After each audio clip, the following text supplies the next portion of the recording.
the Grace Strega, and I'm here to give you your daily collective read for today. We are going to get started on today's daily collective read in the next few minutes, but if you would like to get on the list for today, the list is open. You will be the third person read for. It is 3 cards for a donation of 29 or more, 4 cards for a donation of 23 or more for my subscribers, links in my bio. Please keep in mind there are 2 things I do not read for across these apps, pregnancy and medical. Happy to give insight on anything in private readings, and you can book private readings on my site. We are also doing 2 giveaways today. Our first giveaway will be a reading giveaway. When we get to 50K likes, so make sure you are tapping that screen. We will get to 50K in no time. The other reading giveaway we will be doing today is we will be doing a free reading between now and the conclusion of the daily collective read for the highest gifter. So I wish you a lot of luck if you are participating in that contest as well. Prior to beginning today's daily collective read, I will be giving a brief recap on what we've been seeing in the cards over the last few days. If you would like to catch those full readings, you can find them over on the place where we keep the videos. You can also find them over on the place where we keep the photos. You can also find them as a podcast over on my spot at Tarot Church and over on my Substack. But first and foremost, before we begin, how are you doing today? There are absolutely no wrong answers. Scale of 1 to 10. We are in retrograde country. We are in retrograde country, and a lot of those retrogrades are in Aries.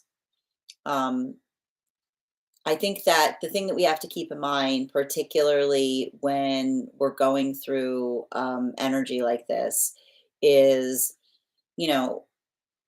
and it's funny too, because we often, I know everybody is always like, there's a couple things that we like to gravitate on because they're like really easy to talk about astrologically. Like everyone's like, oh no, Mercury retrograde's coming, like you like guard your toaster. And similarly, I feel like we get a lot of like that. We've gotten a lot like that recently with the fact that like Uranus moved into Gemini. But there's something really important to talk about in relationality to the nuance surrounding different, like easy to adhere to astrology. And the thing about so many retrogrades occurring simultaneously and in Aries is it can create a lot of heavy contemplation. It can create a lot of like difficult feelings coming up, like the retrograde sometimes really have us plumbing the depths of ourselves. But, and again, if you were to tell me, like, I'm like having a moment right now, like this isn't energetically easy, I would not be surprised because of given the quality of it. What does one do with strong feelings, right? Like that is like I feel like that is the question of like all of these planets like diving into retrograde in the house of Aries. Do you allow them does it allow one to break things? Does it allow one to break the self? Does it allow one to feel very difficult or heavy about the self? Or does one allow it to fortify? Does it allow one to be able to move through the emotions with a sense of intention? Because the one thing I know that on one hand, we're dealing with a lot of that heavy energy that we're finding with all of the retrogrades being in Aries right now. And well, Pluto's not in, but Pluto's in retrograde. That's a whole different thing. We're not going to talk about that. But, the thing that's actually beautiful about it to a certain extent, and this is why I kind of mentioned yesterday, I feel like this Mercury retrograde is going to hit a little bit different because the Mercury retrograde's in Leo, right? And it's almost like it's the conversation that we often have about what helps to fortify us when we are feeling energetically low. It's the quality and nature of hope, and I think that this is beautiful because, we're about to move into Leo season as well. And I feel like a lot of the lessons that we often navigate when we work through Leo lessons. I think that there's, I like to I try to like to I like to unpack here a lot of the misconceptions that we often have on the sign work. We talked a lot about the fact that in the space of Cancer season, cancers are often quiet because they're like deep in contemplation. There's a lot going on there. The mystery that we often experience or encounter with those with Cancerian placements start with them kind of plumbing the depths of the self to be able to understand what is found there. And simultaneously, I often feel that there's this like, there's a very easy tendency to try to look at Leonine journeys as ones that are very, very, very focused upon attention.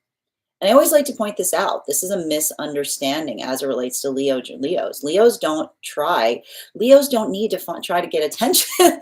Leos have very complicated relationship with with attention. And we often understand that when we start to kind of go through Leonine cycles, the cycle that we actually see there is working through the honor, right? The honor that we hold, the honor that we give to others by giving the gift of ourselves, right?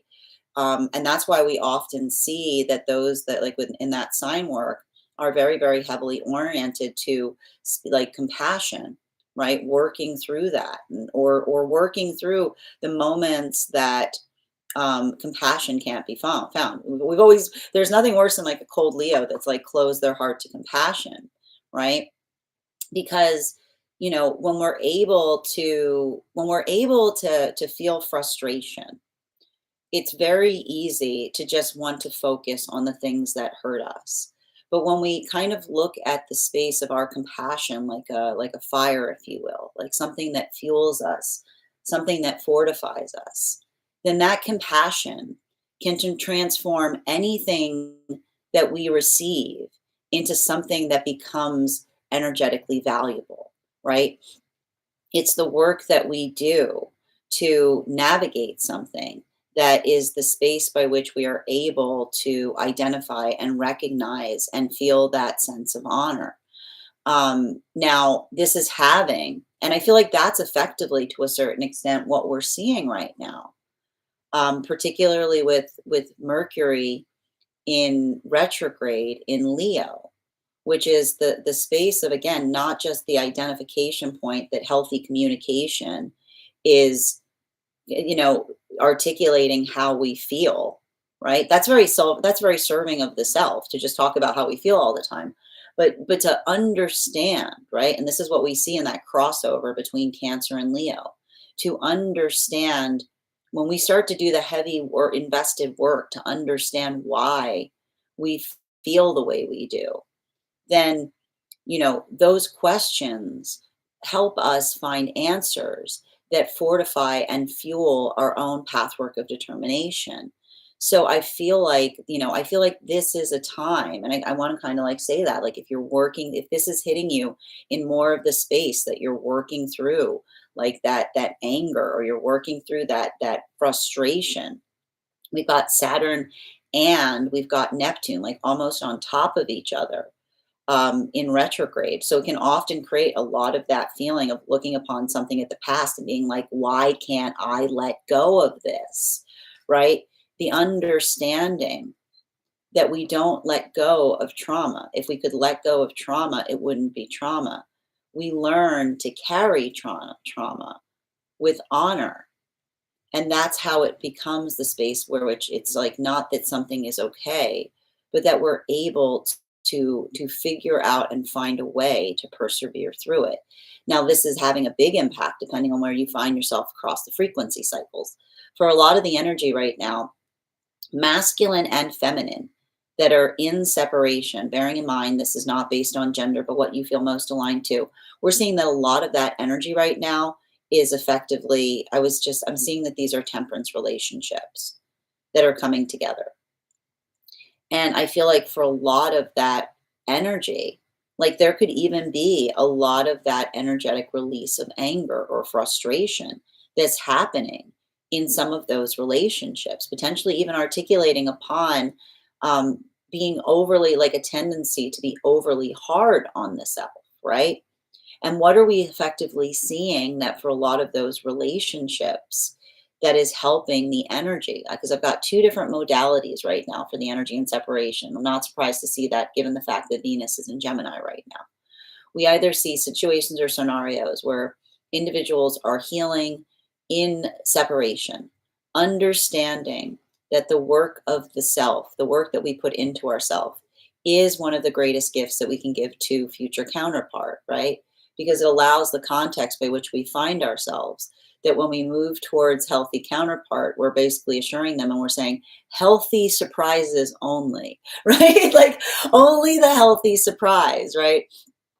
The ability of not looking to partnership to help resolve or help us find ourselves, but the space of trying to arrive to ourself that becomes the gift to counterpart, because we have basically come towards counterpart and say, well, I might not be perfect, but I do my best to be thorough, to be comprehensive. And the comprehensive understanding of the self creates a safety net for those we are in partnership with, because it's the space by which to say, I don't think that there's something I'm going to uncover about the self that is going to come as like like a shock, right? It's the identification point, and this is why we work to understand our blind spots. This is why we do that, what we call the shadow work, to understand the motivations of the self, because that becomes the strength or the force by which we are able to show our love to those we are in relationship with.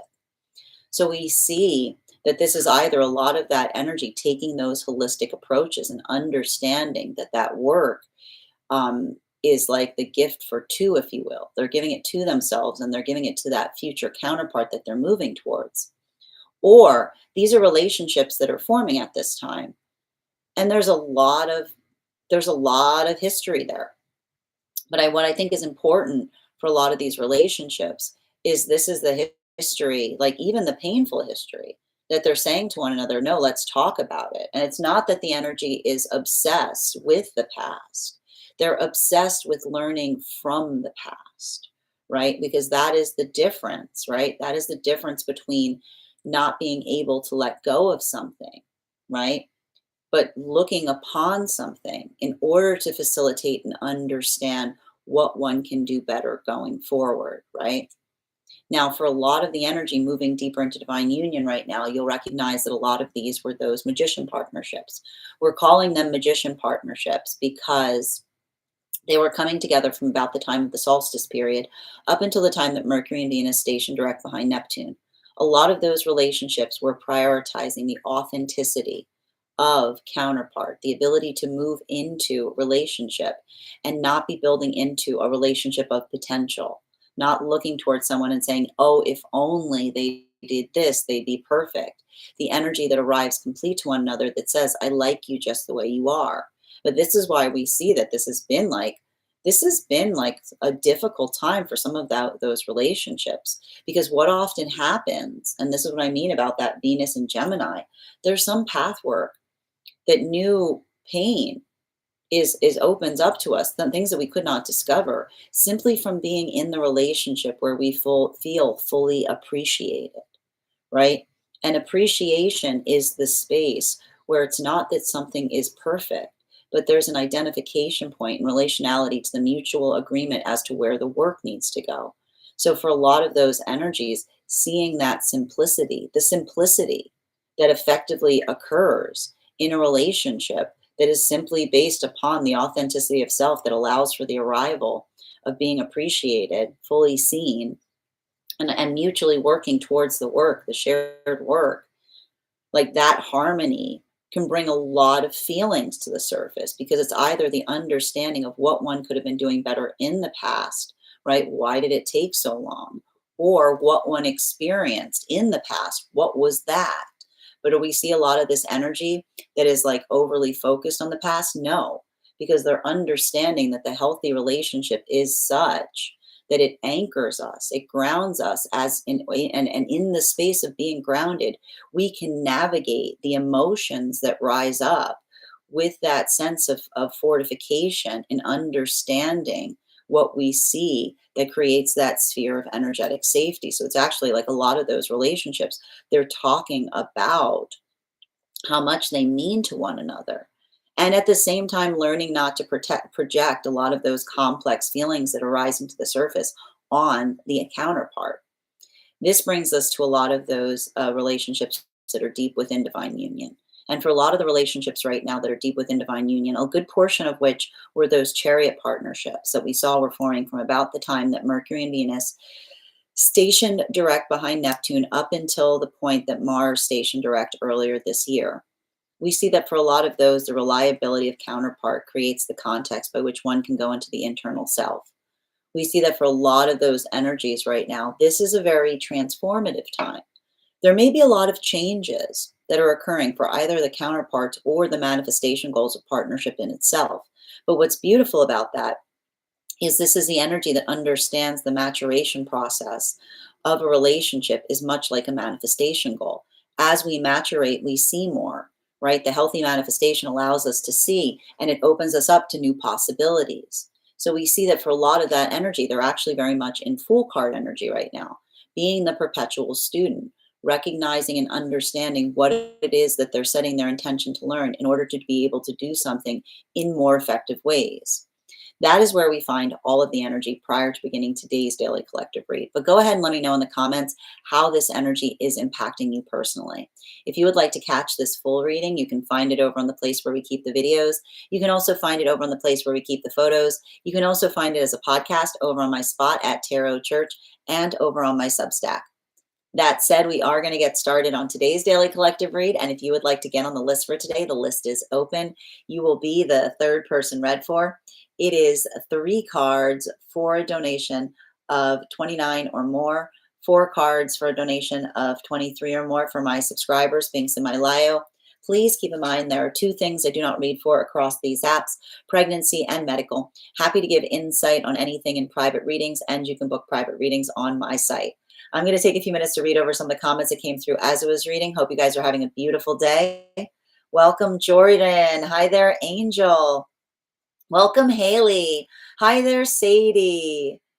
Thank you for those likes, Sadie. Adam, thank you for the heart knees. A 6. A 6 is pretty good, Sadie. We'll try to get that up today. And thank you, Nicole, for the follow. Thank you for those gifts as well. Hannah, thank you for the heart knees. Guys, if you are a subscriber and would like an animal spirit guide card with your 1 card each day, make sure that you're recharging your heart knees. And thank you for sharing the live, Hannah. Good to see you guys. Please welcome our moderator, Kay Megan, in for today. Thank you for all your help, Kay. Also, make sure to give Kay a follow. We want to make sure that we're supporting each other across the platform. Bridget, thank you for sharing the live. I hope you're having an absolutely beautiful day. And the kid, thank you for sharing the live. Lori, thank you for the follow. See, Mike, your subscription's ending soon if you would like to renew. Channeling, so good to see you today, dear. And thank you for recharging your heart knees. Aloha, Nikki. How are you doing today? Channeling. Oh, are you guys battling? Oh man. I don't know that. I don't know how to do that bad. You kids with your battling. Oh, that's cool. What time are you guys doing that? Patty, your subscription's ending soon if you'd like to renew. Grand Rising, Channeling, good to see you. Guys, make sure to give Channeling a follow. Wonderful reader as well. How did you get those stickers? I haven't seen them either. Hi there, Lori. I just found you. You're highly intelligent. Oh, that's really kind of you to say, dear. Thank you for finding me. We're about to get started on the Daily Collective if you want to stick around. Good to see you today, Jacob. I don't think I have them. By the emojis. Okay, cool. They're cute. Click the start in the comment bar to the right. Okay. There's a little face next to one. You type to click. Oh, okay, cool. They're not there. Oh, there they are. Oh my God, they're really cute.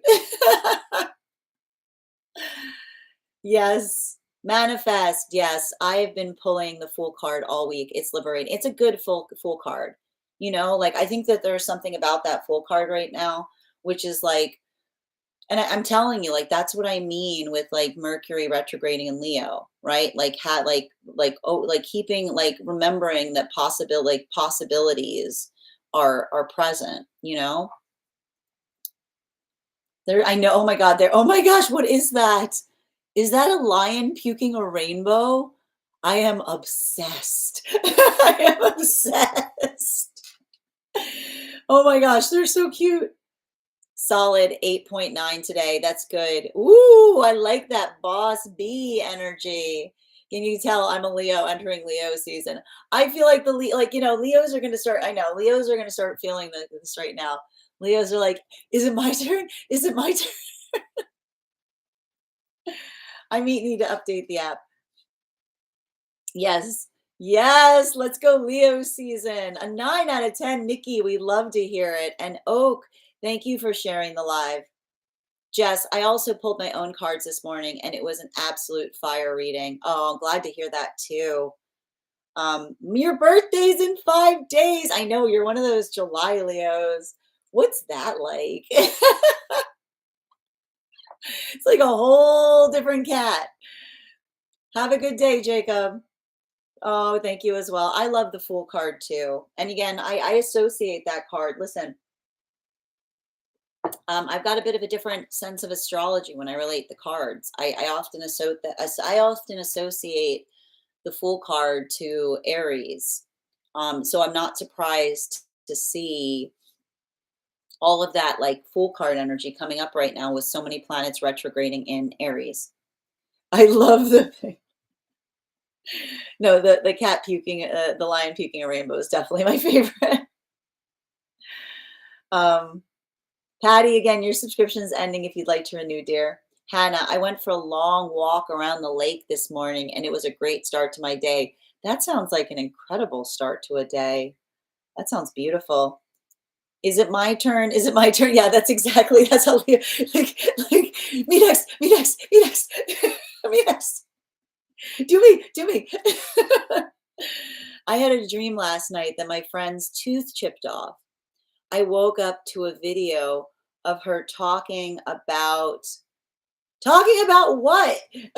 Her tooth chipping off in real life? What? Kay, that's wild. Us July Leos are a unique breed. It's a different, I just like to say it's a different cat. It's a different cat. I've never met that cat in my life. It must be nice. It must be nice. Yep. That's wild, Kay. Do you still associate the strength card to Leo? You know what I associate? So again, this is why everybody gets so touchy about it with me. I associate it to Sagittarian energy. Yeah, it's interesting too because like it's working through an energetic cycle. You know, we're gonna talk about and we're gonna talk about that the energetic cycle when we do the speaking of which when we do the next card like the next card for tarot church for reminder. Thank you to everybody who attended our recent class this past week on the devil card. If you missed that class, it's available now for those who are paid subscribers over on my Substack. Our next class is going to be held on Wednesday, August 13th at 6 p.m. PST, 9 p.m. Eastern, and we are going to be focusing our studies on the tower, on the tower card. And I'll be walking you guys through. There's an association I have to Leonine Journeys with the Tower card. You'll be able to, if you are taking a part in that class, we're going to talk about the history of that card. We're going to talk about the symbology of the card. We're going to talk about spread applications, how you can read that card in any direction it may appear in your own spreads. I'm also going to be walking you through a unique spread that will help you channel the messages of the tower in your own readings. And all you need to do, if you would like to become a part of that tarot class program, is head on over to my Substack and become a paid subscriber. Your paid subscription to my Substack is your ticket of entry into our live classes each and every month. You will also, as a monthly subscriber, have access to over 9 hours worth of material in the Tarot Church Library class archive. Now, it's not necessary to catch up. I'll be doing my best to give you a recap on everything we've studied prior to beginning the next class. I will tell you, if you wanted to catch up, now is the time to join the classes, because you've got about 30 days, a little under 30 days between now and that next class. So you've got ample opportunity. You could have several classes per week between now and the next class to be able to catch up. You'll also, but it's not necessary to. You'll also, if you become you also have access to one-on-one chat with me and the other students to ask any questions that you may have in relation to anything you find or we are studying there. If you become a founding member to my Substack, not only will you receive a discount on the whole year's worth of classes, but you're also going to receive a complimentary one-on-one mentorship class with me, where I will meet with you personally to assess where you are on your own personal tarot journey and give you the best insights in terms of how to utilize those classes to the best of your advantage towards your personal tarot goals. You'll also have full access to the entirety of the Tarot Church Library class archive. That is access to over 16 hours worth of material in an ever expanding library. Now, I will point out, one of the ways I made these classes was to make them accessible to the absolute novice tarot reader, as well as the seasoned reader. There's definitely something there for everyone. Don't let your lack of experience or your robust experience prevent you from joining us in these classes. And even if you don't become a paid subscriber to my Substack, I would encourage you to follow me there to stay up to date on any new offerings or services. I also post my weekly newsletter there, which will let you know about my in-person events as well as my online live schedule. You'll also be notified you'll also have access to my mystic meditation articles. I post those about bi-monthly to give you updates on what we've been seeing energetically in article form. I just recently broke one on the Capricorn full moon. I'm going to be releasing one shortly on this Leo new moon that we're moving towards. I also want to let you guys know that on top of my standard life path readings, I also offer mentorship classes. These are for any of my students that are seeking a more personalized educational experience with me. I take a very limited number of students for this reason, as those classes are focused on each individual's personal spiritual goals and journey work. Those classes can be purchased on an individual level or as a monthly class series, weekly or bi-weekly, as your schedule permits. Also, for my students that are seeking more consistent weekly tarot support, I'm very happy to offer weekly tarot insight packages. That is a package of 4 30-minute readings, again, weekly or bi-weekly, as your schedule permits, so that you can stay more consistent on your personal journey. I'm also very happy to now offer dream interpretation readings. You can purchase these per dream or as a series. If you purchase the series, I would ask you to start to keep a dream journal, as we will meet weekly or bi-weekly with that journal and utilize the tarot to understand the key themes and messages coming towards you in the dream space. That said, we are going to get started on today's Daily Collective in the next few minutes. But if you want to get on the list for today, the list is open and you will be the third person read for. It is 3 cards for a donation of $29 or more, 4 cards for a donation of $23 or more for my subscribers. Links in my bio. Please keep in mind, there are 2 things I do not read for across these apps: pregnancy and medical. Happy to give insight on anything in private readings, and you can book private readings on my site. We're also doing 2 giveaways right now. Our first giveaway will be a reading giveaway when we get to 50K likes. We are already at 9.9K. So thank you guys so much for tapping that screen. We'll get to 50K in no time. Also, when you tap the screen, it pushes this live out to those who have not received this before. So thank you for helping to share this live. Also, between now and the conclusion of the Daily Collective, I will be doing a giveaway. Whoever gives the highest gift will also get on the list for a reading. All right. And hold on, just catching back up on the comments. Thank you as well, Manifest. That is wild, Kay. Look at you. Did you tell them? Dominican, thank you. The "we're here might as well" energy of the Fool card gives Aries, right? It is. It's on the way. It's a lot of that. It's a lot of that. It is. That's a really good way of putting it. But I like to point this out. I like to point this out. Like, my joke with Aries is everybody always like thinks of Aries as like the warrior of astrology. They're the child. You know what I mean? They've got a lot of that excitement, right? They've got a lot of that like eagerness, right? That's why they're the first sign. It's a lot of that like charge, Where are we going? Doesn't really matter. Yep. It's a lot of that. I bring the part. Yep. That's amazing. Now, if I could figure out how to harness that power, it'd be awesome. Exactly. Yep. Oh, I know, Sin. How do you dare betray our own kind? It's not a betrayal. Listen, I understand the desired associations with wanting to connect that card to the strength card. I'm not saying that they're not there. I just like to point out I'm offering an alternate. I'm offering an alternate perspective. Okay. Both Leo and and Sag are strengths for sure. Yeah, absolutely. And I think that, like one of the things that we're gonna like one of the things that we're gonna talk about um is like you're gonna see it. You're gonna when you get to the class, you'll see what I'm trying to show you. It's like I like to show the sign work as it relates to two cards in combination. So I'm gonna be showing you what that looks like. I know, right? Had me completely shocked for at least an hour. It's wild. It's absolutely wild, Kay. Can't make it up. The tower, I can't I know, I'm very excited too. And here's the thing, I know everybody has this, like I feel like when you first come to tarot, you're like, "The tower, ah!" You know what I mean? Like, everyone gets, like, really, really stressed out when they see the tower card. There's no card in the tarot that's necessarily positive or negative. It has to do with the context by which the cards arrive. So we're gonna talk a little bit about that too, you know? All right. Thank you as well. Hi there, Jacques.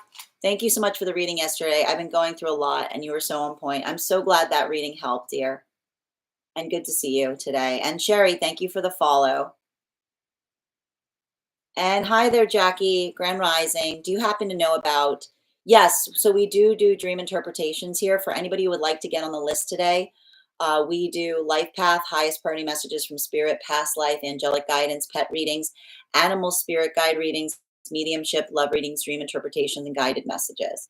We do a lot of dream interpretations here. If anybody wants to get on the list for a dream, I know sometimes it's hard to put the dream in the comments, so you can put it in the notes when you send the donation, or you can put it in the subscriber only Discord channel if you're a subscriber in the appropriate channels. I'm going to tell you right now, I would know with all these planets in retrograde, I would not be surprised if you're having a lot of karmic dreams right now and confluence dreams. So a dream, like dreams with like a lot of people coming together, being like, it's a lot of this, like, what are you doing here? Kind of energy. You're not supposed to be here. You're supposed to be over there. It's like a lot of that. Like those are the kind of dreams I would be expecting right now. The observation in terms of like how much things have changed in seeing someone in a context by which you weren't expecting them. Aries, we ride at dawn. Yeah, I mean that is Aries energy, right? Where are we going? We ride at dawn, but where? We ride at dawn. that's a, that's the thing with Aries. It's a lot of that, like, yes. Yep, the first thing I did was tell her. I asked her if her tooth was on the right side, and it was the same as the dream. Kay, that is wild. Holy moly. Yep. I definitely see the Taurus and Strength card link. Yeah, and like the thing for me, and I feel like, it's interesting because like the way I like to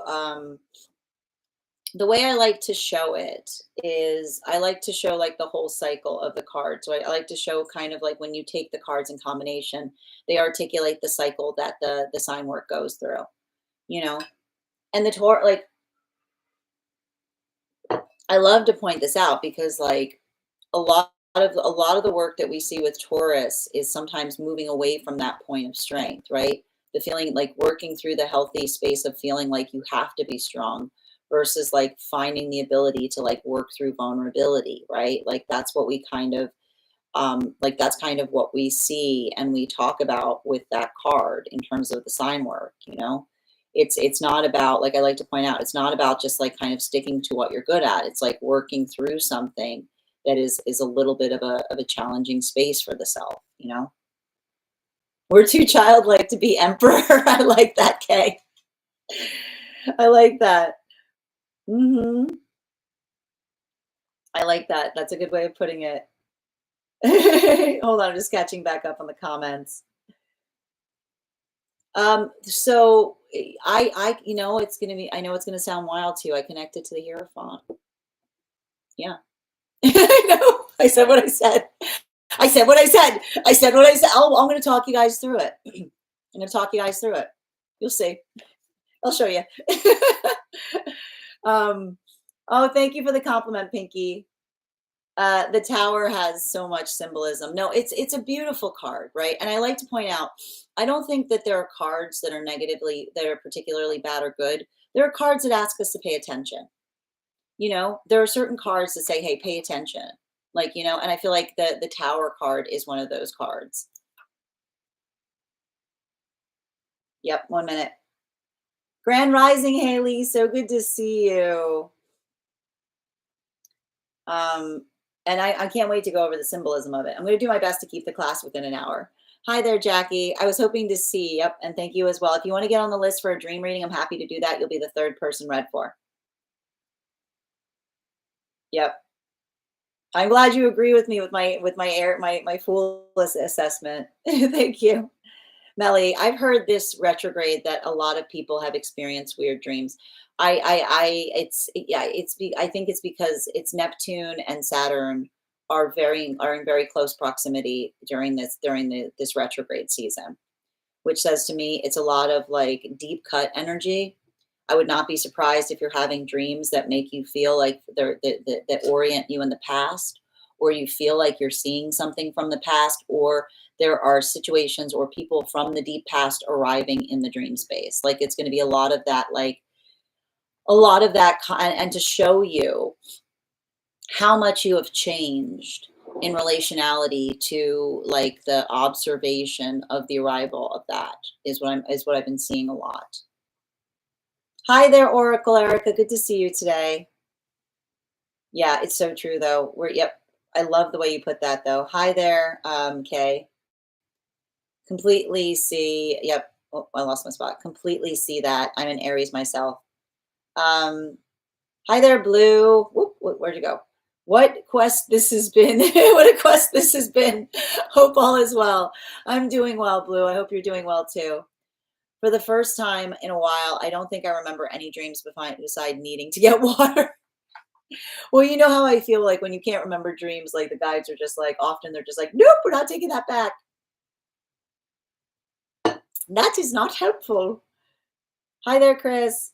Jackie, I'm not sure if I can afford a reading. That's okay. So we're about to get started on the free reading. So if you stick around, we'll be starting that momentarily. And it was a small detail in a massive karmic dream. I need to write it all down. Yeah, absolutely. Make sure you're writing that stuff down right now. Yes, and I send Sag says we write it down. Okay, let's go. Yeah, no, I know. No, Aries and Sag together, like it's just sidecar energy. You know what I mean? It's just like it's a lot of that like shotgun. It's just shotgun. Like I'm right there with you. Like you can't leave an Aries and a Sag together because they'll be like they started it. I was just doing what they told me. No, you started it. No, you started it, right? Like the two of them together, you know? It's like it's like a comedy act. Yes. And thank you for the follow, Chris. I'm doing wonderful today, Oracle Erica. How are you doing? Okay, of course, the Hierophant is all about, yeah, you see what I mean? Yep, commitment and loyalty. Yeah, somebody's got to do it. Somebody's got to do it, energy. Yep.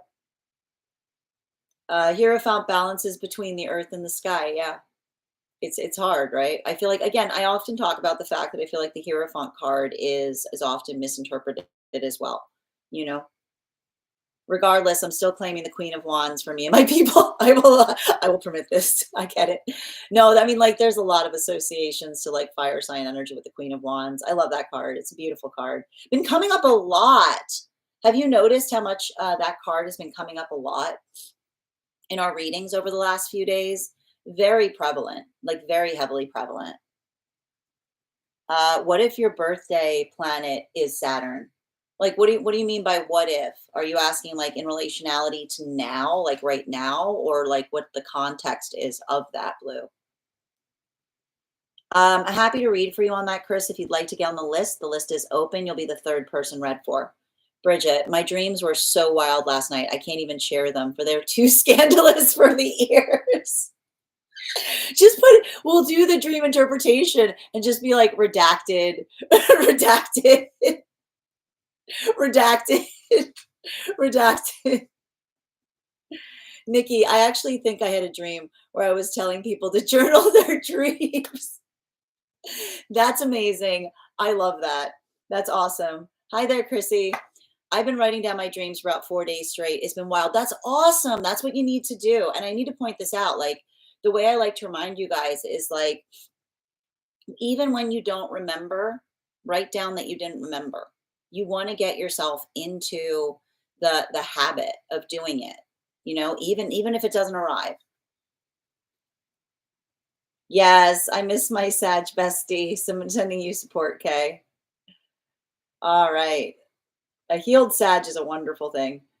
Where are we? Oh, just lost my spot. It's because Leo is marching into the spotlight, Queen of Wands. No, I definitely see it. I can definitely see that association, Nikki. I can't wait. Like, I still gotta figure out what we're gonna do when we get to studying the court cards. I gotta figure out if I'm gonna how I'm gonna approach it. I'm also up for I'm up for suggestions. I'm probably gonna bring it to the Discord, because I can either do the whole suite, the whole court suite, or I can do the suites like in terms of the royalty positions. Like, that's the thing that I'm feeling challenged on. I think I'm going to do it more based on the suites. I think that's going to make more sense. But it's something I'm still trying to like work through in my own head. One moment. It would all be redacted. It's too hot for TV. Too hot for clock app. Too hot for clock app dream. Too hot for clock app. All right. Yep. I'm pretty good. Okay. Have some ginger, honey. Get some ginger in you. It would all be redacted. That could be one of the other wand cards, though. I think 6. Which one are you talking about? What other wand card? Did I miss it? I'm not sure what you're referencing. Okay. I love the 6 of Wands. It's a beautiful card. I just had this realization that I've gotten older. I relate more to my rising sign. Hold on a minute. Oh, man, them over my sun. I think that's great though, Hannah. I think that we often put a lot of significance on the sun sign. But like, I feel like when you start to lean heavily into your rising, I feel like that's you. That's the sound of you becoming unapologetic, right? You're like, this is how I do things. Like, you don't like it. If you don't like it, talk to my sun sign.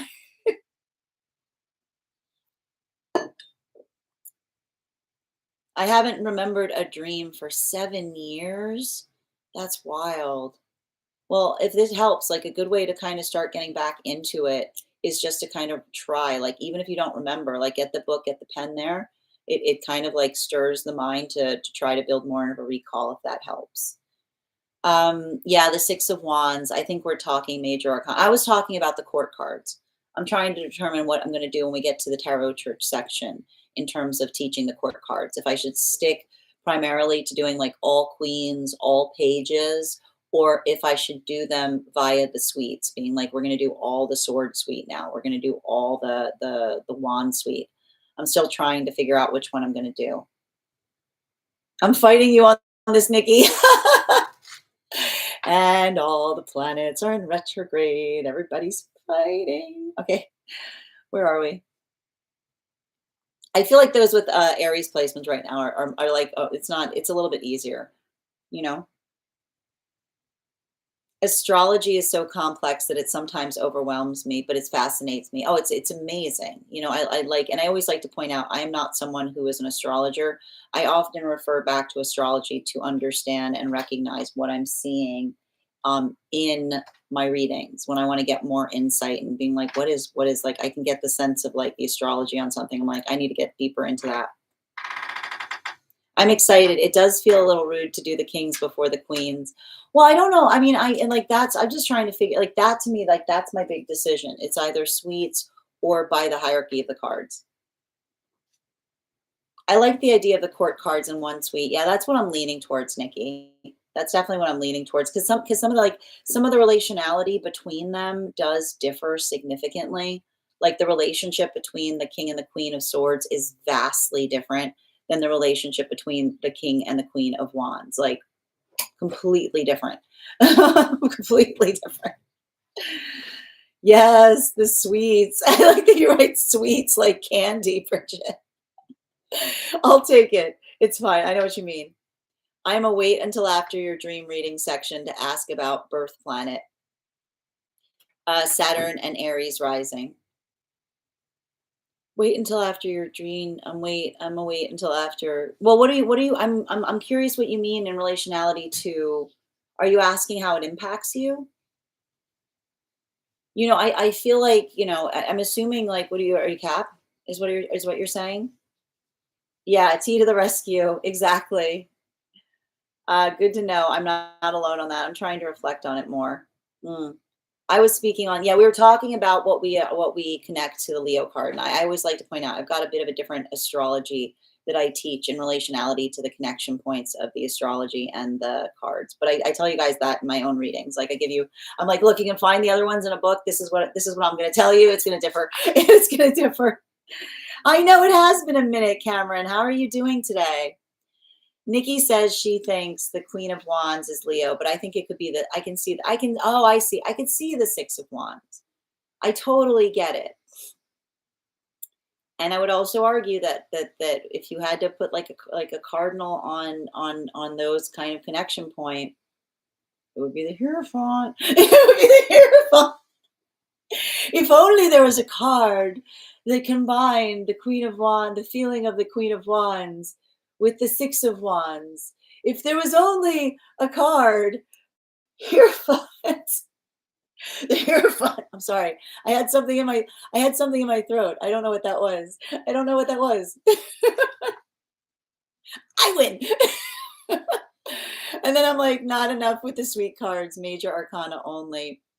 Look, a part of me wants to just go back and dive back into the arcana because like I could do the class. I could do the full class over right now. It would be a completely different class. I can because we only scratch the surface with an hour. You know? Where were we?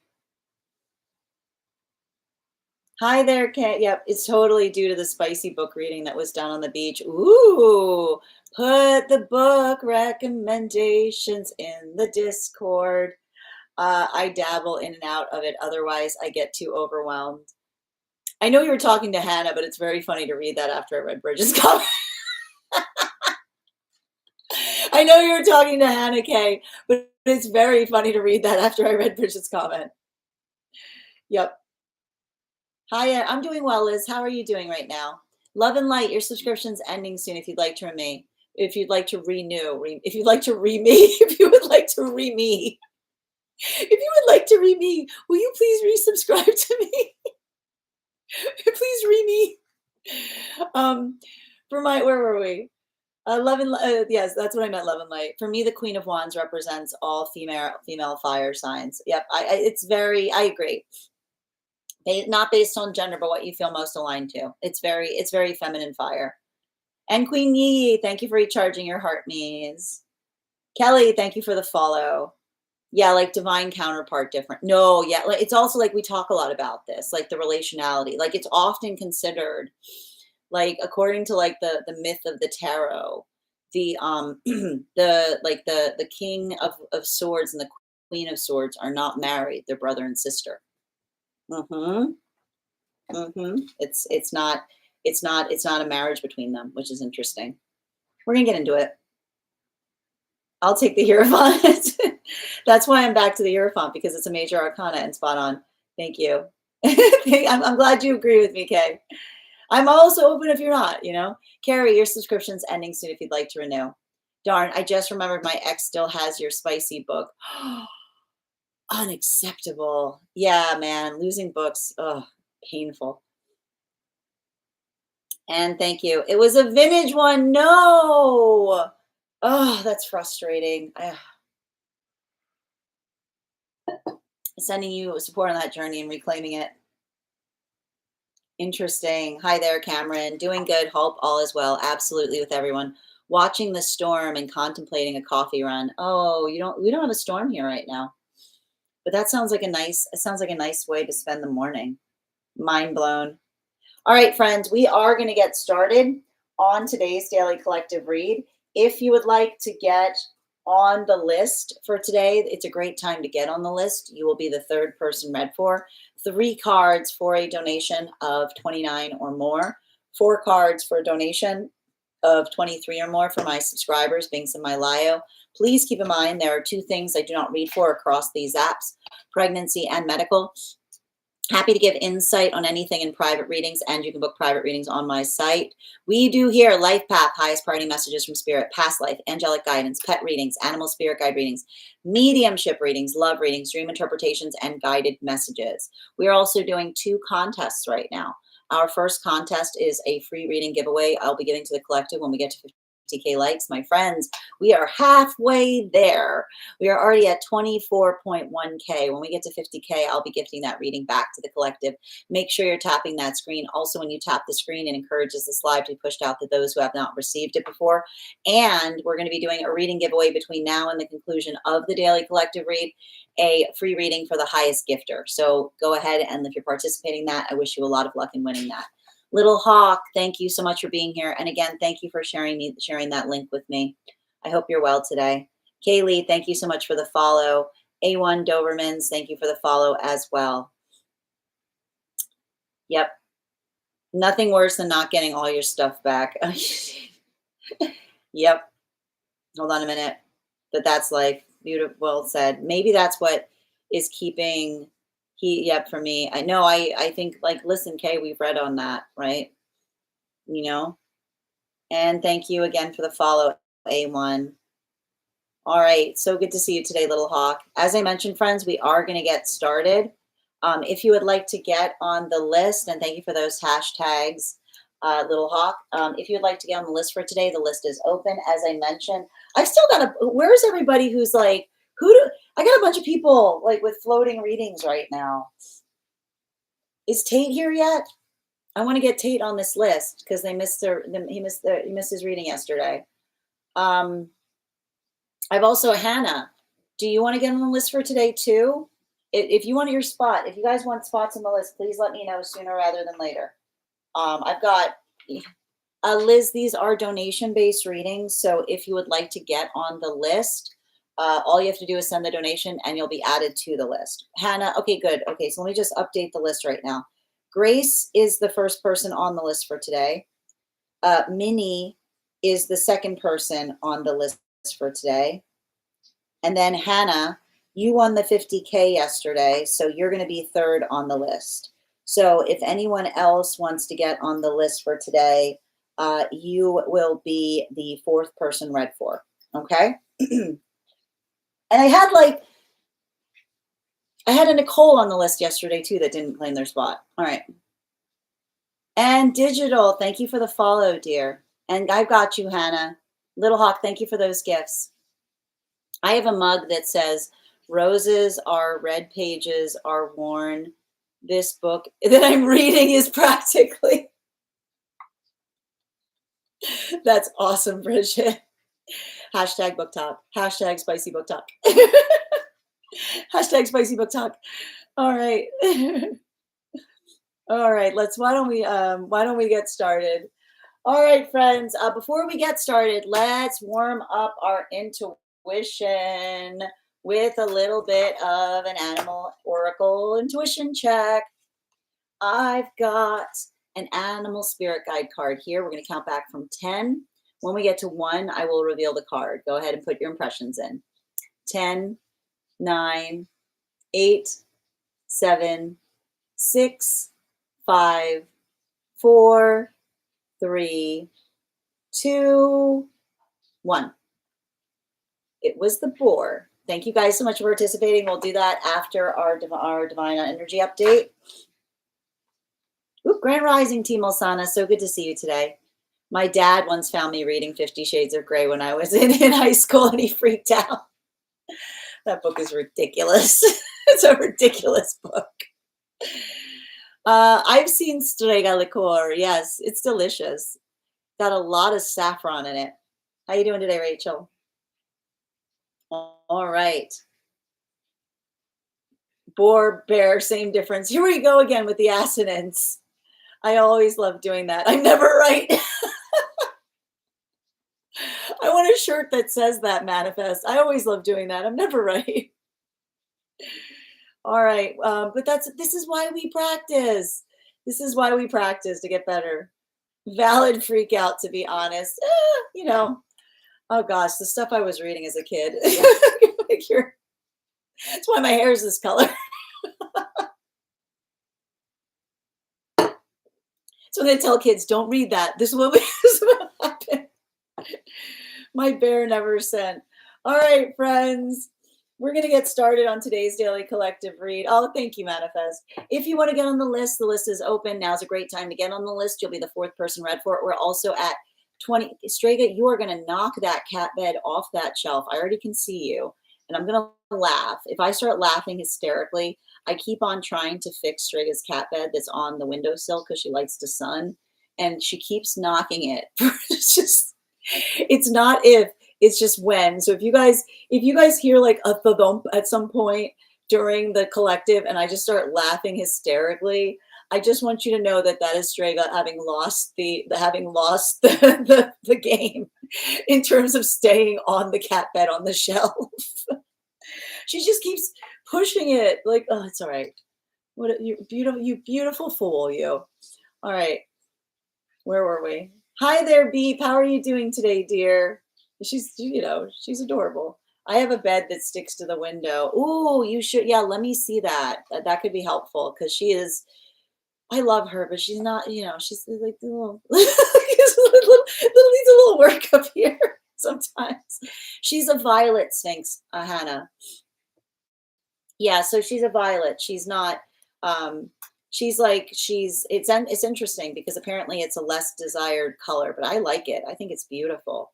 In the Sphinx world, violet is sometimes not as eagerly desired because they either want them looking like raw chicken or they call them blue, like the dark ones. So she's kind of like that space. She's in between there.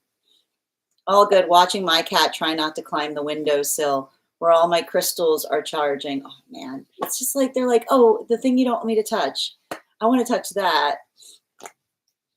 I have one that's like fortified. Yeah, please post them in the.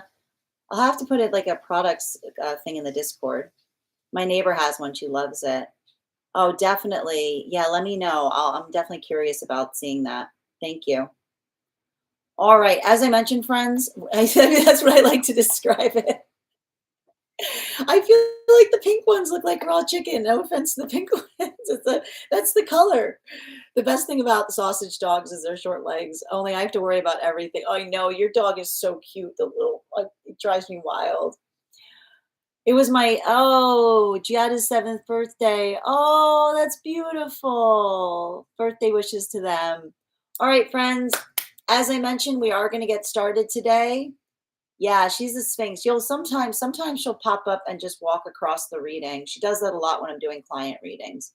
She's just like, oh, you need these? You need these cards? You need these cards? I'm gonna sit here. This is now my Zoom meeting.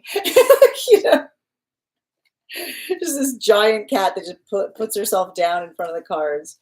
She's eaten one. She also likes to eat my cards, which is not something I like.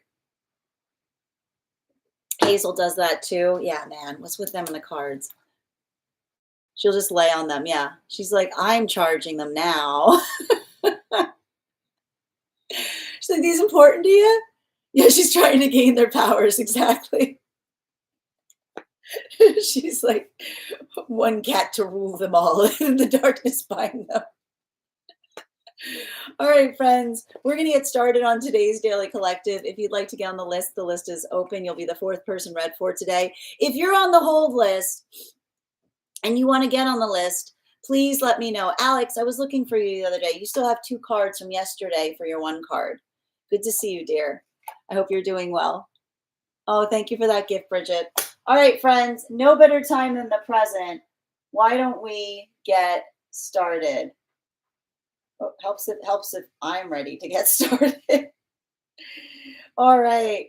Welcome, everyone. Happy Saturday. I'm the Grace Strega, and I'm here to give you your daily collective read for today. What do we have in the cards for today? Can I please have the first 2 cards in our 5-card spread? First 2 cards we are starting our day off with today. Oh my goodness. We've got here the 2 of Pentacles in its reversal in combination with the 7 of Cups in its reversal. I gotta tell you, I mean, this is what I mean. This is what I mean. Like, I gotta point this out.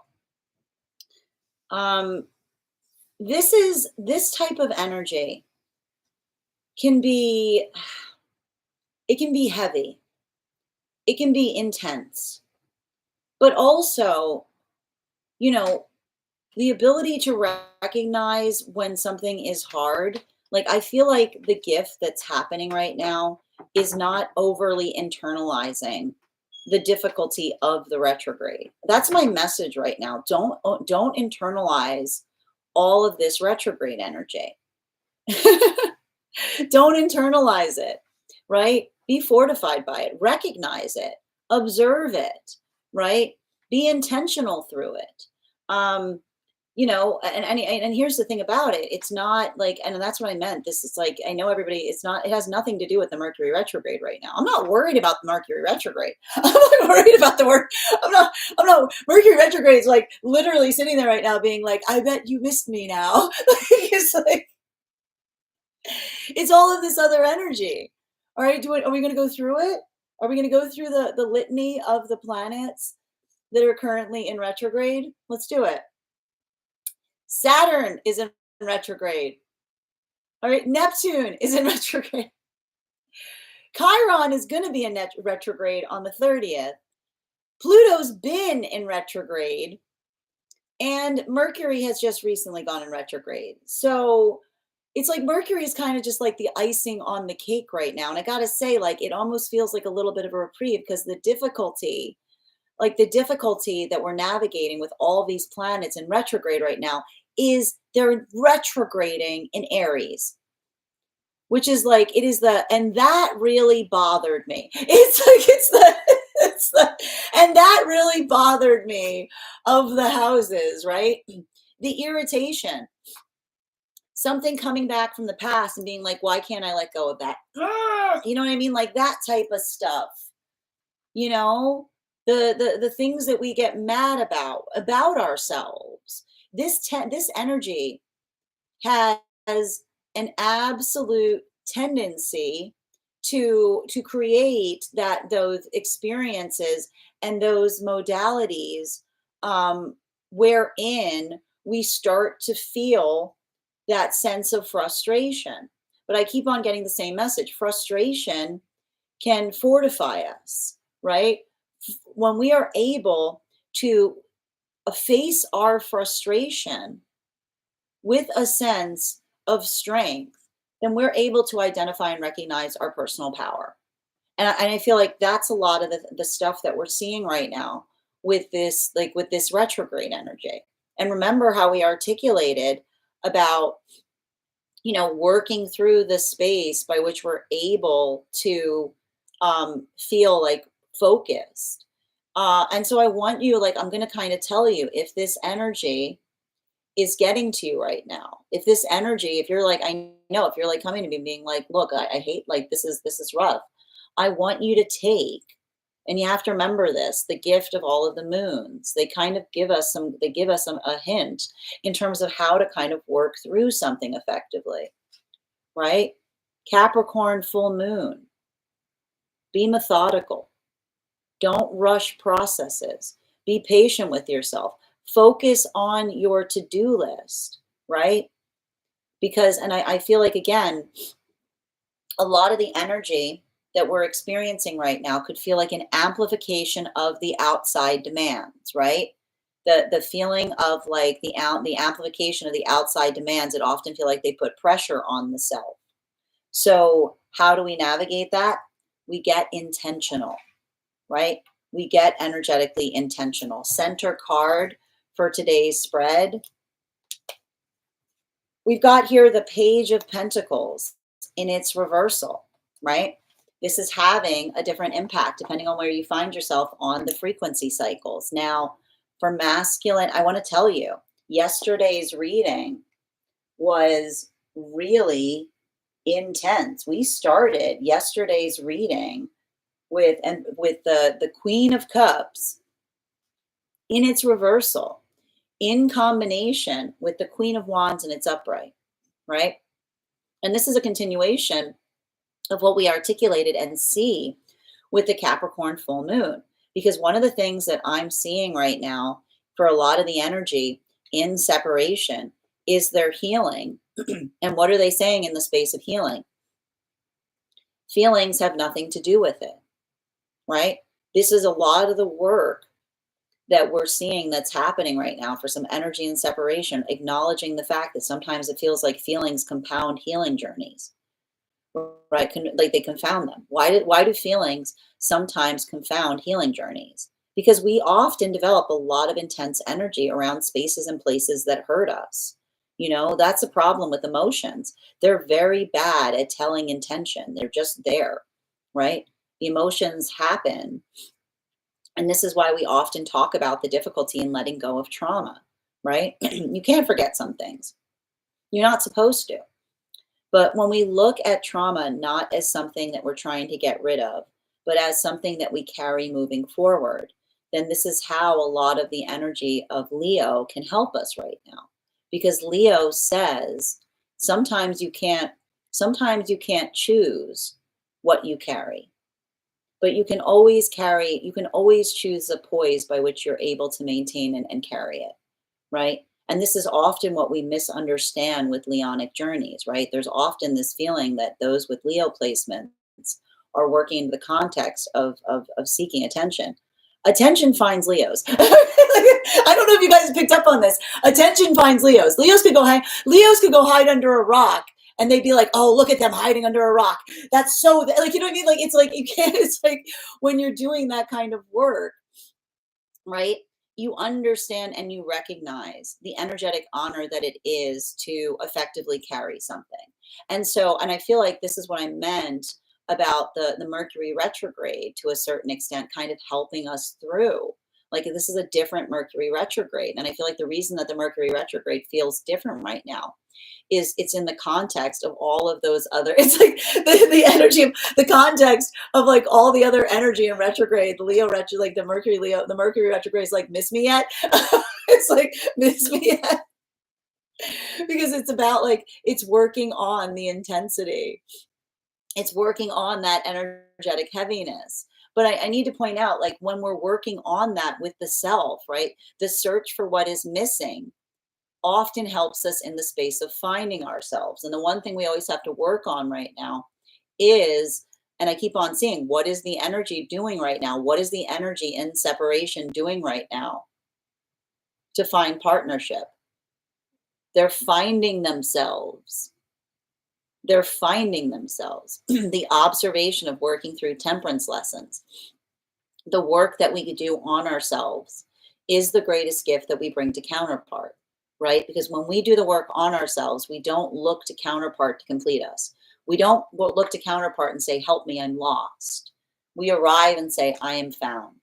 I'm here. Okay. It's like, I'm here. How are you doing? right? It's the comprehensiveness of the self that allows the ability to, and we don't, and again, it's not that we arrive perfectly complete, but we do that work to understand ourselves, because that is the energy that is then able to share in the work of like the work of what is hard or what is difficult, right? It's that mutual understanding.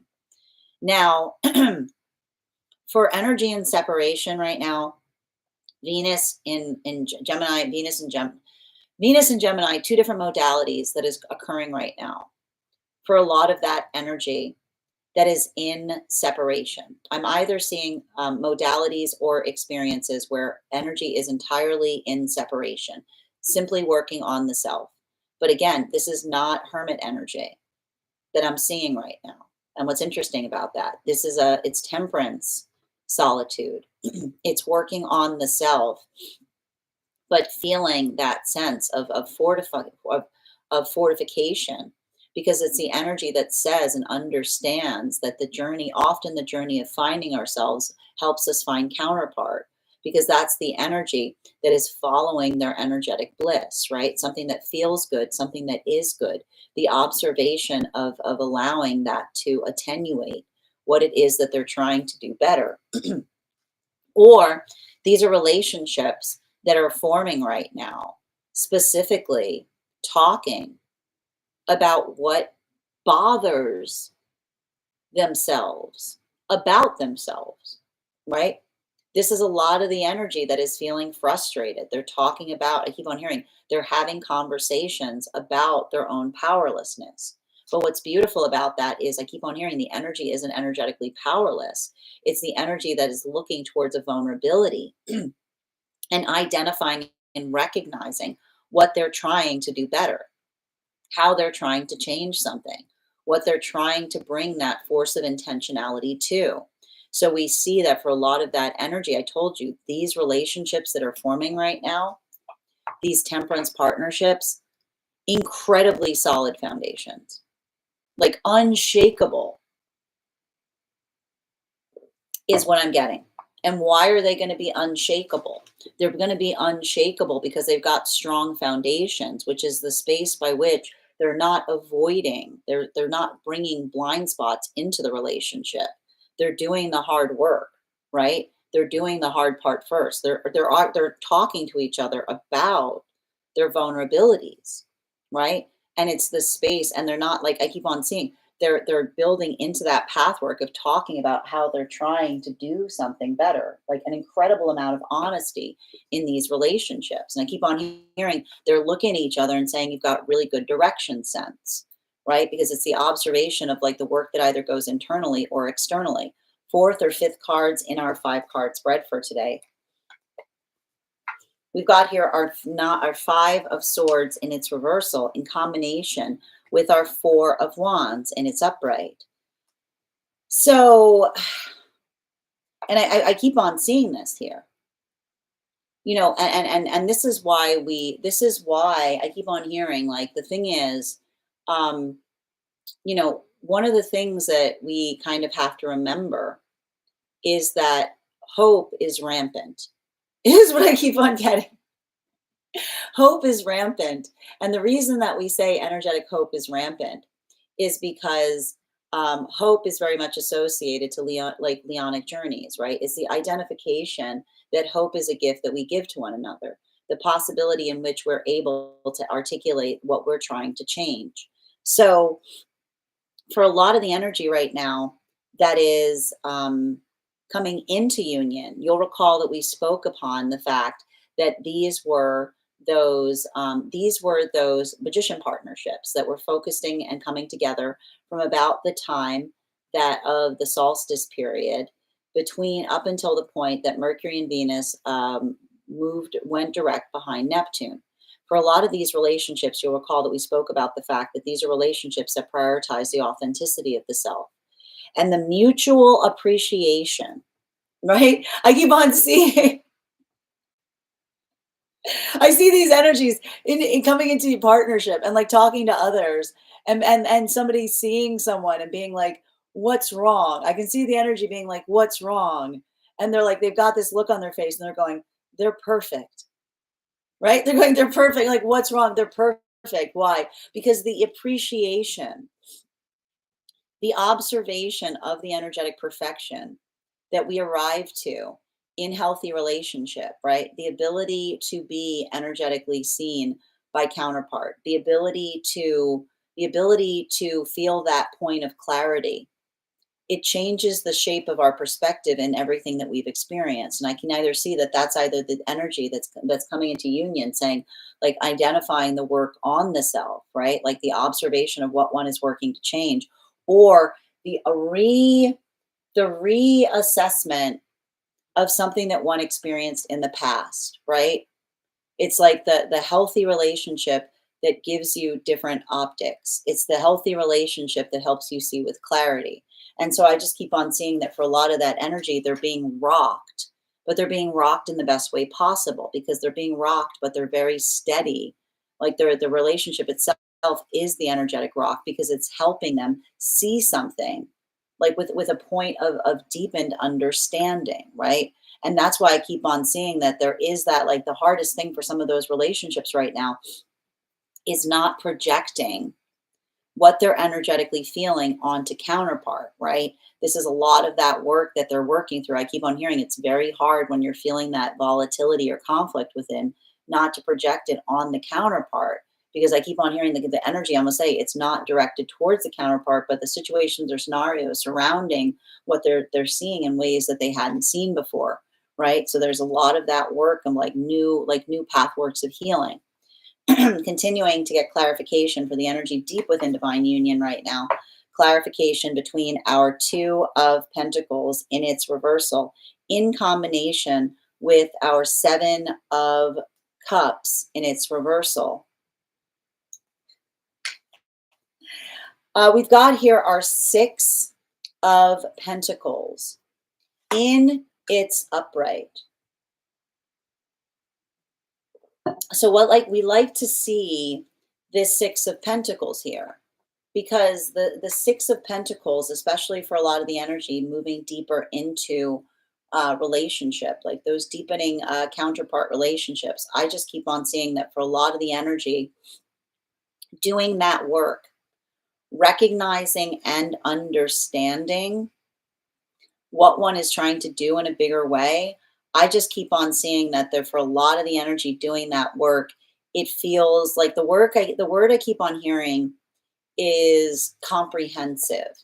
And it's comprehensive insofar as the energy is working on doing something. And I told you this was like the Neptune and Saturn, like on top of each other in a retrograde, like how to do something in like a faster way, like how to do something with less time, right? There's a lot of that. I keep on seeing, like, there's a lot of that energetic journey that I'm seeing there in relationality to kind of trying to work through something, but also be very energetically expansive in the process. And I like this too, because I keep on hearing that for a lot of the energy deep within divine union, it's working through the context of nuance. It's working through the ability or the recognition point by which one is trying to do something in a different way. But like, it's the energy that I keep on seeing. The beauty of the healthy partnership is one that allows you to fine tune, because it's the ability to have a perspective on something that you did not take in consideration before. Continuing to get clarification between our Seven of Cups in its reversal, in combination with our Page of Pentacles in its reversal. Woo, look at this. We got lots of pentacle energy out today. This second row, all pentacles so far. We've got our 10 of Pentacles in its upright. And this is a lot of the energy that we're effectively seeing right now. And I like this for the energy, a continuation for a lot of the energy right now in separation, which is, I keep on seeing it's working through. This is why I'm describing that a lot of these energies right now in separation are understanding, like, harmony, which is to say, like, they're working through harmony. And the way you find, I keep on hearing, the way you find harmony is not by avoiding work, right? The way you find harmony is by looking at something and trying to do something in a way that you can do it like more effectively. Like I keep on hearing like this is a lot of that energy that is taking new approaches to things, right? And what's beautiful about this is it's not the fact that they're understanding that, and I keep on hearing they're taking an open mind. They're taking an open mind to their process of healing, right? Because what is a good healing if not the ability to understand and recognize the possibilities, right? And that's what I like about this. Like that is what the energy in separation is doing. They're keeping an open mind to the possibilities, right? To the possibilities that there's something that they have not experienced before. There's something that they're that is like ahead of them, right? Not behind them. And this is often how we facilitate our healing process, right? Because let's talk about why it's so damaging to hold on to the past too tightly, right? Because often when we want to hold on to the past too tightly, we refuse to energetically let go. And when we hold on to the past too tightly, it narrows our perspective. We only see things from the context of what we've experienced. And when we hold on to the past too tightly, it blinds us to what? The possibilities before us, right? So that's why I keep on seeing that for a lot of the energy, and this is what I think is so beautiful. This is the energy that is finding harmony by understanding that the way we find possibility is through energetic forgiveness of the self, right? The observation that there's something yet to be known, there's something yet to be understood, right? So for a lot of the energy doing that work, I keep on seeing, remember how I said this is exactly what I would expect or anticipate with the combination of the 6 of Pentacles and the 10 of Pentacles in its upright, right? It's like the observation of the work that we do, like the work we do upon ourselves that becomes an energetic gift to all of those around us, right? Like look at that expansion point.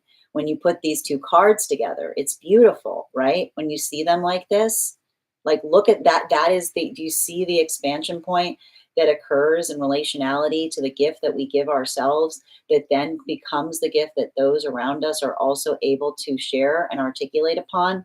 So this is how the energy in separation feels right now, like that intent, that gentleness that they're bringing to themselves, that generosity, right? The generosity that they're turning towards their own spirit, that they understand is the work that is leading them forward, right? And it's allowing for the possibilities ahead. So this is why we see that for a lot of the energy right now that is coming into divine union. This is a little bit harder right now. Okay. This is a little bit harder right now for the energy coming into divine union. Because for the energy coming into divine union, like this is what they're receiving from counterpart. This is what it feels like. This is the appreciation, and the energy is going, and look, everybody's going, what's wrong? And they're going, the appreciation, because it's the observation of feeling the energetic embrace that opens us to the possibilities in terms of what it is that we experience and what it is that we're working on, right? Like, and that's why I feel like, again, for a lot of that energy, it's hard, right? And I'm going to tell you right now, this is a little bit rough right now for energy coming into divine union, because I can almost hear the energy say it's not fair that when we often find what we're energetically looking for, it doesn't heal the past. Sometimes it makes the past hurt even more, right? Because it's the full understanding of the nature or situation by which we could have done better, with the understanding of what we could have done, or the space by which we experience and understand what was energetically denied to us in an unhealthy relationship dynamic. But is this the energy running away from things to sort that out? No, because the healthy relationship serves as the energetic anchor. The point that one is able to perceive it is the arrival point in being able to understand that one has found it. So I keep on seeing that there's a lot of the energy navigating that complexity. It's very Gemini energy. They're navigating the complexity that occurs with the understanding of energetic path work. They're working through the array. Continuing to get clarification for the energy deep within divine union, clarification between our Page of Pentacles and its reversal and our Five of Swords and its reversal. Woo, there it is. We got that Five of Cups. That Five of Cups. It's like the Five of Cups with the Five of Swords. Okay. Yeah, that's Five of Cups with the Five of Swords. And this is why, like, this is what's important about this too. I feel like there's something happening right now for energy deep within divine union in relationality to, I keep on hearing, in relationality to the past. I'm not surprised about it. Like, listen, I know, the thing with the past, like, especially when we have all this energy in retrograde, like, I keep on hearing, it's like, it can sometimes, like, I feel like it can sometimes bring energy forward that desires to have that communication point on the past, right? It's the ability, I keep on hearing, and I feel like there's something important or valuable that's happening right now for energy deep within divine union, which is the difference between the past that one desires to rehash versus one desires to relive, which is the space by which we understand that the sentimentality that we carry around things should never over amplify upon the present circumstance or situation of where we are. And when we understand ourselves fully, we understand the mind's own capacity to sentimentalize things. What happens with the past? Unfortunately, the mind has a tendency of making a past feel sweeter than it was. The mind has a very hard time storing pain, right? Everything sweetens in the space of energetic nostalgia. But this is why I keep on seeing that the energy deep within divine union has that understanding and observation, right? That's why we describe, like, what do you describe what do you describe nostalgia as?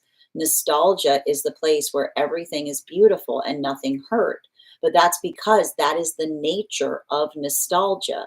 That's how the mind stores things. And so that's why I think there's something really interesting about that, because I feel like there is energy right now in deep within divine union that is helping someone else through the pathwork of nostalgia, where they're over nostalgizing something that was energetically awful, is what I keep on seeing. Which is, again, if you're in pathwork of wisdom, you understand that the past has this tendency, right? It's the recognition point of being able to identify and recognize the energetic reality of the past that doesn't allow the difficulty to be swept away. It's the observation of being comprehensive. I keep on hearing, when you're looking at the past, you have to be energetically comprehensive in order to make sure that you're not over sentimentalizing something that was energetically difficult. And so that's why I keep on seeing that for a lot of the energy doing that work, I keep on hearing they're very deep within Capricorn full moon energy, because it's critical in the best way possible, right? Like, this is how we, like, work towards something, which is like working through the observation of being able to see another thing's not perfect. Continuing to get clarification between our Five of Swords in its reversal in combination with that Four of Wands. Two of Swords. And this is what we talk about. Like, I'm going to tell you right now, I'm just going to be honest here. It's retrograde season. You know what that means. It's retrograde season. You know what that means. Especially like with a lot of the retrograde energy that we have now, a lot of the past coming back towards us, either metaphysically, emotionally, or tangibly, right? But that's what I think is really beautiful right now in relationality to where we see a lot of the energy that we're experiencing, which is like, it's not, and I keep on hearing, that's why that's why when I started this reading, I kept on hearing feelings have nothing to do with healing. The capacity by which one feels something is not the qualitative direction that one should move towards. You can have a lot of feelings for something that like really, really messed you up. You know what I mean? You can have like clarification between our Six of Pentacles in combination with our Ten of Pentacles. You know, yeah, this is the energy that's doing, look at this, look at the card combination here, right? Like, look at this card combination for the energy and separation. And this is why when you're in a healing journey and someone comes towards you and says, I have feelings, you know, you're supposed to have feelings. You're supposed to have feelings. Like the ability to articulate feelings don't fix things. Saying like, see, like the declaration, I keep on hearing the declaration of feelings, you're supposed to have them. Like you're supposed to have them. And I feel like there's something about that that's happening right now. In relationality to healing, which is to say the declaration of feelings is not healing. It's the observation of the fact that feelings sometimes confound things, because when we are not in a healthy space and we have feelings for another person, it doesn't feel like love. It can feel like a total like difficulty point. And this is why we talk about healing our energetic egos, right? Because it's not about the like we don't deserve anything because we have energetic feelings. I know this is difficult to understand. There are often those that will try to energetically covet another person and say, well, I have feelings, and the feelings are not enough to build the foundation of a healthy relationship, right? The space by which we understand the force of our intention, the ability to communicate upon the direction that the emotions desire us to go. This is what allows the context of a healthy relationship. And that's why I see even now that for a lot of the energy in separation, you know, like I keep on hearing, it's like, and especially if these are circumstances or situations where there's some kind of energetic cycle of someone going away and coming back and then going, I'm ready now. It's like, I keep on hearing the healthy relationship is not about being ready now. It's about the state by which you're being energetically consistent, right? It's not the context by which you say, okay, let's go again. I'm ready for another round. Is what I keep on hearing. Right? Like, and this is what I see some energy right now working through in separation, and being like, someone saying, I'm ready now, sounds to them like, I'm ready for another round. Let's do this. What round are we on? You know, like being like, that's not how a relationship works. A relationship should not be rounds. It should be continuous emotional. It should be continual stability. Right. And so that's why I keep on seeing that for some of the energy right now in separation, it's frustrating, right? I can see even now some energy in separation with a round coming back, right? With a round coming back, which is somebody trying to come back and say, I'm ready again. And it's in the space that someone says, I'm ready now. And it's like, I'm ready again, being like, this is the nature of the relationship, right? It's somebody saying, I'm ready for a relationship, being like, no, this is the relationship. You say you're ready and then you go away. Like that, like that's like you observe the full rotation is what I keep on seeing. Like the energy steps back and they can see the full rotation. And that's the difference between the energy and separation, saying feelings are not the thing that power a healthy relationship. Healthy relationships are what we do when feelings are waning. It's the intention that we put towards them. It's not about how we feel. Children do things upon how they feel. We spend our whole lives correcting them and saying, you can't just do what you feel all the time. You have to build into intention. And so I keep on seeing that there's a bunch of energy right now healing in separation from someone saying, well, I was just honoring my feelings. Honoring feelings is not just doing whatever feelings dictate. That's being beholden to your feelings. Honoring feelings is not just doing what you feel like any single moment. That is being beholden to them. We honor our feelings by understanding what they are asking for. We do the internal work so that we don't project the chaotic nature of feelings on those that are around us. This is what we talk about the fact that the healthy healing path is one built on intention.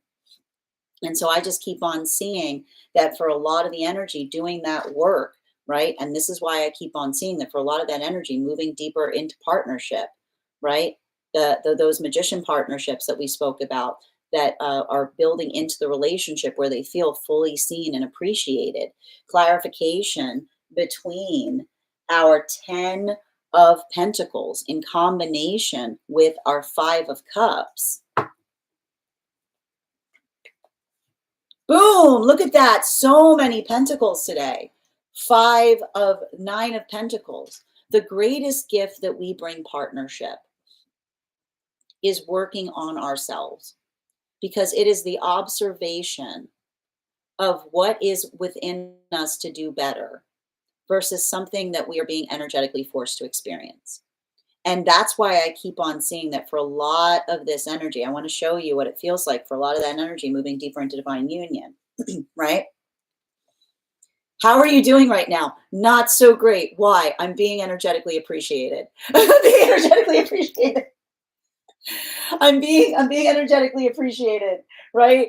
And it's the appreciation that echoes through it like echoes through the history is what I keep on hearing. It's the appreciation that echoes through the annals of our personal experience, because it's the appreciation that reorients us in relationality to how what we experience or what we could have been doing better, right?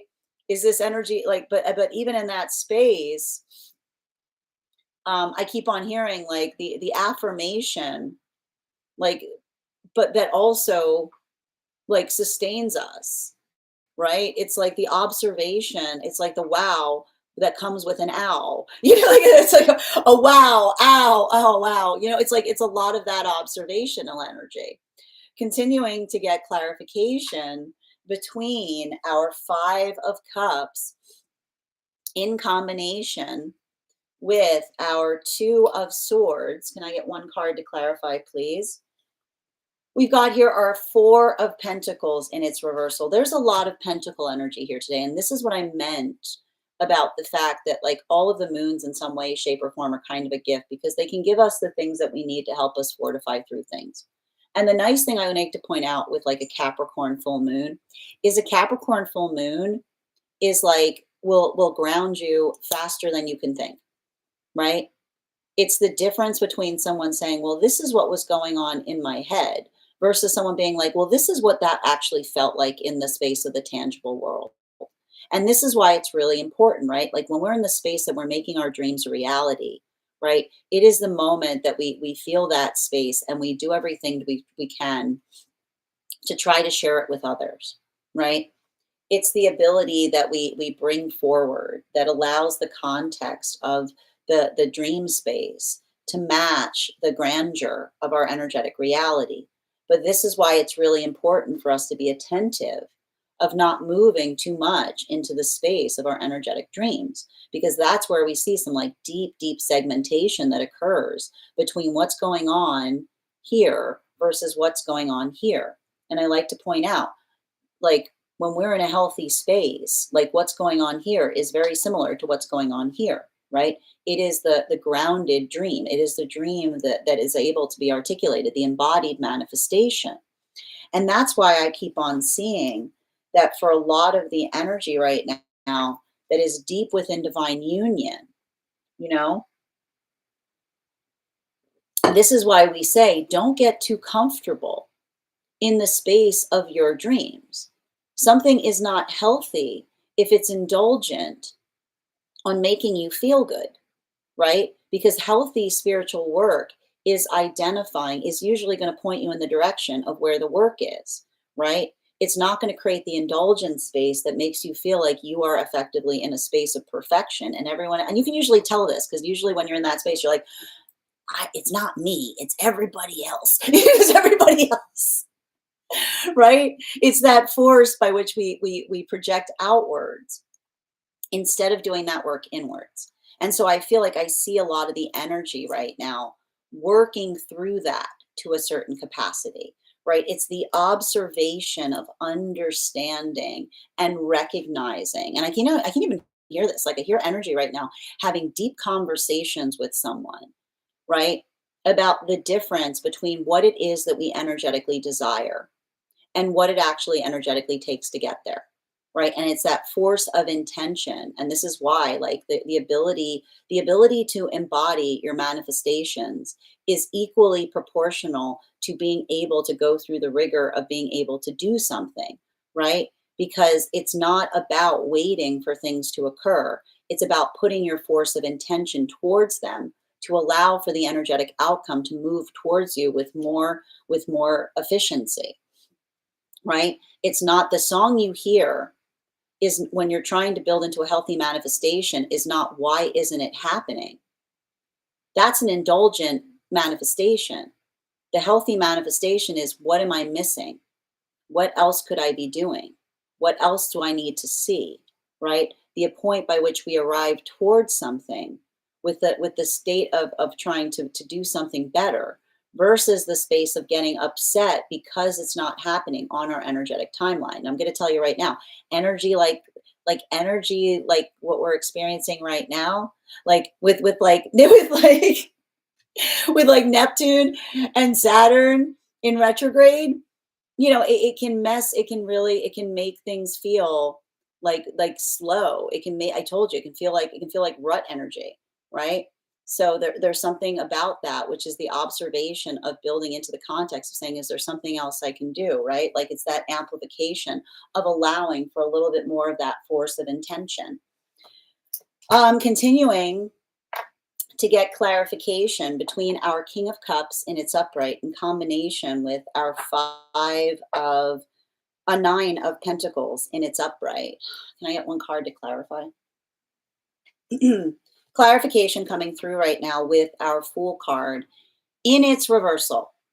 And this is, do you see this? As I'm saying this, we get the Fool card in its reversal, not going fast enough, right? It's a lot of that.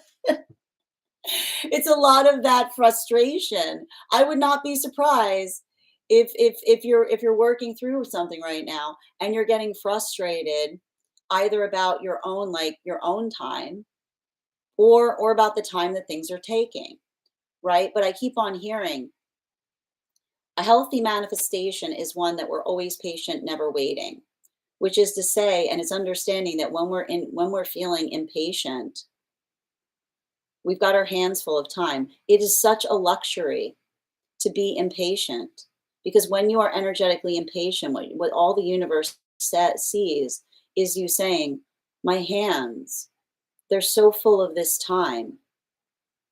It makes me upset. Why would you do that? Why would you do that? Why would you do that? Right? This is why we talk about a healthy manifestation is always patient, never waiting. Because if you say to the universe, I need something, and the universe says, okay, cool, here's some time. And then you go, oh, I hate waiting for things. And the universe is like, I just gave you what you were, you know what I mean? Like, pay attention, right? You have to pay attention. You have to pay attention. When you ask for something and then you receive something, instead of getting frustrated, pay attention, right? Because often, again, a healthy manifestation is not about getting things, it's about receiving things. It's about understanding what we have to heal in ourselves in order to arrive to something. And so that's why I see that there's energy and separation right now that is even working through their impatience in a new way, right? Because if it's like I can see the energy saying to the universe, like in those modalities of saying, I'm looking for the healthy relationship. And the universe goes, great, here's some time. And then someone being like, what are you doing? I asked for counterpart. And the universe is going, here's some time.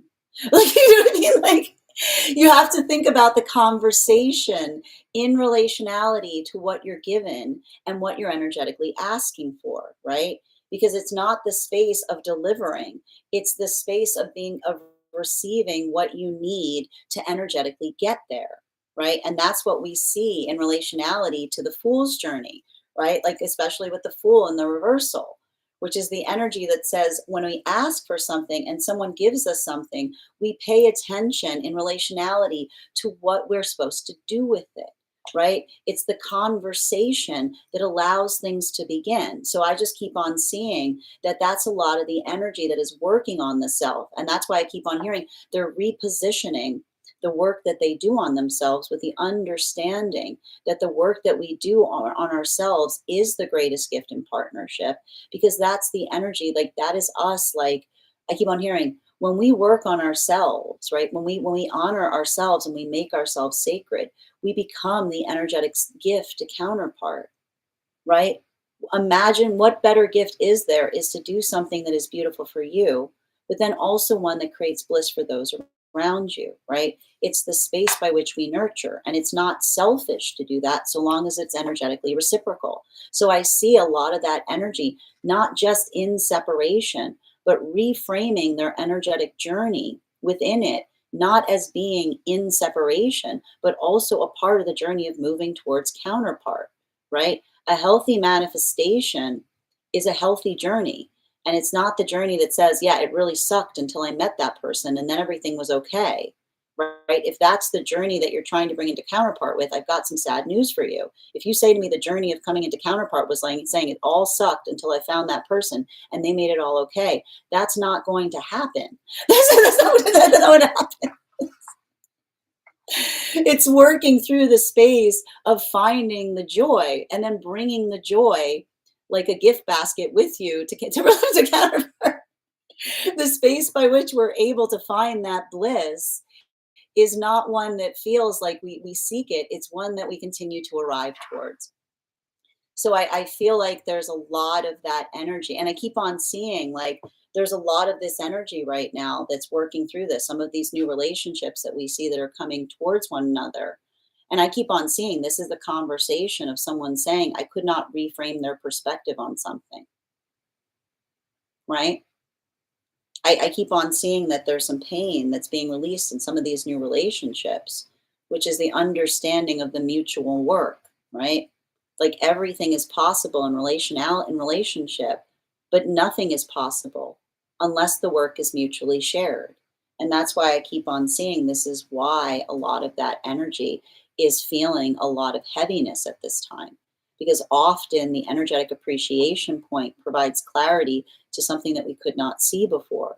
But that's the energy that feels reaffirmed, but it also like, it brings up a lot of the difficult feelings. Like it's like the energy that arrives into the healthy partnership and immediately recognizes and identifies the work that they need to do in resolving something that occurred in the past in context to where they find themselves presently. Continuing to get clarification between our Nine of Pentacles and our Four of Pentacles in its reversal. Woo, that Wheel of Fortune card, man. These two cards together, Fool in its reversal with the Wheel of Fortune in its upright. I keep on seeing that for a lot of the energy, a lot of the energy, like deep within divine union, is working on being patient with themselves, is what I keep on seeing. And that's the hard part for some of the energy deep within divine union.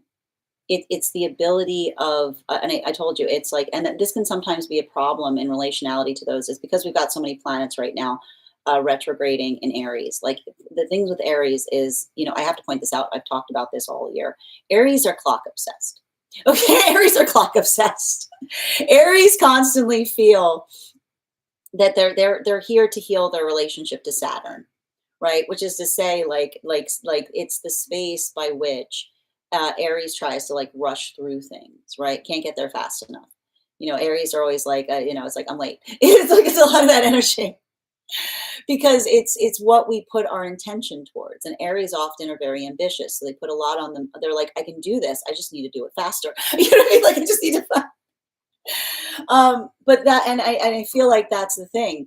I feel like the way, and I kind of want you to remember that right now, because often with like when we have a lot of planets like retrograding in Aries, we can sometimes have to go through a lot of the energy that the same work that Aries have to go through.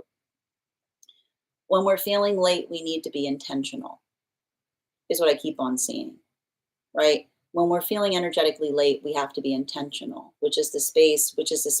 When you perseverate about being late, you're even in that space, you're wasting time, right? This is how Aries navigate it. It's like on to the next thing, right? Not getting upset at the self, but just being intentional in relationality to what you're moving towards. So I feel like there's a lot of that energy that is doing that work right now. They're focusing upon it. They're articulating through it. They're defining and they're discussing upon what that is. But what's beautiful about that journey is I just keep on seeing that for a lot of the energy doing that, especially deep within divine union, this isn't the energy that says, why isn't it happening? This is the energy says, what else can I be doing? Like what can I do in a different way, right? It's a lot of that understanding of the self. And for a lot of the energy working on that, like, and this is what we mean about like us moving into Leo season, which is the space by which it's an honor. Like when we are going through difficulty, the concentration upon the force by which we say, how can I do something in a greater way? Like even in that context, right?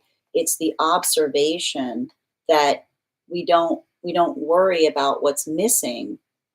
We work with what we have, right? It's like it's not the space by which we amplify what the lack is.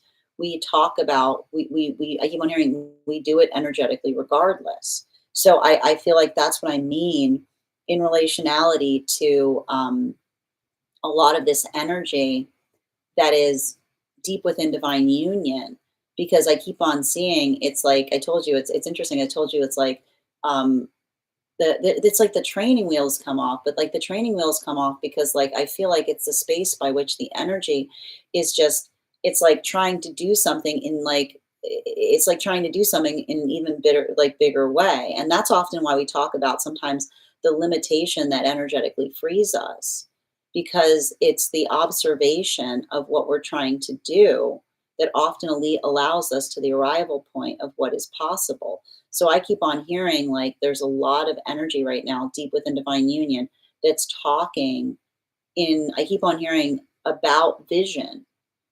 They're talking about what that aspiration is. They're talking about what that dream is, because often in the space, because I keep on hearing it's not just about dreams, right? It's not enough to have dreams. The journey of a healthy manifestation is saying this is the energetic dream and this is what it's going to take to get there, right? Like welcome to Capricorn full moon, right? It's not a dream. Like the difference between a pipe dream and a plan is a path, is a date, right? It's like it's just being able to say like, no, here's what allows that to come into energetic fruition. So I feel like there's a lot of that energy that's being patient with themselves, right? And again, they're building upon that energetic vision. Final card for today's spread between our Fool card in its reversal and our Wheel of Fortune. Ooh, we've got here our Seven of Wands in its reversal. And this is I gotta tell you, like, this is the type of energy that we want to see during a retrograde period, right? It's not the fact or the space by the energy is like less than ideal. But here's the thing about it. Energetically, we don't work. We don't wait for ideal situations to do things, right?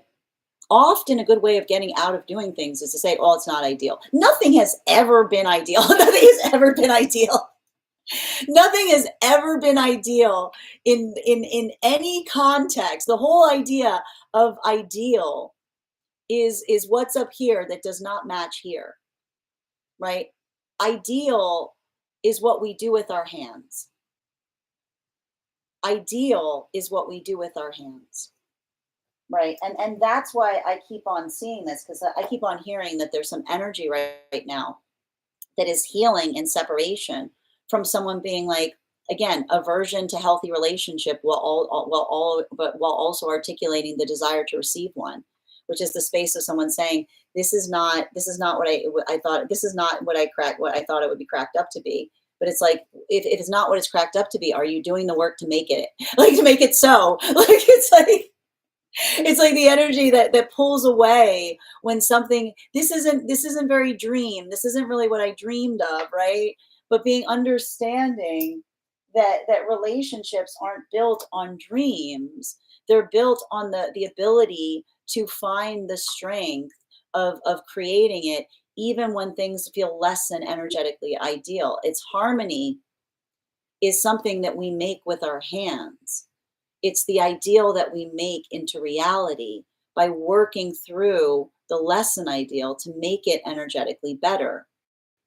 And so that's why I see that for a lot of the energy right now, some of like that's the energy that's doing that work on the self and healing from situations where someone tried to articulate that another person, someone being like, yeah, it's just, like I keep on hearing like the energy that says like it tries to point it away from the self instead of identifying where the work is. Or these are relationships, I told you, the relationships, these temperance partnerships that are coming together right now, they're unshakable because they know what it means to work. You know what I mean? Like I just see where they know what it means to work. This is the energy that goes like they're like, yeah, it's not about it's very convenient to walk away from something going, this doesn't match my dream, versus another person saying, dreams are not found, they're made. We create them with our hands, right? It's like it's like so I keep on seeing that that's a lot of the energy that's working through that. For a lot of the energy right now coming moving deeper into divine union, I just keep on seeing that for a lot of the energy moving deeper into divine union, this is the energy just working on not projecting something that they're experiencing that's very painful. Like I feel like I can hear like I can feel this. Like there's some emotional torment that's coming through right now, for a lot of the energy moving deeper into divine union. But I keep on seeing the energy looking at each other and saying, is it me? And the energy's going, no, quite the opposite.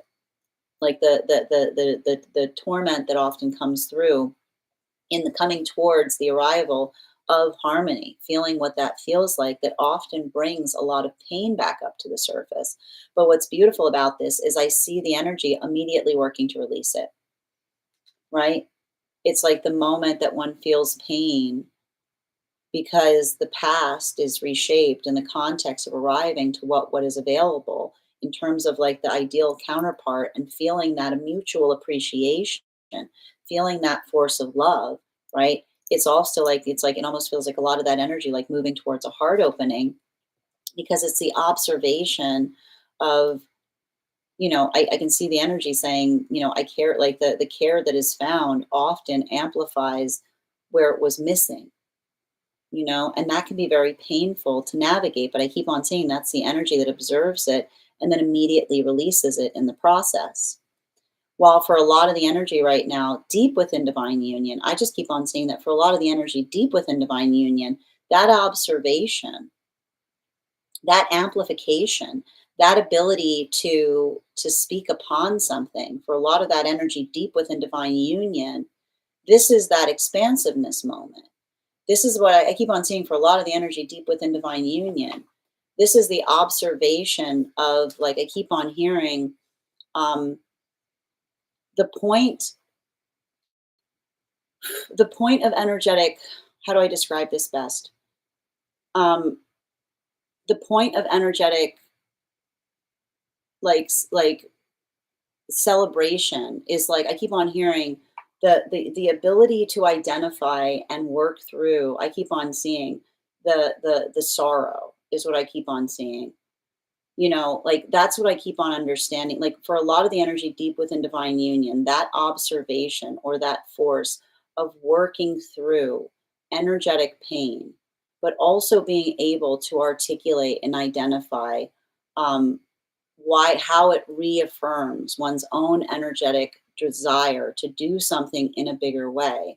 I keep on seeing like that is what we mean in relationality to building a sense of energetic resolve for ourselves, because I keep on seeing that that sense of energetic resolve, it's not conditional, right? It's not the space by which we do something and say like, oh yay. It's the identification point of feeling the the work of the self that is energetically tireless, that is often amplified by understanding and being comprehensive in relationality to what we're trying to do and how we're trying to share it with others. So I keep on hearing for a lot of the energy right now deep within divine union, they're having very comprehensive conversations. They're speaking upon what they're trying to do in a bigger way. They're talking about what they're trying to do and I keep on hearing like in a grander scheme, because I keep on hearing like that's a lot of the energy that talks towards the energetic ideals, because in the conversation of talking towards energetic ideals, it allows the context of being able to articulate what one is trying to do, that would allow the ability to change something within the self in order to reach that destination point. Bottom of the deck on today's reading, yeah, especially with the Eight of Swords in its reversal. The thing about, I got to tell you, the thing about this energy right now that we have to be very mindful about is it can feel, it can feel very much. Um, there's a big tendency to potentially over internalize a lot of this retrograde energy, right? It's very, very easy right now to feel that energetic point of pressure, right? To be very hard on the self, right? I want you to think of like a lot of that retrograde energy, almost feeling like that compression point. So I want you to understand that if you're feeling like that, I want you to observe and identify and reaffirm like your how far you've energetically come, right? If you're feeling the weight of this retrograde, I want you to stop right now comparing yourself to others. I want you to stop worrying about what you could be doing in a different way. I want you to chart your progress. I want you to build a point of compassion and recognizing how far you've come. And I want you building those plans right now in relationality to what you're working on doing better. Because I know, like, I can feel a lot of that force of intent and intensity that can, especially with the energy in Aries, right? That can sometimes create that point of frustration. But I keep on hearing that frustration can also be the recognition point of what helps to fortify a breakthrough. Because a breakthrough is understanding and thinking about something in a different way that changes things, right? So don't let it, I keep on hearing, don't let it confound you, let it astound you, right? Don't get hard on the self. Ask yourself, how can I be thinking about this in a different way that allows for that point of energetic clarity, right? It's okay to move towards that because, again, often in the context of building into a space of healing, the work we have to do is looking at something and saying, what am I not seeing? How do I need to see this in a different way? So I want you to kind of think about that in relationality to making sure that your perception starts first and foremost with holding yourself in a space of deep, deep compassion. That's a lot of the journey that we're going to get into when we get into Leo season. That is our daily collective read for today. I want to thank you guys so much for being here and receiving these messages. Just a reminder, if you would like to book a private reading with me, you can book one on my site. Please keep in mind, if you book a private reading with me, it is a two-step process. You have to book the reading and you have to pay for the reading. Please make sure you do both if you'd like to have that reading. Most importantly, please remember that I will never, ever, ever, ever, ever, ever, ever, ever, ever, ever, ever, ever, ever reach out to you for a private reading. I will never DM you. I will never PM you. I will never slide into your inbox and tell you that I have a very important message that only I can deliver. The only way you can book a reading with me is if you book one on my site. So I would encourage you to do it there. A couple of updates before we move into personal readings today. First and foremost, I want to thank everyone who attended our recent class on the Devil card. That class is now available, and its course materials for any paid subscribers to my Substack. The next class we will be teaching will be on the Tower card.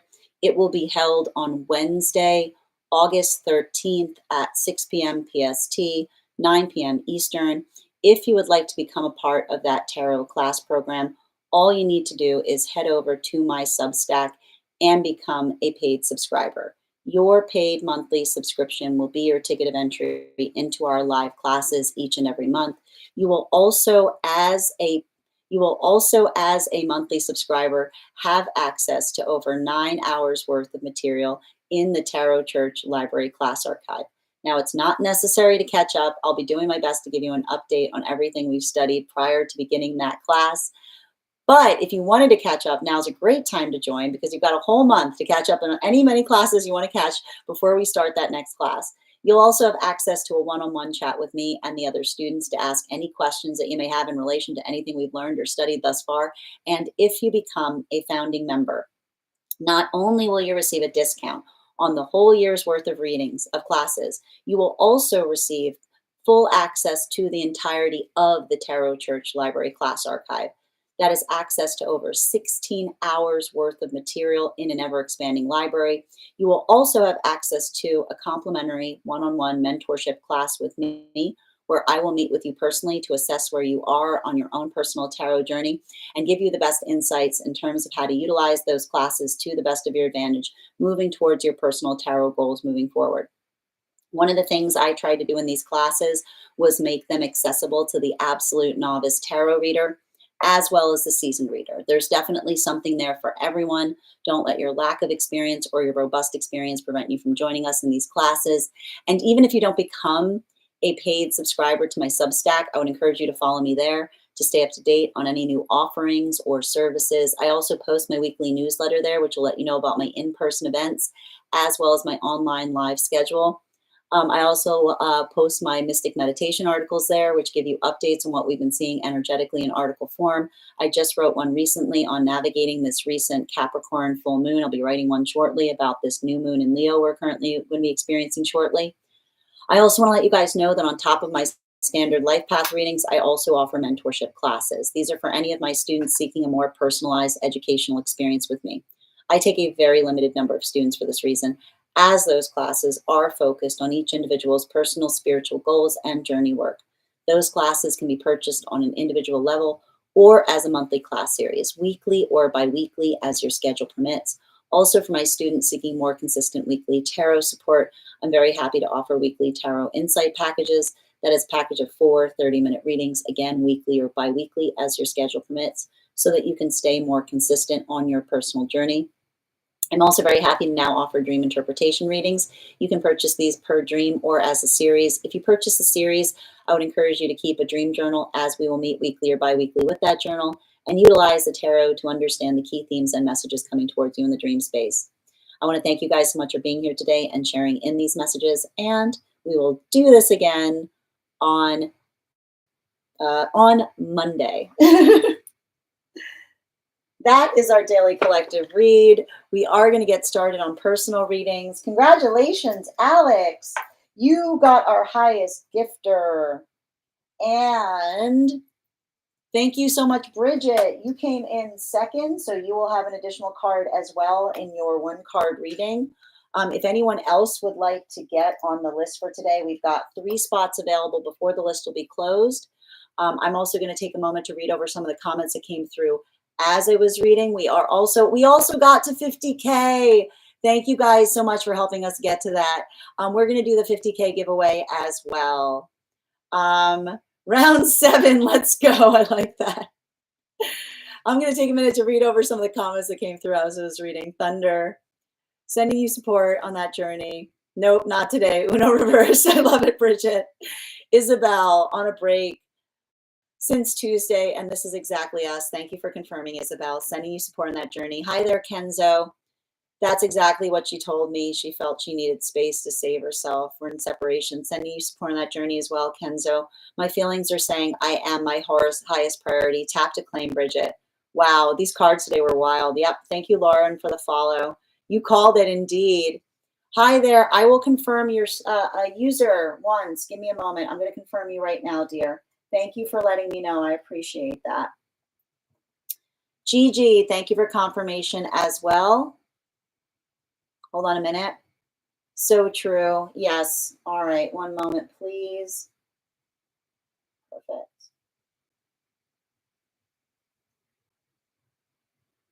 All right.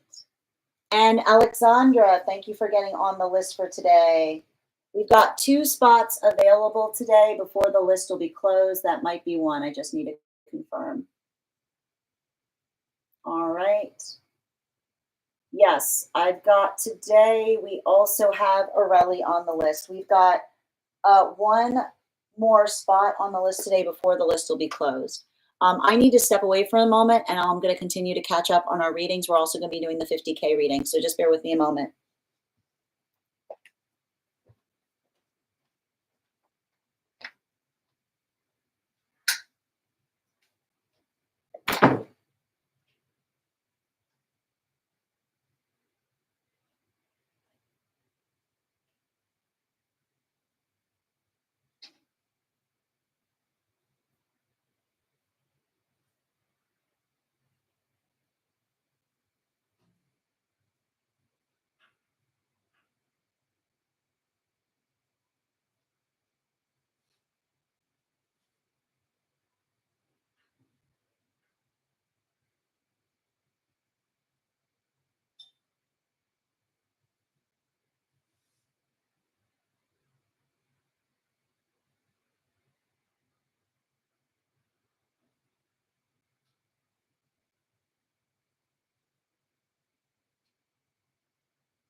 All right, where were we? All right. Perfect. Yeah, I got it. No, I found them. Hi there, and thank you for confirmation, Gigi. Love of self will make all those not for you fall away. Tap to claim. What a beautiful way of saying that. I'm actually going to pin you up there for that, Bridget. Beautifully stated. Isabel, I think, yep, I did too. I did on Ven. Thank you for letting me know. I'm confirming you right now. I've got you, Isabel. You're number 4 on the list, dear. Wow, I know, Hannah. Yes, exactly. I have no idea what it is, but I'll take y'all's word for it. Oh, yeah, it's a payment method. Okay. Yes. Excellent. Yes, and thank you guys for helping us get to that 50K milestone. Turtle time. It is. I know it's turtle time. That's what it feels like. I told you. It's like it's working through a little bit of that like silence with the retrogrades happening. Ginger, thank you for the follow. Oh my God, they made antipasto a gift. They did not. Really? Is it available as a gift? Oh my God, or like a gift in the shop? That's dope. Wow, thank you, Matt. That's amazing. Oh my goodness. Yeah, it feels like not enough time to do everything. Yeah, I'm sick at the moment. I have so much time. Oh, sending you support, dear. I hope you feel better soon. I love time. Give me all of the time. Thank you as well, Neo. I get that, and thank you. And guys, please thank our mod K Megan for their help today. Make sure you give Kay a follow. Giving me partner time and me having realizations as this is what I need to be healthy. Sending you support, Isabel. Excellent. I'm sorry. Yep, absolutely. And Isabel, thank you for the follow. Yes. Thank you too. I'm thankful for all of this healing time and separation. Tap to claim, Hannah. I'll see. Yep. And hi from Norway. Thank you for sharing the live, Bridget. Is it really, do you think that would work? It feels good. I used to cry because I yearn for partnership, but now I feel so Oh, Hannah, I'm just trying to read the rest of your comment. That's beautiful, though. I'm trying to find it, though. Yes. Yes, being selfish and oh, because it's spot on. No, I don't think it's you got listen, I give you carte blanche. I give you carte blanche, Kay, when you see a good comment to pin it. And Belinda, thank you so much for the follow. Going rude. I like that you wrote I think I love that you were trying to write going rogue, but instead you wrote going rouge, which I actually feel is much more spot on for it. Thank you as well. Where were we? Hi there. I'm glad to hear that you're doing better, though, Hannah. I'm glad these messages help. Neo, learning to adjust self so that nothing is missing. The time is relevant to see, to shed, to know. Beautifully said, Neo. Tap to claim. Being self, yep, absolutely. And thank you again, Belinda, for the follow. I might have to do some maintenance on it. Yes. Aries is the white, yeah, it is. I always think about that too. Aries is the white rabbit from Alice in Wonderland. They're like, I gotta go. Where are you going? I have no idea. I just gotta get there. You know? Yep. Aries in Saturn in six feels like being, yes, that makes a lot of sense, Alexandra. I can get that. Yep. You're like, I feel like this all the time. My Venus is in Aries. I love a Venus Aries though, because like Venus in Aries is like, it's like love's a battlefield. You know what I mean? And thank you for those heart me's healing. Yes. Hi there, Kenzo. This is me. Thank you for also connecting to these messages, Isabel and Kenzo. Hold on a moment. I asked myself if I was the problem, and we decided I was not. I like that, Bridget. Dead Heart, thank you for helping me reach my crown goal. Hi there, Grace. Good to see you, dear. I got you on the list. Amanda, thank you for the follow. All right. Hi there. Ooh, I like that big hi, Kay. Hermes, thank you for the follow. I know I love this collective read as well. Thank you as well, Sunshine. And Isabel, thank you for the follow. You're so welcome, Ginger. Hope you have a beautiful day. And thank you for finding me as well. We're going to get started on personal readings in a few minutes. I've got one spot left today if anyone would like to claim it. Less criticism on myself and more compassion. Tap to claim. 111, Alex, tap to claim as well. All right.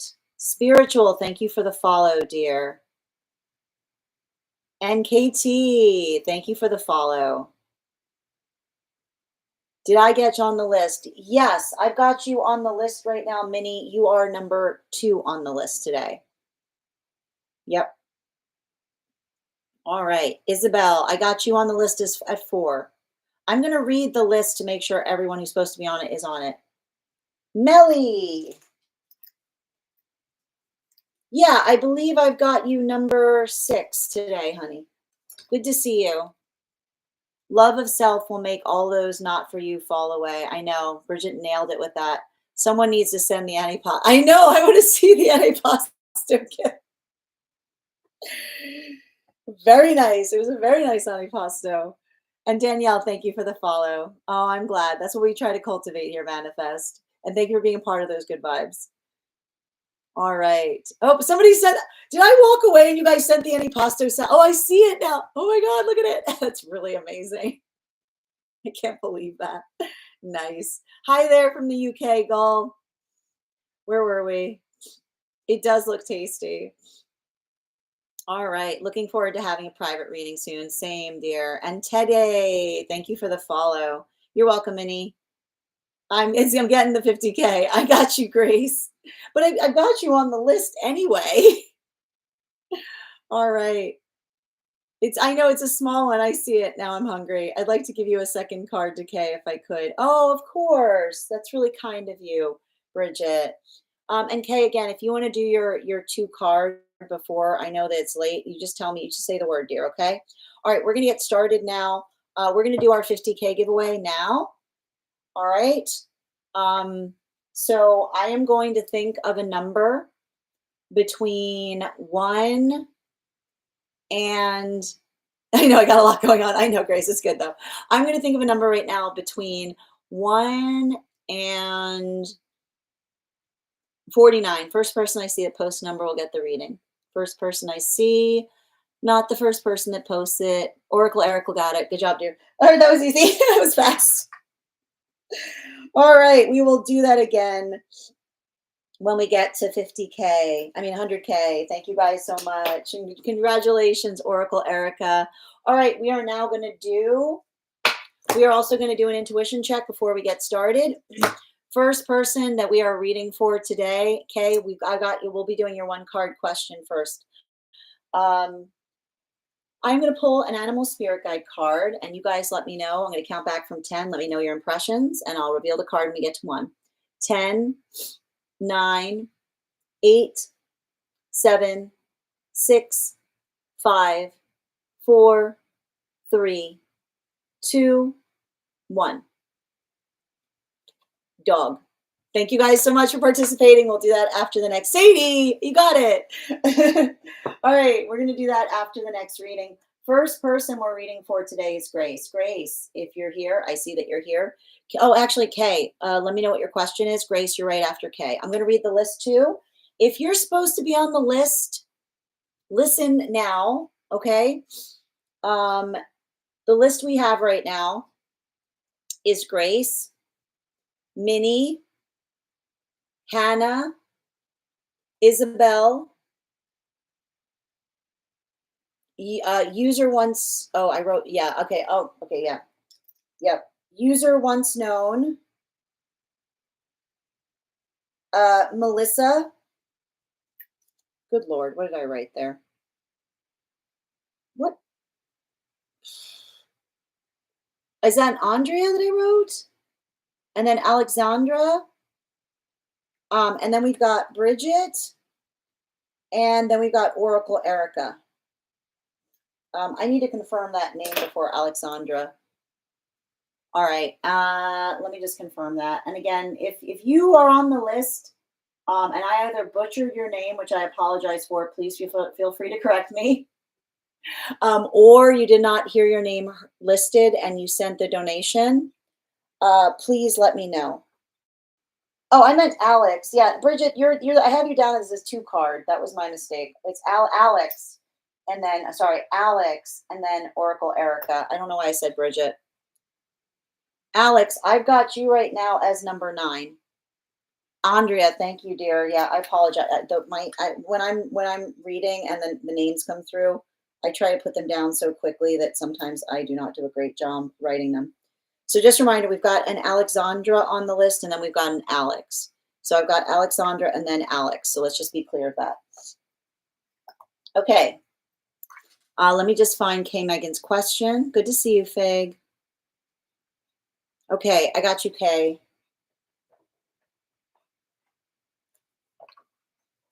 Oh, all right. If you ask someone not to do something at the moment, would he listen or want to do it even more? Oh no.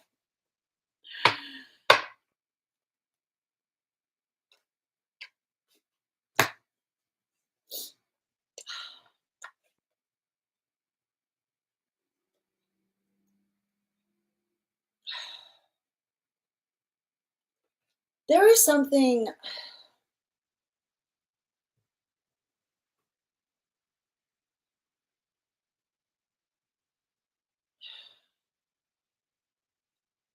I feel like they would use it as a pathwork to try to open up a conversation with you, is what I'm seeing. You know, like this type of energy is like the victory, like feeling the success point in the fact that there's still a conversation, and the fact that you're trying to give them conditions by which they can come back towards you is what I keep on seeing. You know, like I feel like they would see it as a red carpet energy, which is the space by saying like you're open to a relationship and you're giving them the things to do in terms of what they would have to do to kind of come back towards you. They would see it as a carpet, is what I keep on hearing. Bottom of the deck. Yeah, it doesn't matter. It's like I keep on hearing, it says to me, like, it's like I keep on hearing, we're so back. Is what I keep on getting. It's giving me, I think they would hear, we're so back, is what I keep on hearing. Like anything else, like it does not matter. I just keep on hearing them say, like, the fact that, like, it's not a closure point, that you're literally giving them, like, you're telling them, like, what they need to come back. Like, like, that's what I mean about it. It's like they wouldn't see it, um, and they feel like it would, like, I do see something here where it's like, I'm not sure, like, I keep on like,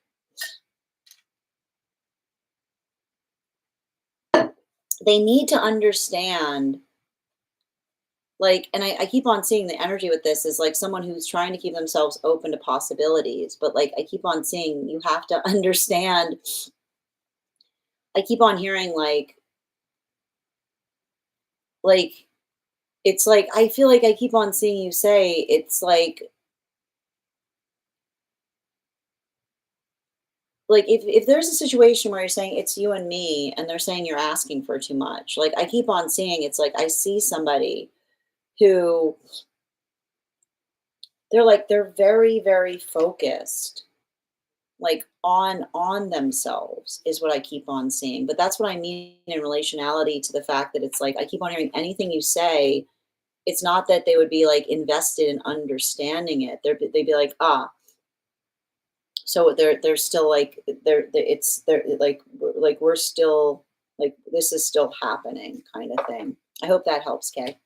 Thank you so much for having that reading with me. And again, thank you so much for all of your help as a subscriber. I mean, as a mod. Thank you, guys. And guys, I'm gonna pin. I love the fact that you wrote "it's so over." I'm gonna pin Kay here, guys. Make sure that you give Kay a follow, and please thank Kay for all the help they give us moderating. All right, one moment, Hardy. Your subscription's ending soon. If you'd like to renew.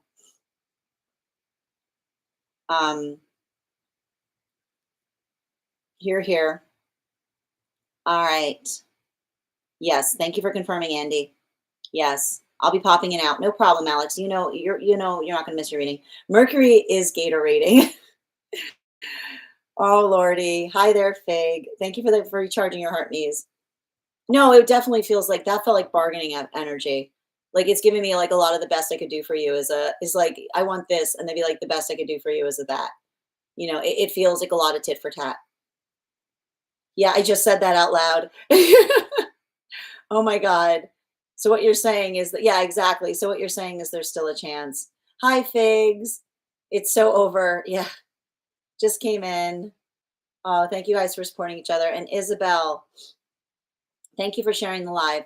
All right. I'm glad that helps, dear. The next person we're reading for is Grace. Grace, if you're here, can you let me know if you'd like a general or if you have a specific question you'd like me to answer? And just a reminder, we've got one spot left for today before the list will be closed. If you would like to secure a spot, please do so sooner rather than later. Anyone else who gets on the list after the next person will be on the list for Monday. All right. Second call right now for Grace. Second call right now for Grace. If Grace is not here, I'm looking for Minnie. Grace or Minnie. Second call for Grace or Minnie. Wait, no, it wasn't coming through, Grace. A Mercury is in the Gatorade. You might need to rephrase it, dear. Did anyone else see it? Am I just missing it? Is it me? Am I the problem? Yeah. No, okay, Hannah hasn't seen it either. So the app doesn't like some words you're using. You might need to rephrase it. Okay. Or you might need to put periods between the words, um, instead of, yeah, you might need to put periods in the words instead. Just help me figure out my location emotions right now. Okay, I see that part. Okay, perfect. Got you. Just do the highest. No, I see it, dear. I'm going to pin Grace here. Guys, we want to support each other across the platforms. Make sure that you give Grace a follow. Um,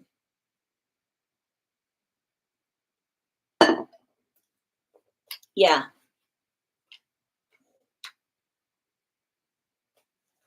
Yeah, one more, please. Thank you.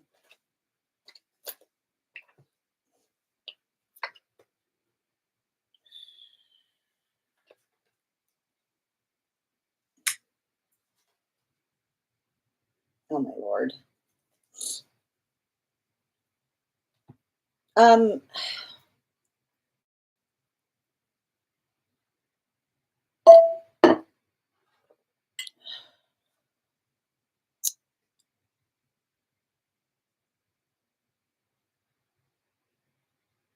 you got to slow and steady something right now.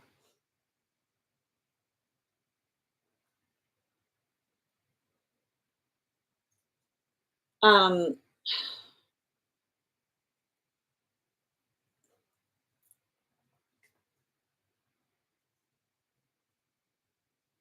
you know, I want to know where Saturn is in your chart right now because I feel like I see some kind of situation or circumstance um, that make sure you're not putting too much pressure on yourself in relationality to the things happening around the self is what I keep on seeing. Like I've got a guide like literally articulating and saying, make sure you're not reading into things too heavily.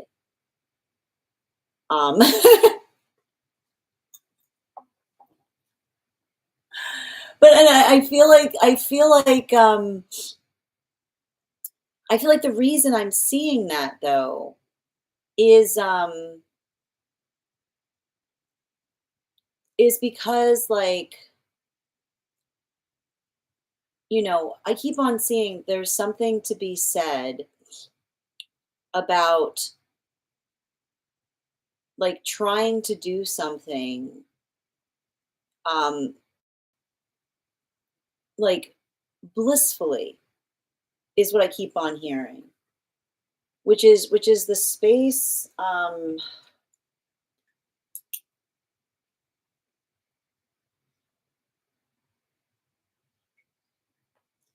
and it's interesting too because I feel like it is demarcated on something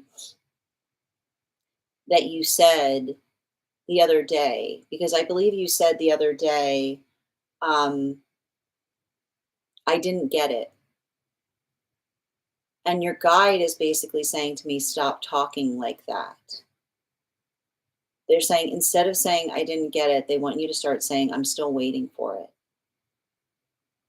which is the space by which you're not like I keep on seeing like and again I keep on also seeing like and I think that there's something important there too because they're showing me the spirit guide of the boar. And I think I've had this reading with you right now before, right? Like I feel like this is not the first time that that spiritual figure has come up in your reading, which is the space by which it understands like you have to have thick skin. Like when I see a boar, it talks a lot about the idea of having to have thick skin as we navigate what it is that we're trying to arrive towards, which is to say, like not allowing, not like I keep on hearing, like you have to look at it in relationality to the way Aries and Gemini navigate um, rejection, which is like it's the space by which to say like it's not letting it affect you, just kind of I keep on seeing like shaking it off, right? And allowing the context by which you just kind of continue unabated. I want you to write that word down. I want you to write down the word unabated.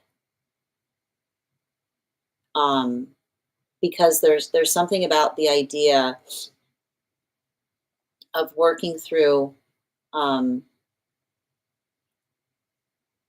I keep on hearing there's like, I'm just going to tell you these cards that I got here.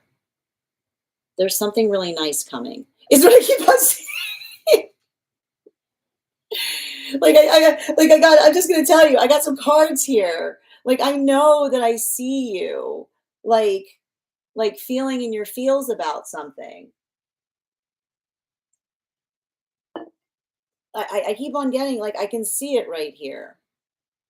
But I keep on seeing, like, I just got a message coming through on these cards that's saying, like, just keep going right now, unabated. Because I just keep on seeing that there's something, like, there's something coming towards you that is, like, going to feel like, I feel like I keep on hearing, like, I want you to understand that there's something that's ahead of you that's going to erase this feeling. But I keep on hearing, like, I've got the guide saying, like, it's like they're saying it's going to erase the feeling because of the amount of happiness that I see you moving towards something. I keep on, I literally, the guide say, this is going to be a memory. Like, this is going to be a memory. um in relationality, like, remember, this is going to be a memory, which says there's going to be a moment that you look back and be like, yeah, I thought that that was some kind of thing. um but this is like, I keep on hearing, like, you're exactly in the space by which you're arriving towards something. So I keep on hearing, just be patient right now, and be consistent, and don't, and I keep on hearing, like, don't internalize the rejection that you're experiencing moving towards something, right? Like, allow it to kind of, and that's why I keep on hearing, it's not rejection. It's a space. I keep on hearing the way you're doing this by saying, I'm still waiting for it, which is the space by which I see, like, you're just continuing forward towards what it is that you're seeking. Because, like, I've got, like, I'm telling you right now, I got, like, a 3 of Wands here with a 10 of Cups. And I'm just saying, like, this looks, I know I can see a lot of that frustration, but I keep on hearing, like, just, like, let it refocus your own energetic commitment, especially in relationality, to being intentional right now. Like, I see this, like, I just keep on hearing you're honing something. Like, every time you're doing something, you're getting a little better. You know what I mean? Like, I keep on hearing you're learning finesse. And the thing about finesse is, like, finesse is the energetic confidence by which we kind of, like um you know by which we energetically articulate and carry ourselves, is what I keep on seeing.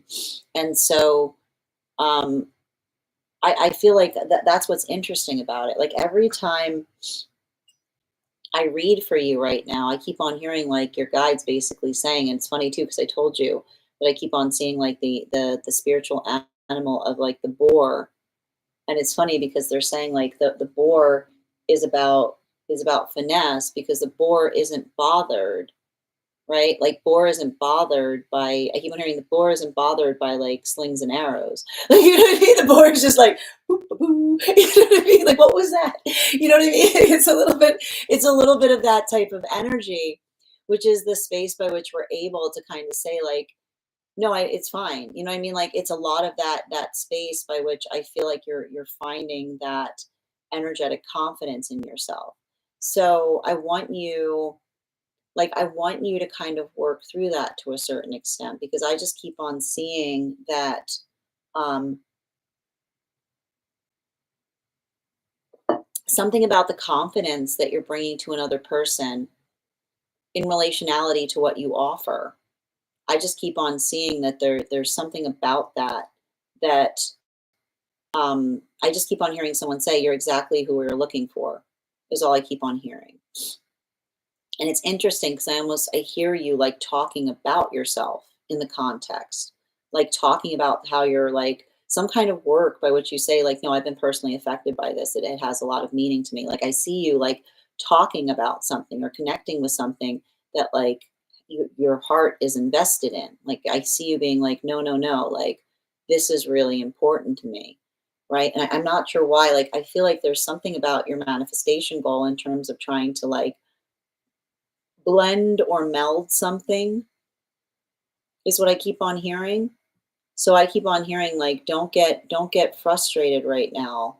Um, because I keep on hearing that offer that you're moving away from, that was an offer for the old you, is what I keep on seeing. Like they're saying to me, like that's the thing about it. Like it's like it almost feels like I don't know why. It almost feels like it would have required you to have to step back instead of step forward. So just be a little bit like just kind of I keep on hearing like the guides are just basically saying, don't don't overly internalize it. Just keep on like I keep on hearing like keep on moving towards something. And I keep on hearing write down the word unabated, which is the space by which you continue forward and you don't get devastated. You just continue to move forward.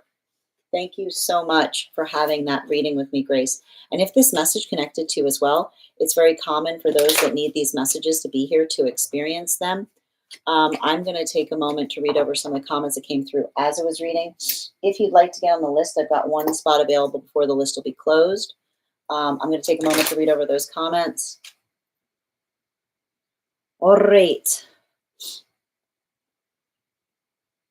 I keep on hearing the word hybrid too. That's what I meant about like some kind of melding. You know what I mean? Like it's interesting. There's a lot of very specific words that are coming through on your reading. All right, where were we? Game day prep. I love that. Yeah. Hold on a minute. Okay. I worked so hard to make things happen for one of the first times. I mean, I don't know why you're saying, I keep on hearing, don't past tense that. They're saying don't past tense it. You're present tensing it. Yeah. Slow and steady. It's been all my life. They want me to focus on something. Sending you support, Chosen. Thank you for also connecting to this reading. Allow the universe to carry you through some of the time. Beautifully said, Grace. Beautifully said, Bridget. Hold on a minute. Yes. Hi, Rosa. I do my best. It wasn't even really about the rejection. It was about how hard I worked. I keep on hearing that work isn't lost. There's something about you being able to reutilize that or repurpose that or needing it on the fly is what I keep on hearing. You know what I mean? I keep on hearing it's not lost. It's gonna be very beneficial for you. I keep on hearing that like that's what I meant in terms of unabated because I almost hear the word repurpose. If anyone else watches, oh, I love Adventure Time. Adventure Time is my wheelhouse. Yes, ice. It is Ice King energy, but it's not. I mean, here's the thing. It's not really. Yeah. It's like it's a lot of. I don't know if it's Ice King. I feel like it's more like Jake energy. You know what I mean? Like Jake energy is more like it's just like it's cool. Like you know what I mean? One step at a time. Sometimes it's just a second by second, minute by minute. Just keep one foot in front. Beautifully said. Thank you guys for also supporting each other in the comments. I have a fear about moving backwards to a place I grew so far from. No, I see it. And I feel like it's very tempting. You know, I feel like it's like a lot of the energy being like, we're waiting for you. Yeah. All divine timing, tap to claim. Yeah, the past is fear of the future is anxiety. Yeah, again, ground in the present. That's what I mean about finesse. You know, I'm exactly where I need to be. Yeah, I feel like I'd be disloyal if I had rejected a role given to me when I need it. No, I understand. Hold on. Yep. Not to mention finances, of course. Beautifully said, Bridget. The offer was lower than what I made. Yes, thank you. The offer was lower than what I made. I've been working to save and spend less due to suit. Yep, thank you for confirming. I only have one offer, no others. And Emma, thank you for the follow. My ex lives where I have to move. It's so unset. So again, right? Like remember when I said the opportunity that feels like it's pulling you back into a past, right? Like I can see that. Thank you for confirmation on the reading. The role is hybrid. Yep. Trust your gut. Yeah, beautifully said. And Rosa, thank you for the follow. Where were we? Oh, that's great. Okay. Oh, you're talking about your reading. Oh, okay.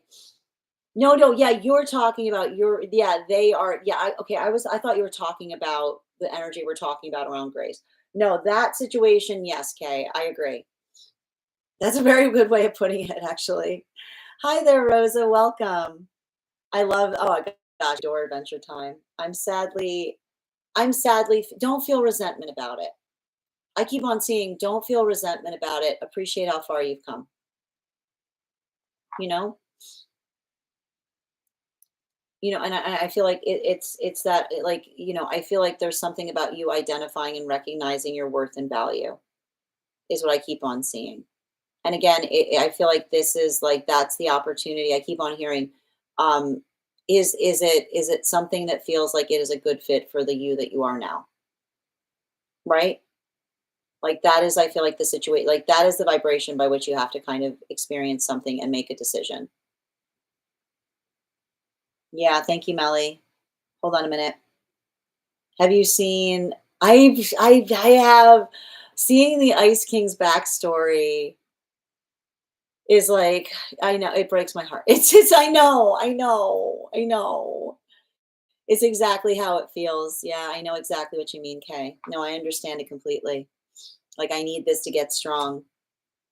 Yeah, I've been thinking about it a lot. No, I think it's a really beautiful way to think about it, Kay. Yeah, no, you don't feel apologetic. Thank you, Una. You're welcome, Grace. Great. And again, I'm sending you support on this. And I mean, like, you know, like be patient with yourself. And I keep on hearing, don't move into something if you're going to be energetically resentful, like going into it. Like I keep on hearing, like go towards a direction that feels like it honors you. So it's really good for bringing humor and perspective. No, I think it's a beautiful way of doing that, of experiencing that.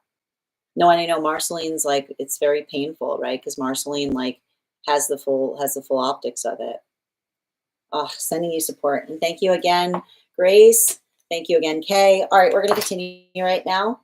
The next person on the list for today is Minnie. Minnie, if you're here, can you respond in all caps? Let me know if you'd like a general reading or if you have a specific question you'd like me to answer. Right back at you, Grace. All right. Minnie, focus. Hold on a minute. Let me pin you. All right. Where is my energy best spent in this season? Ooh, what a beautiful way to just sit to question to ask. All right, can I please have um best and energy best spent in this season? All right, 4 cards, please. Oh, 5 cards actually, because you got on the list early. Thank you. And one more, please. Okay, thank you.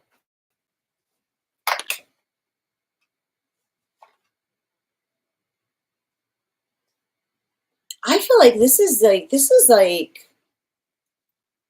some kind of reassessment point for you. You know, um, I think that this is interesting because this does feel like I don't know if you're in the process of some kind of reinvention. You know, but this is what I like. This is what I see. Like I see a little bit of this energy. Like this is saying to me, like, I keep on hearing, like, there are some of us. Are you like a Gemini? Like, is there some kind of Gemini placement? Because like it's like it almost feels like the energy of like working through hurt via the portal of reinvention, which is the ability to understand the opportunity to like do something in a different way, you know? And I feel like that, like I keep on hearing like that's your gift. And I feel like it's interesting because I keep on hearing your pragmatism, like your pragmatism will be an absolute gift um, to someone who sees and appreciates it, right? The ability to kind of move forward, like not be, not be bothered by something and just kind of move through it. But I feel like there's something really important. Um, like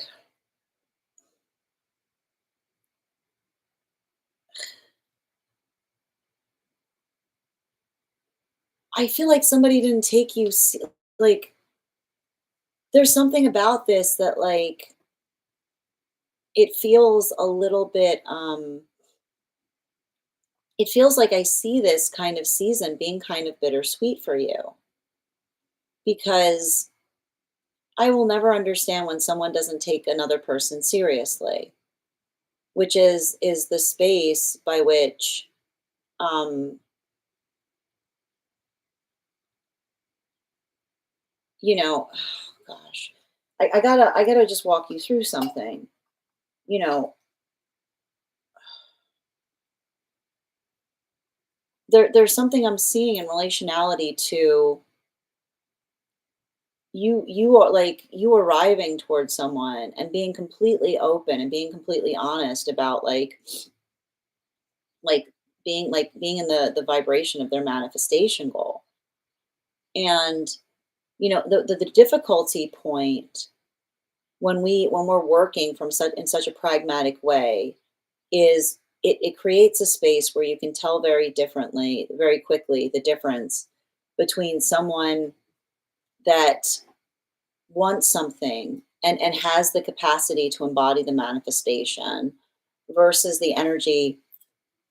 um I keep on hearing the word, I know I said that, which is like the space by which one says something that they don't mean. But that's why when we're on a healthy healing journey, like the words we say are sacrosanct. Like we say what we mean what we say. We don't say things to get our way.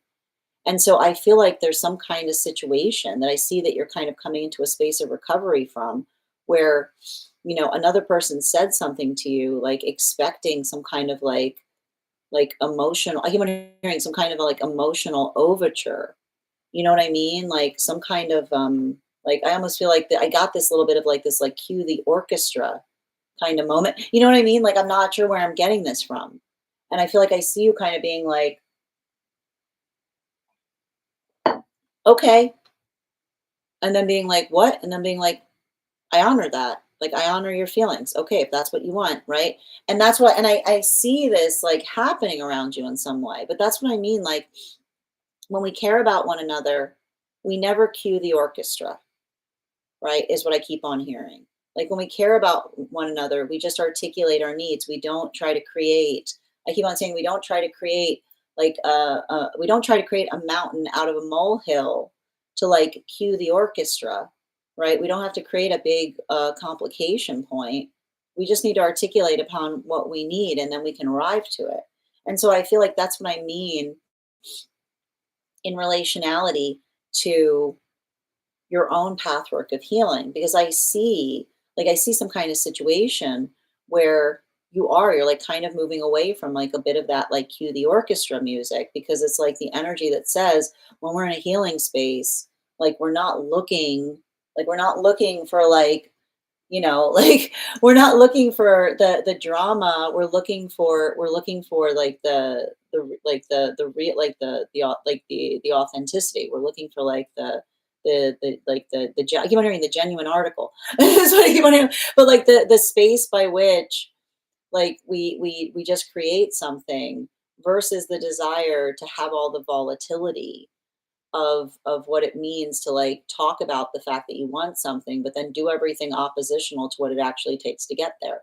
So I feel like the nice thing about this is I feel like I see you moving into a space where that pragmatism is appreciated, it's honored, it's and I see somebody like with you that says I love it because your pragmatism is a gift because I never have to question what you need. Is what I keep on hearing. It's just there. Is what I keep on hearing. This is how simple it can be, right? And I feel like there's a lot of that energy that I feel like it's going to help fortify you, but I also feel like it's going to be a little painful because I feel like it's going to help you see what was within you to change versus what was outside you to experience.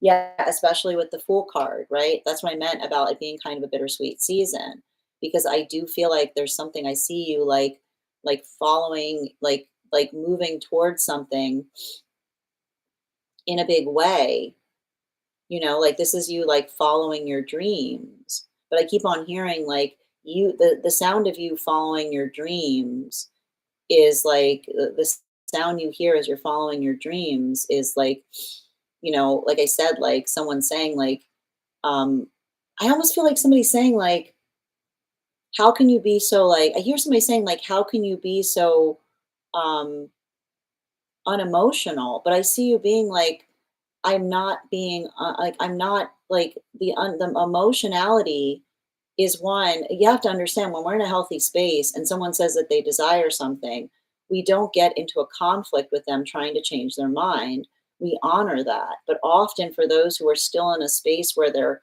like caught in their feelings or they're saying things that are energetically confusing, it's almost like somebody saying like, how can you be so how can you be so like like calm at a time like this? And I see you saying to someone, I'm being calm because I'm giving you what you energetically asked for, right? It's like the consideration that requires the ability to make something energetically simple, right? Bottom of the deck. Yeah, especially with the 7 of Pentacles, right? And I keep on hearing like pragmatism. Pragmatism needs pragmatism. I know it's painful. Pragmatism needs pragmatism because when pragmatism does not, when another person has pragmatism, but they're looking more, I keep on hearing like like the pragmatism is a gift where some would find pragmatism as the greatest gift because it allows for simplicity to kind of move towards something in an easy way.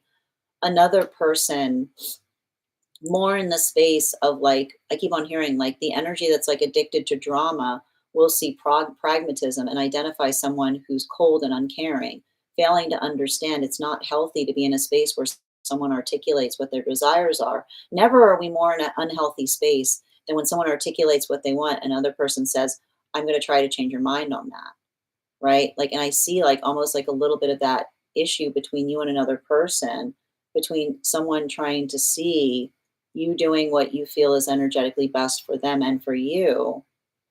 But, and I keep on hearing like the conscientious point that like drama is just not, it's like I keep on hearing it's nice on screen, it's terrible in real life because it's fun to watch, but to experience it's very unhealthy. So I almost see you like having that conversation with someone, like it's not, I keep on hearing you say it's like it's not romantic to try to force someone into a manifestation. It's just the observation of honoring each other on the journey. So I feel like that, like that's a little bit of like the work I see you're doing. But I also feel like I keep on seeing like I feel like you're like I see you in a space that you're like you're making peace with that, like you're making peace with the fact that like that is kind of a situation that you're working through. Thank you so much for having that reading with me, Minnie. And if this message connected to you as well, it's very common for those who need these messages to be here to experience them. We are doing personal readings. I've got one more spot today before the list will be closed. I'm going to take a moment to read over some of the comments that came through as I was reading. We are also at 64K likes. When we get to 100K, I will be gifting a reading back to the collective. So make sure you're tapping that screen, and we'll get to 100K in no time. Just bear with me a minute. You're so welcome, Kay. Yes, Kay. Everyone only. And guys, I'm going to pin Minnie here. Make sure that you give Minnie a follow. We want to make sure that we're supporting each other across the platforms. Yes, everyone only sees him as the Ice King, but I'm the only one who's seen the whole transition. I totally get it, Kay. Sending you so much support in that journey. Oh, you should watch the show. It's so great. I love it. You should definitely. I dressed as Marceline for Comic-Con a couple years back. It was fun. You should definitely watch it and see what you think. Yep. I'll give it a whirl. You should put it in. I'll put it in the disc. It's great. Good afternoon, Heather. Good to see you. Yes, Minnie. I feel like I'm asking, may I move forward with joy even when this wasn't what I chose? Yes. How else can you do so? You know what I mean? Like that's what I keep on seeing. Like I feel like a lot of it, like that's what I was reading for. That's what making peace is, right? Like making peace. And I feel like that's the problem with it. Like working in the context of finding joy, even if I keep wondering the joy that like you were not looking for, but yet, but yet there it is, because I see, I see like the you finding joy is you making energetic peace with things, which is the articulation of saying that never do we love each other more, um, than like never do we love each other more than when we honor what we're asking for. NCE, thank you for the follow. Rose Blue, thank you for getting on the list. The list is closed today. You have this deck. It's a great deck. This is the deck I prefer to teach on, and this is the deck I prefer to read on. Highly recommend. Yes, I received this. I'm so glad, Minnie. Thank you for having that reading. I've got you, Rose Blue. All right. Next person we are reading for today is, I'm looking right now, Hannah. Hannah, if you're here, can you respond in all caps? Let me know if you'd like a general or if you have a specific question. Please remember the list is closed today. If you get on the list today, you will be, anybody else who gets on the list today will be moved to the reading list for Monday. If you get on today, you'll have an additional card for Monday. All right, I've got another animal spirit guide card here. We're going to count back from 10. When I get to 1, I will reveal the card. 10, 9, 8, 7, 6, 5, 4, 3, 2, 1. Blackbird. Thank you guys so much for participating. We'll do that after the next reading. All right, I got you, Hannah. I'm going to pin Hannah up here. Guys, make sure that you give Hannah a follow. We want to make sure that we're supporting each other across the app. All right, life path, please. 4 cards for Hannah, life path.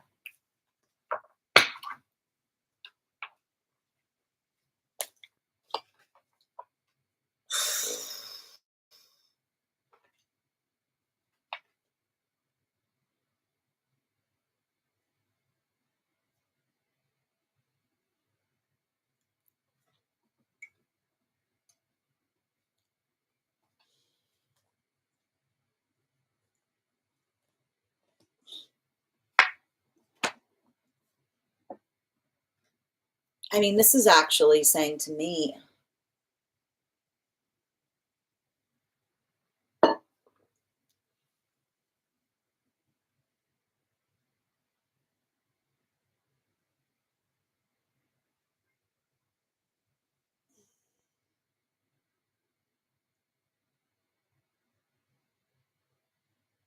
there's something like, I feel like there's something really important that's happening in your life path. Um, in relationality to working with and understanding and like the feelings of yourself and the feelings of others is what I keep on seeing. And I think it's wild because like I just want to show you what I'm seeing right now with like the Knight of Cups and like the Knight of Cups in combination with the Five of Cups, which is like when someone is so obsessed about their own emotions, they don't recognize the chaos that they're creating in the process. You know what I mean? Like I want to just like, I feel like this is something that's really important, which is the space that like I see you navigating, which says, you know, like it's not about how we feel, right? It's about being careful on how on where we step is what I keep on seeing. Because when we move towards each other just carrying our feelings are clumsy, right? Our feelings can knock things over. Our feelings can disturb things. And that's why, you know, the space of another person like articulating or communicating and being like, well, I just wanted to let you know, and being like, it's not about just letting you know, it's about the repercussions of I keep on seeing like the repercussions of articulating something is what I keep on seeing, right?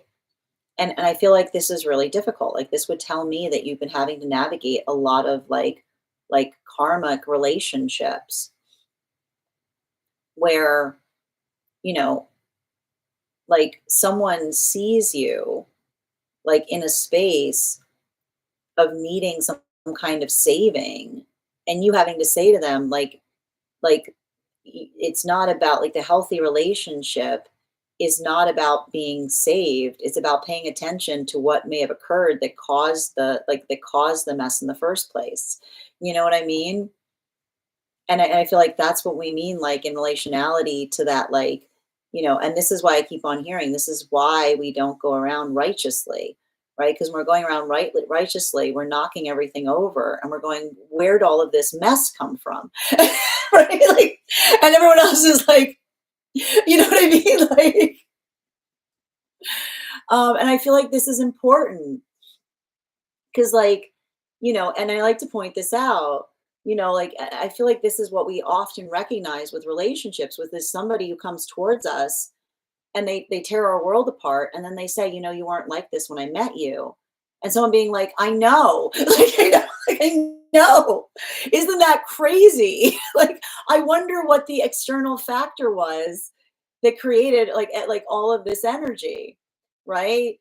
Like it's not that like the another person's desire for perfection can energetically like ruin us because it's not the observation of someone coming towards us from the space of how we look when they're far away from us, but being able to appreciate the entirety of us, right? It's easy. I keep on hearing it's easy to daydream about the perfect relationship, but that's why that's why those who daydream about the perfect partnership are frequently not in it because they're so busy idealizing like what they're looking for that they never get off their high horse to do the work and actually creating it. And I feel like this is a lot of the work that I see that's happening for you right now as it relates to healthy relationship, right? Because this is what I feel like this is what I see you moving towards, which is someone that isn't afraid of hard work, right? Someone who doesn't I like to point out often when I see the emperor in its reversal, especially as it relates to masculine energy, I often see this as like true masculine energy. The masculine energy that becomes the energetic force of the masculine, bearing in mind this is not based on gender but what it feels most aligned to, because it's not the energy that says I don't do that, it's beneath me. It's the energy that says, here, let me help you carry that, right? So I feel like there's a lot of that force of intention in relationality to helping you heal, but a lot of it is the observation of the relationship, of working in harmony with someone that doesn't see you as a problem that needs fixing, but works on themselves in terms of identifying how to do something better to help create like the reality that they're continuing to build into. And I feel like this is hard because I see that you're already in that vibration, right? But I feel like I keep on hearing like a lot of that work is going to kind of require you to continue to do that. I keep on hearing like going through that space of like discernment, right? Like the discernment between someone that articulates the desire for something, right? Like where like I don't understand why I can't find it versus the observation of the energy that says I'm trying to figure out what I can do to make it an energetic reality. Bottom of the deck on this reading. Yeah, especially with the Queen of Wands and its reversal, right? I feel like this is requiring a lot of healing from energetic rejection. I would not be surprised if there's situations where you move away from someone and then they come back and they're like, you did not look like this when I was with you. What happened? And I wanted to remind you, it's like what happened was proximity. Like what happened was proximity, right? Often these relationships, you can demarcate them because someone comes towards you and everything starts to fall apart. And then they pull away and they go, well, that's not fair. They didn't look like that when I was with them. Of course not, right? Like you haven't put it together, they haven't put it together, right? The space by which we come to another person, like the energy that often looks towards another person and tries to pick it apart. I keep on hearing the energy that picks at you is not the energy that's going to help you put things together. The energy that picks you apart is not the energy that's going to help you put things together. You got to write that down. That's coming from a guide. The energy that picks you apart will never be the energy that puts you together, because it's the energy that, again, will always articulate the reasons why they're not doing something instead of all the reasons why they should. So I feel like this is important because I see a lot of energy that tries to like double back on you, right? Tries to come back and say, oh, now it looks like you're in a better shape. Being like, I wonder why. Like, I wonder why. Right? Don't let someone else take ownership of your own progress, right? Because I keep on seeing that you coming into the space of loving yourself, appreciating yourself, being in your authenticity.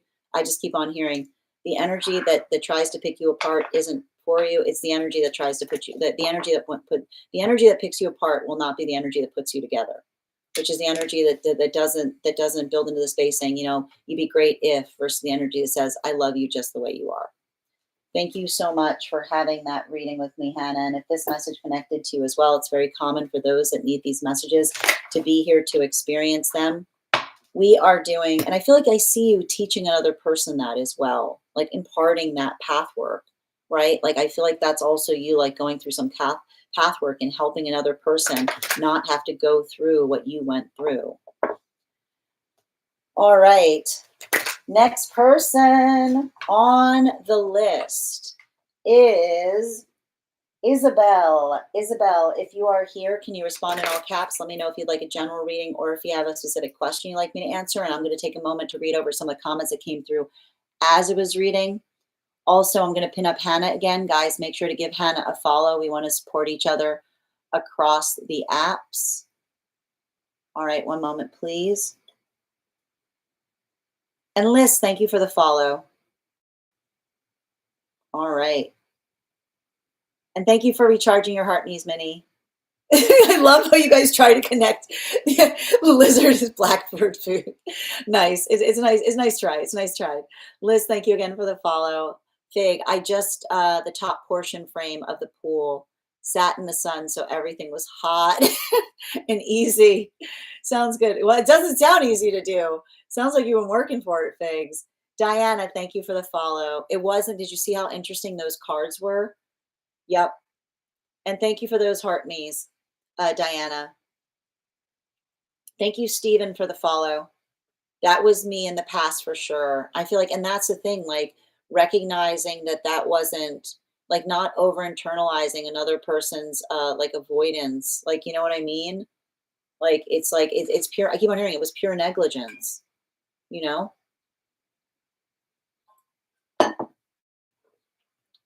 And to leave, thank you for Fief, thank you for also recharging your heart knees. No, don't let anyone circle back, especially without an apology, is what I keep on seeing. If the first words out of their mouth are not, I owe you an apology. Hi there, Isabel. I'm so glad. Welcome, dear. You're welcome, Hannah. All right, we're going to be doing a reading for, all right. We're going to be doing a reading for Isabel right now. Okay, hold on a minute. I know they were very interesting cards. All right, but first we're going to do another animal spirit guide intuition check. I've got the card here.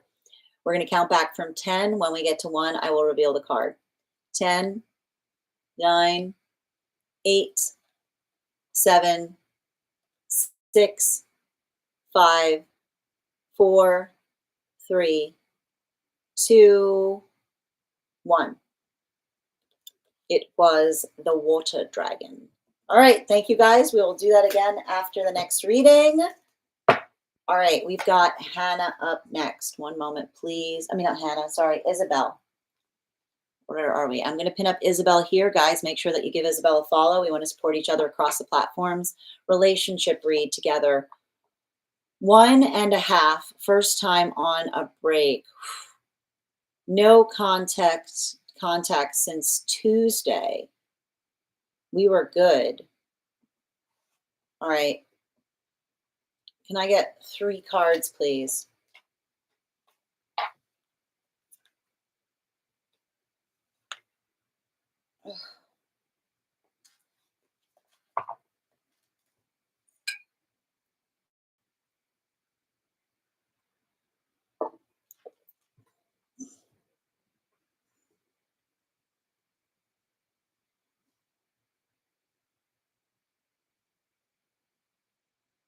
This feels like completely out of the blue. You know?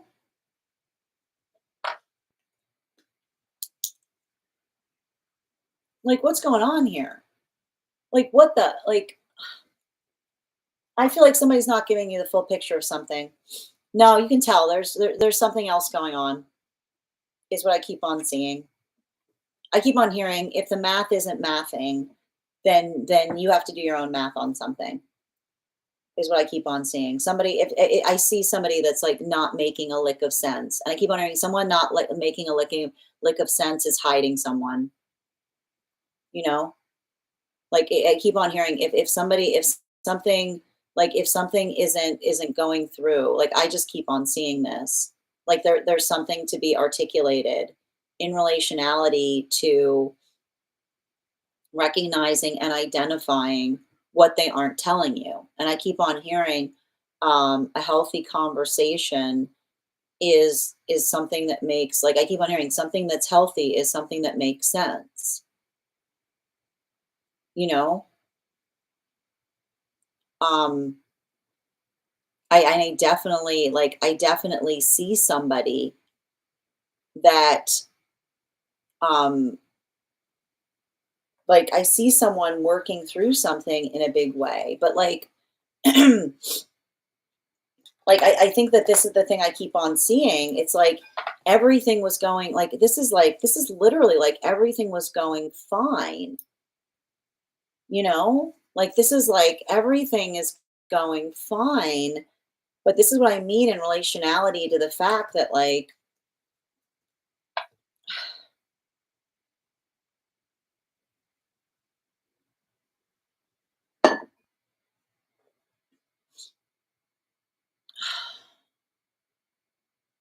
I feel like I keep on hearing the difference between I need time. Like when we hear I need time, the thing we need to say is, what are you not telling me? Is what I keep on seeing.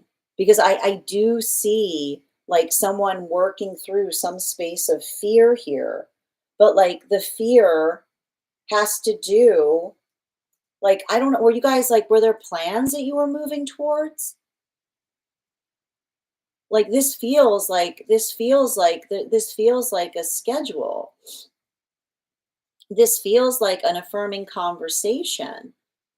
This feels like, and I got to point this out. Like, this feels like I literally see a conversation where you and them were like, okay, so we're agreed. And then like immediately, like self sabotage, cold feet is what I'm identifying. So, the one thing I would be very conscientious with as it relates to conversation with this person is make sure they're not trying to ask for a restart. Make sure that they're not trying to put like I keep on hearing no new relationship energy that says, okay, we had a conflict, so now we got to start back from square one, is what I keep on seeing. Because I keep on hearing the space by which we fear moving forward is not one where we self sabotage. It's where we talk it out, is what I keep on seeing. And like I keep on seeing some kind of situation. It has nothing to do with you. Like, I literally see someone, like, I want to say, like, they're being, like, when I say, like, I see someone making really, really foolish choices right now, I feel like it has to do with a lot more of them, like, working through their own anxieties and fears as it relates to, like, the I keep on hearing the inevitable path by which we move deeper into connection. But I keep on hearing healthy relationship isn't a limitation. Healthy relationship is a door by which all things are possible. So I keep on hearing, like, make sure, like, someone isn't moving towards what should be a happy occasion by saying, I'm not ready for this. Right? It's not, I keep wondering, it's not your responsibility to navigate another person's readiness. I keep on hearing that's something that they need to work on within, because I keep on hearing energy that says, I'm not ready for this, will often move into self sabotaging. So make sure, I keep on hearing, like, make sure someone, like, isn't looking for, I keep on hearing, like, isn't looking for, um, like, isn't looking for, like, I keep on seeing some kind of, like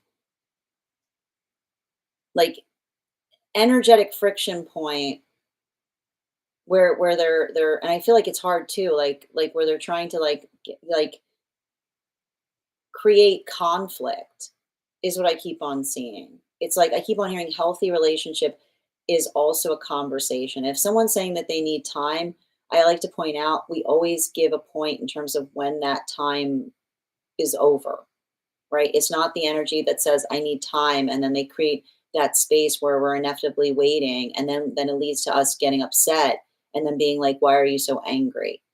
It's like the space by you say, like, when you need time, that time is finite. You say I need a week, not I need some time to sort something out. Bottom of the deck.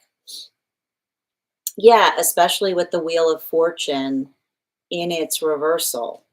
I feel like you kind of articulated the fact that I see someone trying to, like, pull the brakes, right? I see some kind of situation of someone, like, working through, like, the inevitability of something moving into a deepening partnership, and also feeling the anxieties there. But I keep on hearing, like, you know, it's not, I keep wondering, it's not yours to demand it. It's yours to identify if someone is giving what you need in order to be energetically functional. And I keep on hearing that the way that you're going to be able to decipher this is when we are invested in healing something, we don't say I need ubiquitous time. We don't leave another person with a question mark as it relates to how much time we need. We're able to very much fixate in terms of what that time is. So if someone's saying, like, I need some time, you have to say to them, you owe me as someone who cares about me, a point by which I can identify and recognize when we can circle back up on this, right? I feel like there's that modality or that moment. So make sure someone's not just asking for ubiquitous time, right? Because I even see there to be like, make sure that someone's not asking for ubiquitous time, which will inevitably lead you to the point where you're going to blow up.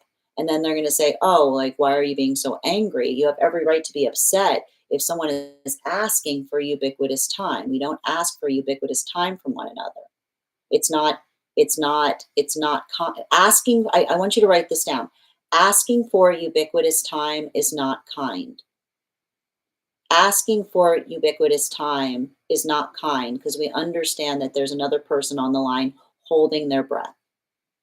So I keep on hearing it's totally fine for you to say, I want to be respective of the time that you need, but you have to be respective in the space that we have to have a particular date by which to say that we are going to catch back up on this. So make sure that someone is not asking for ubiquitous time, because asking for ubiquitous time is not kind. Thank you so much for having that reading with me, Isabel, and sending you so much support on your journey. And if this message connected to you as well, it's very common for those who need these messages to be here to experience them. We are doing personal readings right now. If you would like to get on the list for today, the list is closed, but you can get on the list for tomorrow, and you'll be for Monday, and you'll be the first person read for. You'll also have an additional card in your reading. Next person we are reading for today is I am looking for user once known. User, if you're here, can you respond in all caps? Also, friends, we're at 68.6K likes. When we get to 100K, I'll be gifting a reading back to the collective. All right. And just reading over Isabel's comments. And the next person on the list for today, yep, thank you. Yep, he said he doesn't, he even said it doesn't make sense. He's depressed. He's running from it. No, definitely confirmation. Adam, thank you so much for those gifts. We were talking about our next step a lot, and this is what I meant about the cold feet. Yeah, thank you for confirming. I could see him saying this. I feel like the thing you have to articulate to another person is if they're asking for ubiquitous time, it's not energetically fair. You can say, I can give you time, but you have to give me a time that we can circle back up on something. Oh, hi there, 10 Phoenix. Welcome. Thank you for the follow. Yeah, no time. You see, that's what I keep on hearing. Ubiquitous time is not kind. All right. Unabated. Hi there, Queen. Hi there. How are you doing today, user? And thank you guys for supporting each other in the comments. I can't stop stressing over how all the cards in my life path reading felt. No, no, Hannah. What are you talking about? Quite the opposite. It was the comparison. Are you kidding? You had the six of cups and it's upright with the emperor and its reversal. It's like the past versus the present. They weren't negative at all. I told you, I like to see the emperor in its reversal. It's the observation of the healing that's coming towards you in relationality to identifying and being able to notice the difference between the energy that wants to pick you apart as to why they're not showing up versus someone that is always looking, like someone who's always working on themselves to identify how they can do something better. Like those were incredibly, I thought the reading was beautiful. Like that was the lesson that was happening through the life path. All right. Okay, I'm doing well, user. I hope you're doing well as well. Okay, we're going to continue right now. Before we do so, let's do another intuition check. I've got a card here. We're going to count back from 10. When we get to 1, I will reveal the card.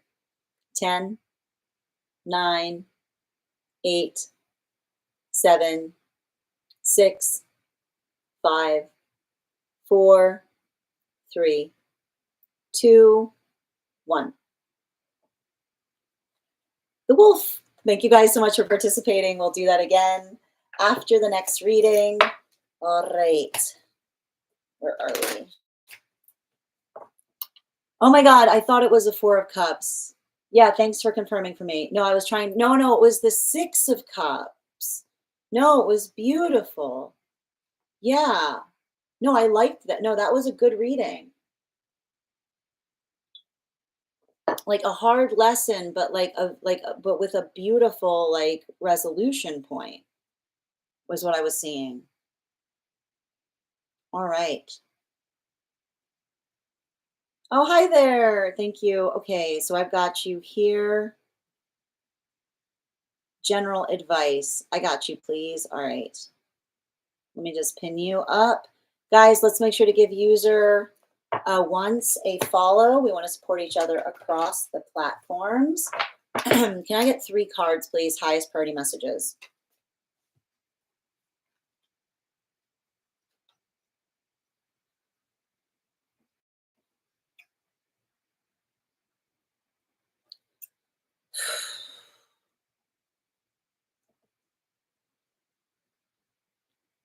I keep on getting the message.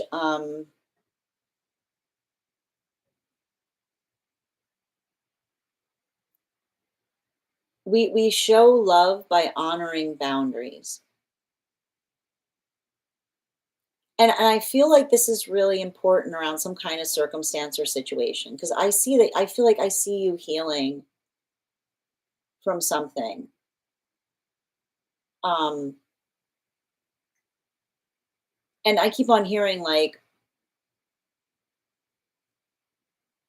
I keep on hearing something where like I keep on hearing harsh words were spoken. I don't know, like I see you kind of sorting through what someone said to try to understand um, what they were asking for. But I need to stress this: healthy energy does not require us to decipher anything. I keep on hearing, there's no deciphering in a healthy relationship, which is the space by which we don't have to sit there. Like I keep on hearing, it shouldn't require us to have to like sort through um like someone else like saying something that doesn't make sense. It's the space by which it's our responsibility to be energetically clear with one another. And I can't I see this. Like this is and I keep on hearing too, like there's a conversation to recognize um in relationality to, I keep on hearing the word needy. Neediness, it's not need I keep on hearing it's not needy to have needs, so long as those needs are fixed. Neediness is the quality or characteristic of a need that never lands upon anything, right? It's like you one thing, oh now it's something else, now it's something else. That is the quality of something being energetically needy. It's the neediness that like you can't deliver upon it, because as soon as you deliver upon it, it's something else, right? A fixed need is an energetic standard. A fixed need is an energetic standard, and it's not needy to have standards. So if you're going through something where you're healing about someone saying that you're energetically needy, you just have to ask yourself, is it a fixed standard? Because often those that don't want to deliver towards our standards will try to say to us that we're being needy for having them. Your standards are not needy, they're your standards. Don't feel like you need to move away from your standards. If someone's saying that they're needy, let that be your note in relationality to understanding that unhealthy relationship will often try to move us away from our standards by articulating the fact that we're needy for having them.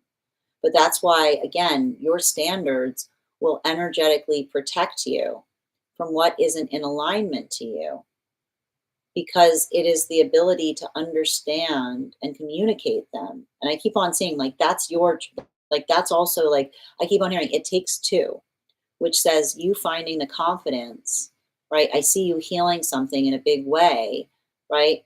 By having the ability to articulate upon the needs, right? To learn. I feel like you're coming through some kind of really heavy pass. Like there's some deep stuff here. Um, Learning that it's okay to have needs, and that when you're articulating them, you can learn everything you need to know as it relates to how another person receives them. And I also keep on hearing emotions are not needy, so long as we've done the work to understand what the emotions are asking for, which is to say, we don't give someone our emotions like a confusing mess. We don't hand our emotions to someone like a tangled up ball of yarn and say, these are really confusing. Figure out what to do with them. Okay. Like we don't hand the emotions to someone like a tangled up ball of yarn and say, your job is to sort through my emotions for me. We do the work to unravel or to work through our emotions, to understand what they're asking for, to be able to communicate effectively. So I feel like as long as you're doing that, like, make sure that that is how you're communicating, because I see something between you and another person that like,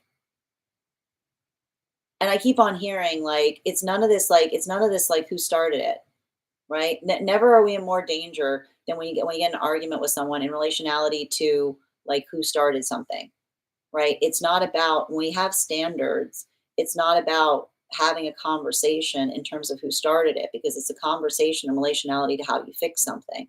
It's how you effectively work through something. So make sure that you're being intentional in relationality to how you're communicating, and don't let someone trigger you. Like, don't let someone trigger you into feeling like you need to defend yourself. Again, especially if they're saying something about you that, like, you know what I mean? Like, don't match energy. Like, matching energy never gets us anywhere positive. All it does is tell another person that they can bring anything out in you by being their worst energetic version of self. Bottom of the deck on this reading, yeah, especially with the King of Pentacles, right? It's like instead it's like instead of saying how dare you, you have to say like who raised you, right? It's like it's a lot of that work in terms of like understanding and identifying. We can have sympathy, right? We can have sympathy in relationality to someone going through a lot of difficulty, right? We can have absolute sympathy in relationality to someone saying, like, you don't know what I've been through. None of us, listen, none of us know what we've been through. Well, I'll tell you right now, when we heal, we make it our business that nobody has to experience that again because that stuff was ridiculous. Okay, like it's not about finding the affirmation and saying like, yeah, this is like, this is the best. Like, you don't know, nobody, it's working through what it takes to get into, like, it's not about this. I keep on hearing you can't fix something by someone going to tell you the story as to why they are the way they are. That's great, it's good, but it doesn't fix something. It's like it doesn't fix something to understand the energetic source. So make sure someone isn't creating a distraction point in a conversation that should be productive by them trying to get into the story, the tale, like the long ago tale as to why they are the way they are. Right? Half the work, I mean, when we care about each other, we explain. But the real work is to say that what we do, we should never say the reason you find me in a less than ideal place is because of what I've been through. It's the energy that says I can do better. I understand that, right? It's the energy that arrives to the point of allowing that, like I keep wondering, allowing that to help frame what they're trying to do better, right? The context by which we talk about the past to say, I know I'm not good at this. This is what I'm up against, right? The space by which we articulate it to help another person understand why something is hard versus someone that uses the past as a shield to excuse un unimaginable, like unmitigated unhealthy behavior. So make sure they recognize. Like, I've got a guide, especially you've got a guide on the other side saying recognize the difference, right? And not so. And again, someone starts talking about their past, and you try to shut them down. They're like, you don't care about me. It's not about caring. It's the understanding that we either use the past as a library or as a shield. The past should be a library which says I'm referring to it to help you understand what I'm going through, to help you understand what I'm trying to do better, versus the energy that says, this is why I am like this. You have to have sympathy by tolerating it. We don't do that in a healthy space. Thank you so much for having that reading with me. And if this message connected to you as well, it's very common for those who need these messages to be here to experience them. We are doing personal readings. The list is closed, but if you'd like to get on the list for tomorrow, for Monday, you'll be the first person read for. You'll also have an additional card in your reading. I'm going to take a moment to read over some of the comments that came through as I was reading. All right. Hannah, I got you, dear. Yeah, in my tarot book to look them up. No, the four of cups is much different than the six of cups. I liked your reading, not the cards. No, I know, but here's the thing. And like, again, often when we're doing the readings, I need to point this out. This is often what I try to teach my students. The interpretation of the cards changes depending on the proximity of the cards surrounding them.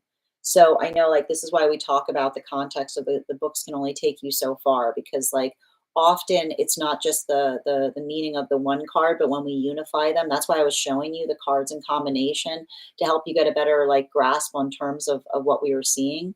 I hope that helps. Hi there, Julia. Thank you for that hashtag 10 times. Interesting. Thank you as well, Rosa. I've always had standards for how I treat people, but not how they treat me. Sending you so much support on that journey, dear. That was spot on. Thank you, Rosa. If I've done my healing right, you will never know what I've been through unless I tell you exactly.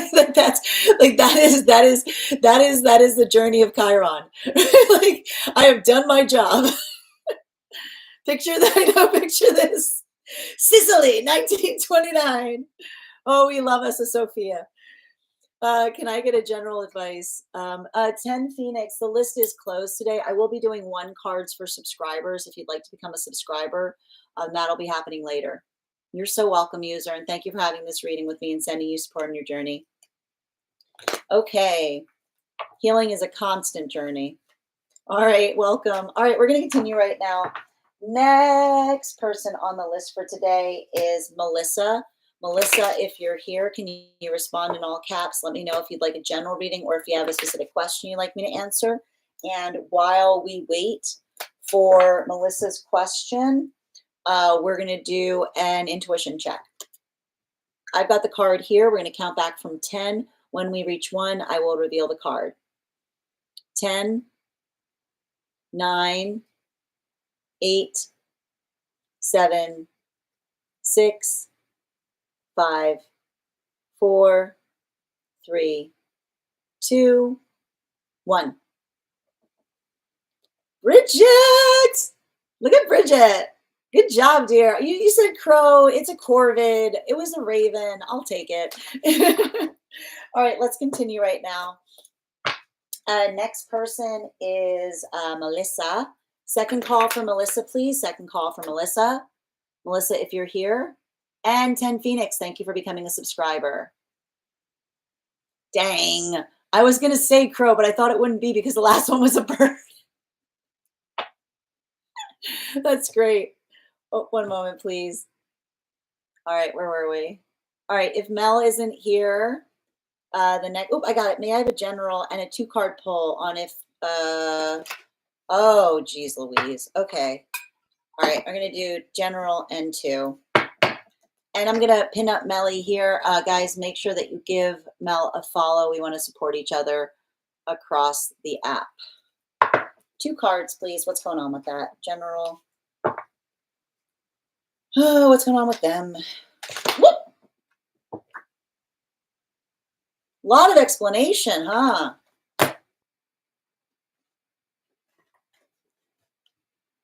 Woohoo! Hold on a minute. We're gonna put these right here. Okay.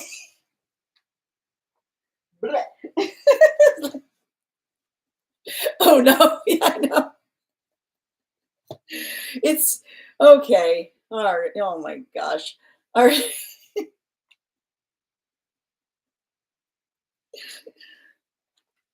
Man, you know this person better than they know. You can see, you know what, why are you asking me? Why are you asking me?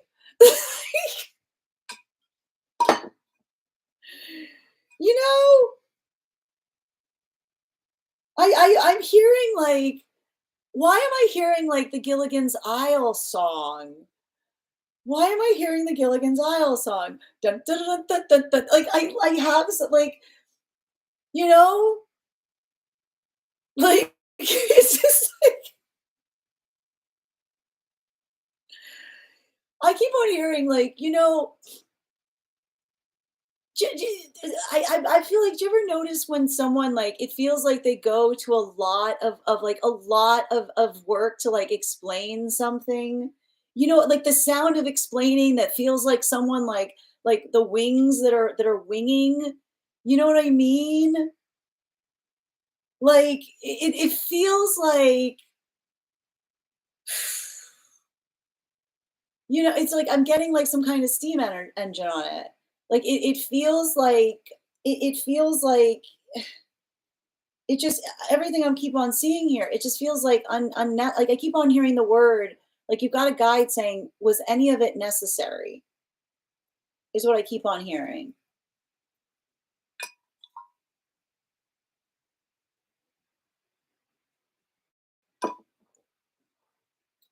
And I feel like I feel like, and that's the thing about it. I've got you with the temperance and the nine of swords. And the thing that's wacky to me is like I feel like this is a situation where you could just handle this person's truth. They're blowing it. They're blowing it, man.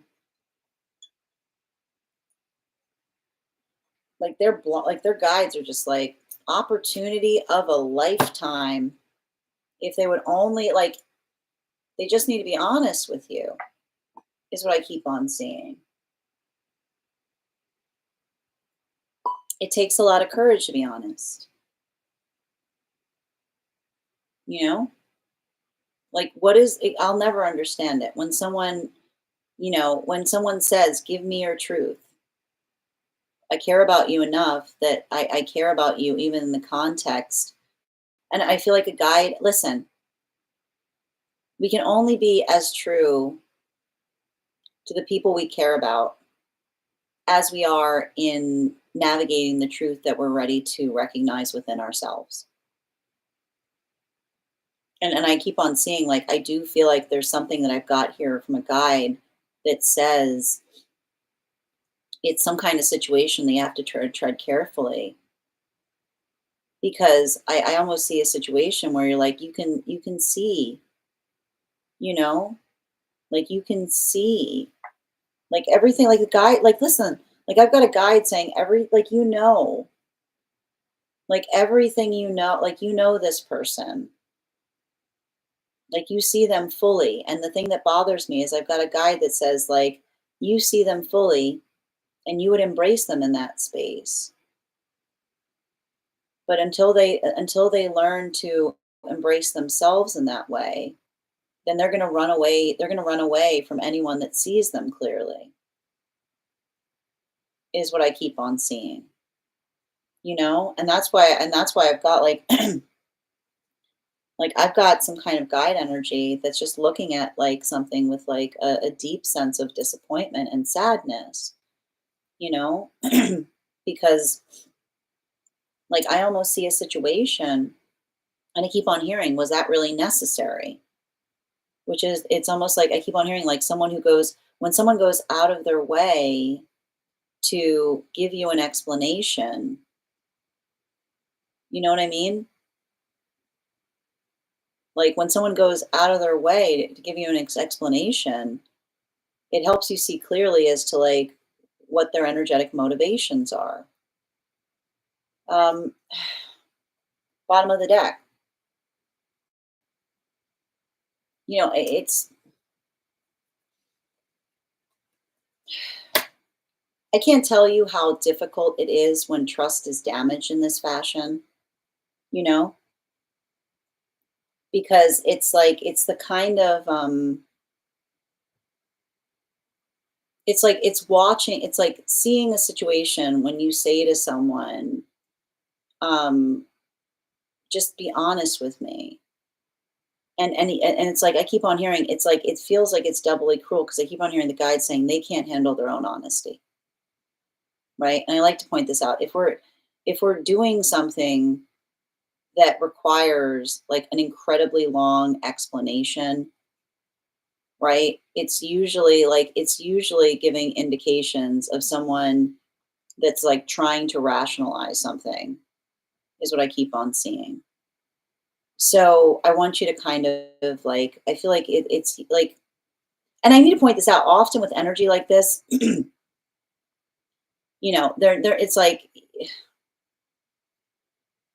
you could tell them exactly what you see, and if they would come into the space of them, like like it's like the thing that's hard about it is like you can't even like it's like they wouldn't like even if you're right, it's like, and I like to point this out.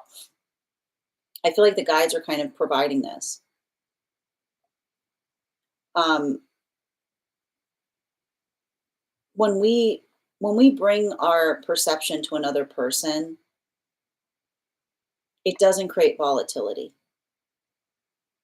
right? If someone sees something, if we bring something forward to another person that feels confusing, another person will usually quickly work to try to resolve it. They won't get defensive about it, is what I keep on seeing. Um, so I feel like just like I keep on hearing, honor your truth and be fortified by your own observation. Because I feel like there's something about this. Like, I don't know if this is like a repeating pattern between you and them, is what I'm seeing, you know? Like, it almost feels like you had a conversation about this already. And that's why I've got the guide here that's like, like I keep on hearing the word again, which is like the space by which you say to someone, like, okay, so what are we like, what are like next time this happens, right?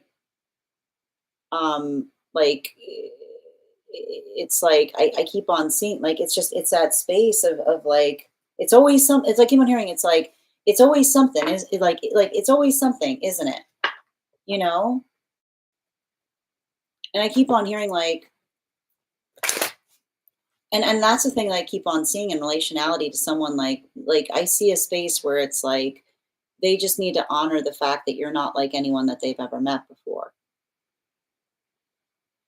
Like this is them kind of like you're like there's an aspect of this, so I feel like you're like you like what you guys could have together is beautiful, but they need to learn to start trusting, because it's like when we can't trust, our manifestation will come right up to us and it'll feel too good to be true, and it will be, because we're too scared to trust in it. Thank you so much, Melly, for having that reading with me. And if this message connected to you as well, it's very common for those who need these messages to be here to experience them. We are doing personal readings right now. If you would like to get on the list is closed, but you can get on the list. You can get on the list for Monday, and you'll be the first person read for. I'm going to take the next person. I'm going to take a moment to read over the comments that came through as I was reading. Next person on the list for today is Andrea. Andrea, if you're here, can you respond in all caps? Let me know if you'd like a general reading or if you have a specific question.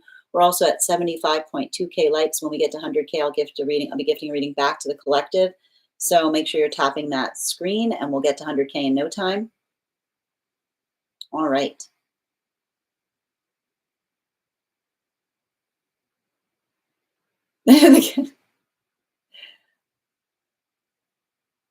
Thank you for subscribing, 10. Oh no. Yep. I love how you called it a lot of explanation, but that's what like that like it's like there's it seems extra. It seems like is see what had happened was, yeah, exactly, yeah, like that. See what happened was it's like dun, dun, dun, dun, dun, dun, dun, in my head. Yeah, sure is. Yeah, my favorite story. I don't have what? Oh, 10. That's wild. Sending you support star. I mean, I feel like again, I mean, like here's the thing about it. Like I keep on seeing like and again, I like to point this out. How like you shouldn't feel like you need to get to the bottom of anything. Like the guides are like, if you feel like you want to focus on yourself, like I need to point out like healthy, you shouldn't like healthy relationship doesn't require you to have to put like the magnifying glass to it, you know? All right. Yeah, I do believe I don't I he's not ready to recognize it himself. Yeah. They had the nerve. You see, and that's what I meant. Like, if you're already in that space where you're trying to help someone see something, and they're saying, "How dare you?" Like, that's what I meant in terms of the space of someone like not being ready to like work through something, because even in the space that you were trying to show it to them, like I can see them being like trying to push it back. Yeah, Rebecca, they're always by our side, and they're always watching. I'm happy to read for you on that. The list is closed today, but you can book a private reading, or we can read for it on Monday.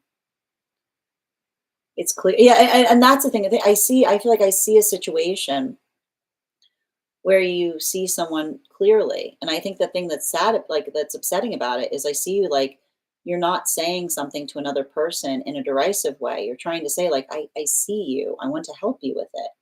You know. All right.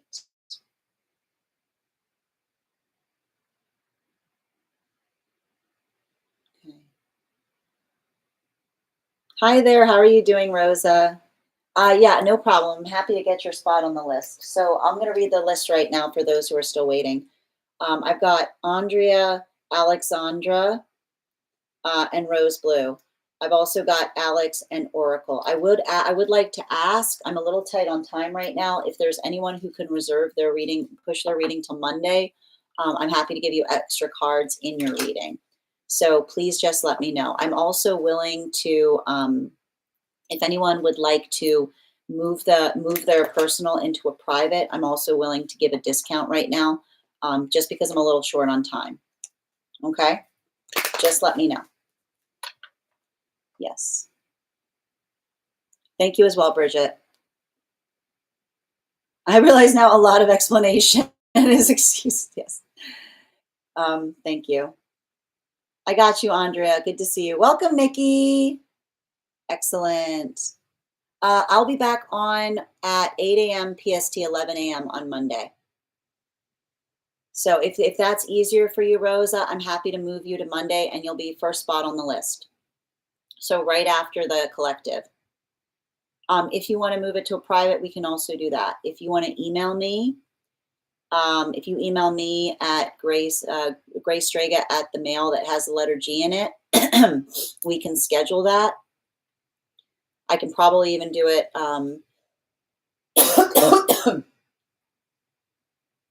I can probably do it later this evening. Okay. And I'll be willing to I'll be able to give anyone who wants to move it into private a 10% discount on the change to a private if you're already on the list. All right. All right, let's continue right now. Next person. So just let me know what you prefer. If you'd rather go on to Monday or if you want to schedule that private this evening. I got you, Andrea. Spirit led for Andrea. All right, before we do so though, let's do another animal intuition check. I've got the card here. I'm going to count back from 10. Put your please put your insights in the comments and we'll see who gets closest. 10, 9, 8, 7, 6, 5, 4, 3, 2, 1. The bee. Thank you guys so much. We'll do that again after the next reading. And I'm going to pin Andrea up here. Let's make sure to give them a follow. We want to make sure that we're supporting each other across the platform. Spirit led for Andrea, please. 3 cards. Don't be staying in any place that makes you feel like you have to explain yourself. Is what I'm seeing. There's something here. This is like,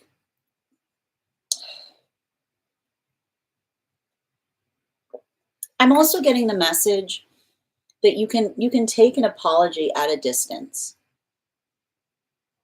which is to say that an apology does not grant you back the proximity that you once had with a person.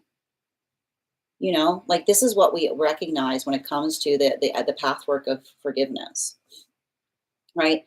The space by which we can acknowledge that we're trying to do something in a better way. I keep on hearing apologies are not conditional, right? It's the observation of being able to articulate something that we can do better.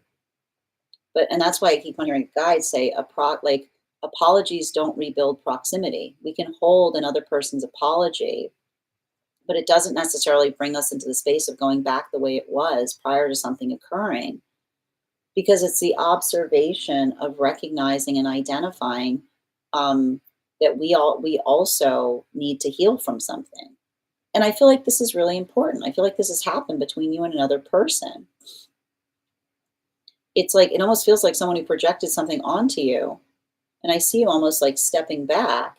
And then I see them trying to like come towards you, like almost like asking for a hug. And you're like, you know, like being like, this is kind of where we stay right now, you know?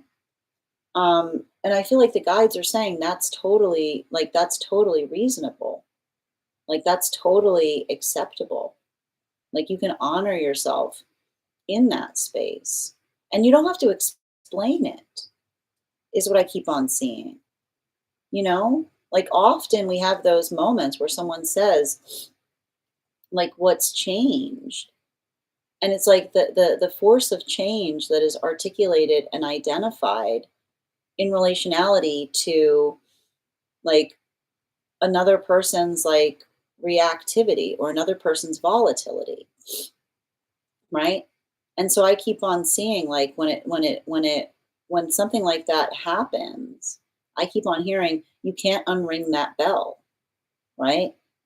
And I feel like often it's painful. I know that sometimes we wish we could, but I also see the space that like you honoring yourself is working through the disappointment of someone that you care about not showing up for you in some way, shape, form, or fashion, but it doesn't require you to lower your standards.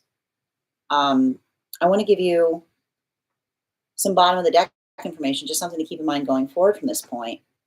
Yeah, especially with like the Nine of Swords, like I see you in some like really heavy grieving point because often I know how difficult this is. Sometimes when we care about someone, but they're not treating us right, we wish we could internalize it, right? We want to try to find a reason to identify something that we can do better in order to allow the context by which we're able to move through something.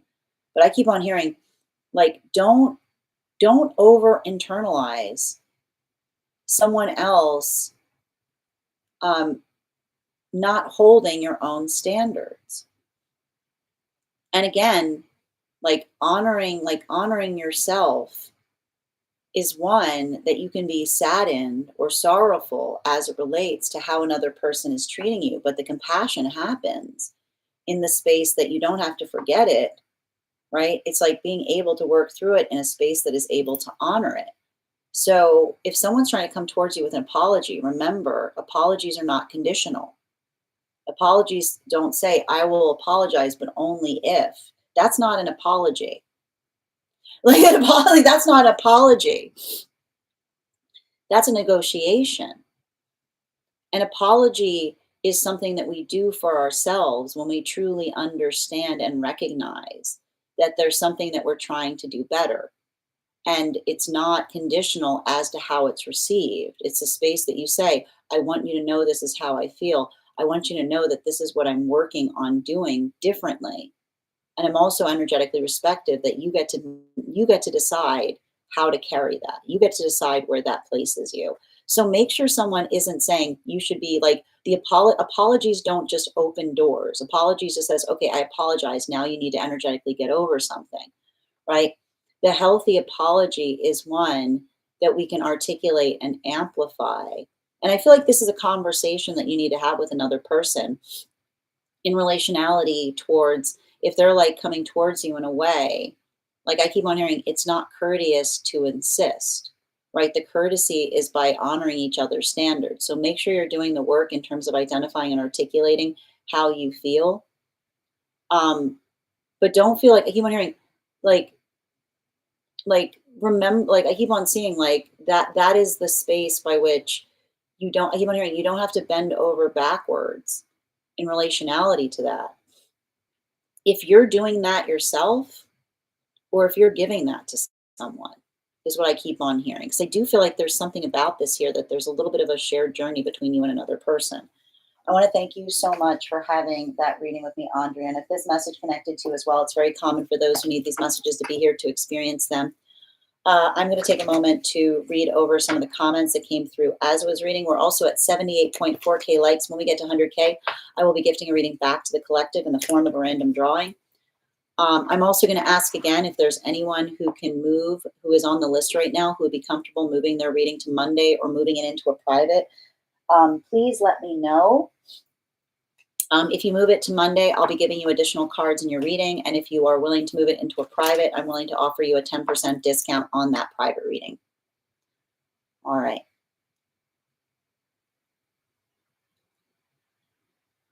Hold on a minute, just reading over. I thank you, Rosa Blue. I'll look for that message.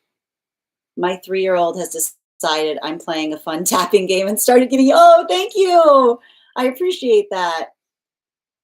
For telling you, oh, sorry, when they don't. Exactly. You're so welcome, Andy. And thank you for sharing the live, Thunder. Okay, next person on the list for today is Alexandra. Alexandra, if you're here, can you respond in all caps? Let me know if you'd like a general reading or if you have a specific question you'd like me to answer. And as I mentioned, the list is closed today, but if you'd like to get on the list for Monday, you'll be the first person read for. We're also doing, we're going to do another intuition check. I'm going to count as I wait for Alexandra's question. Good to see you, dear. I'm going to count back from 10. Put your impressions in the comments. 10, 9, 8, 7, 6, 5, 4, 3, 2, 1. The cat. Thank you guys so much for participating. Alexandra, can you let me know if we're doing a general or if you have a specific question? I haven't seen it come through. Is it on the Discord? I see it's on the Discord. Is this inside tea or outside tea?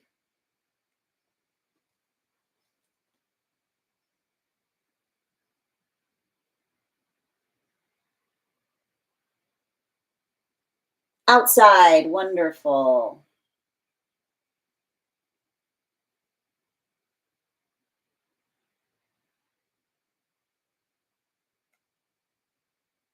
What section is it in?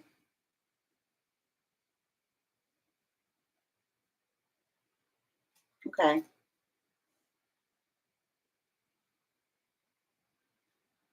General. I got it here. Okay, I feel like have to take, oh, and I'm going to pin Alexandra here. Let's make sure that we're following each other across the platforms. I feel like I have to take a big leap in a direction, whether it's towards my dream to practice or work in the transpersonal field or my dream to embody peace in the home, prioritizing financial peace. I would love clarity around what is truly being asked of me in the work career space. Maybe bravery to leap or resolve and patience to do what I must, create stability first. Okay, I'm just looking over your side note. Yep. Okay, perfect. Can I get 3 cards, please? A correction, 4 cards.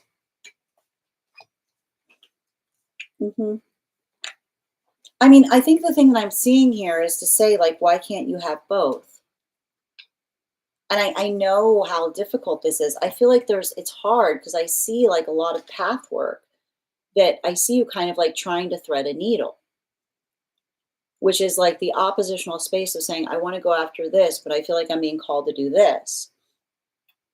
But I keep on seeing that there's something important that's happening in your path work that says, like like I keep on hearing, like the path is not forked if you're able to identify and recognize like the way to comprehensively bring them together. And I feel like you're actively doing this right now. I see you kind of like opening up some kind of skill set for yourself. I see you like taking on some kind of like fundamental learnings. Now, the thing about it I keep on seeing is it does feel to me, I almost feel like I see some kind of observable path work where I see you waiting and being like student.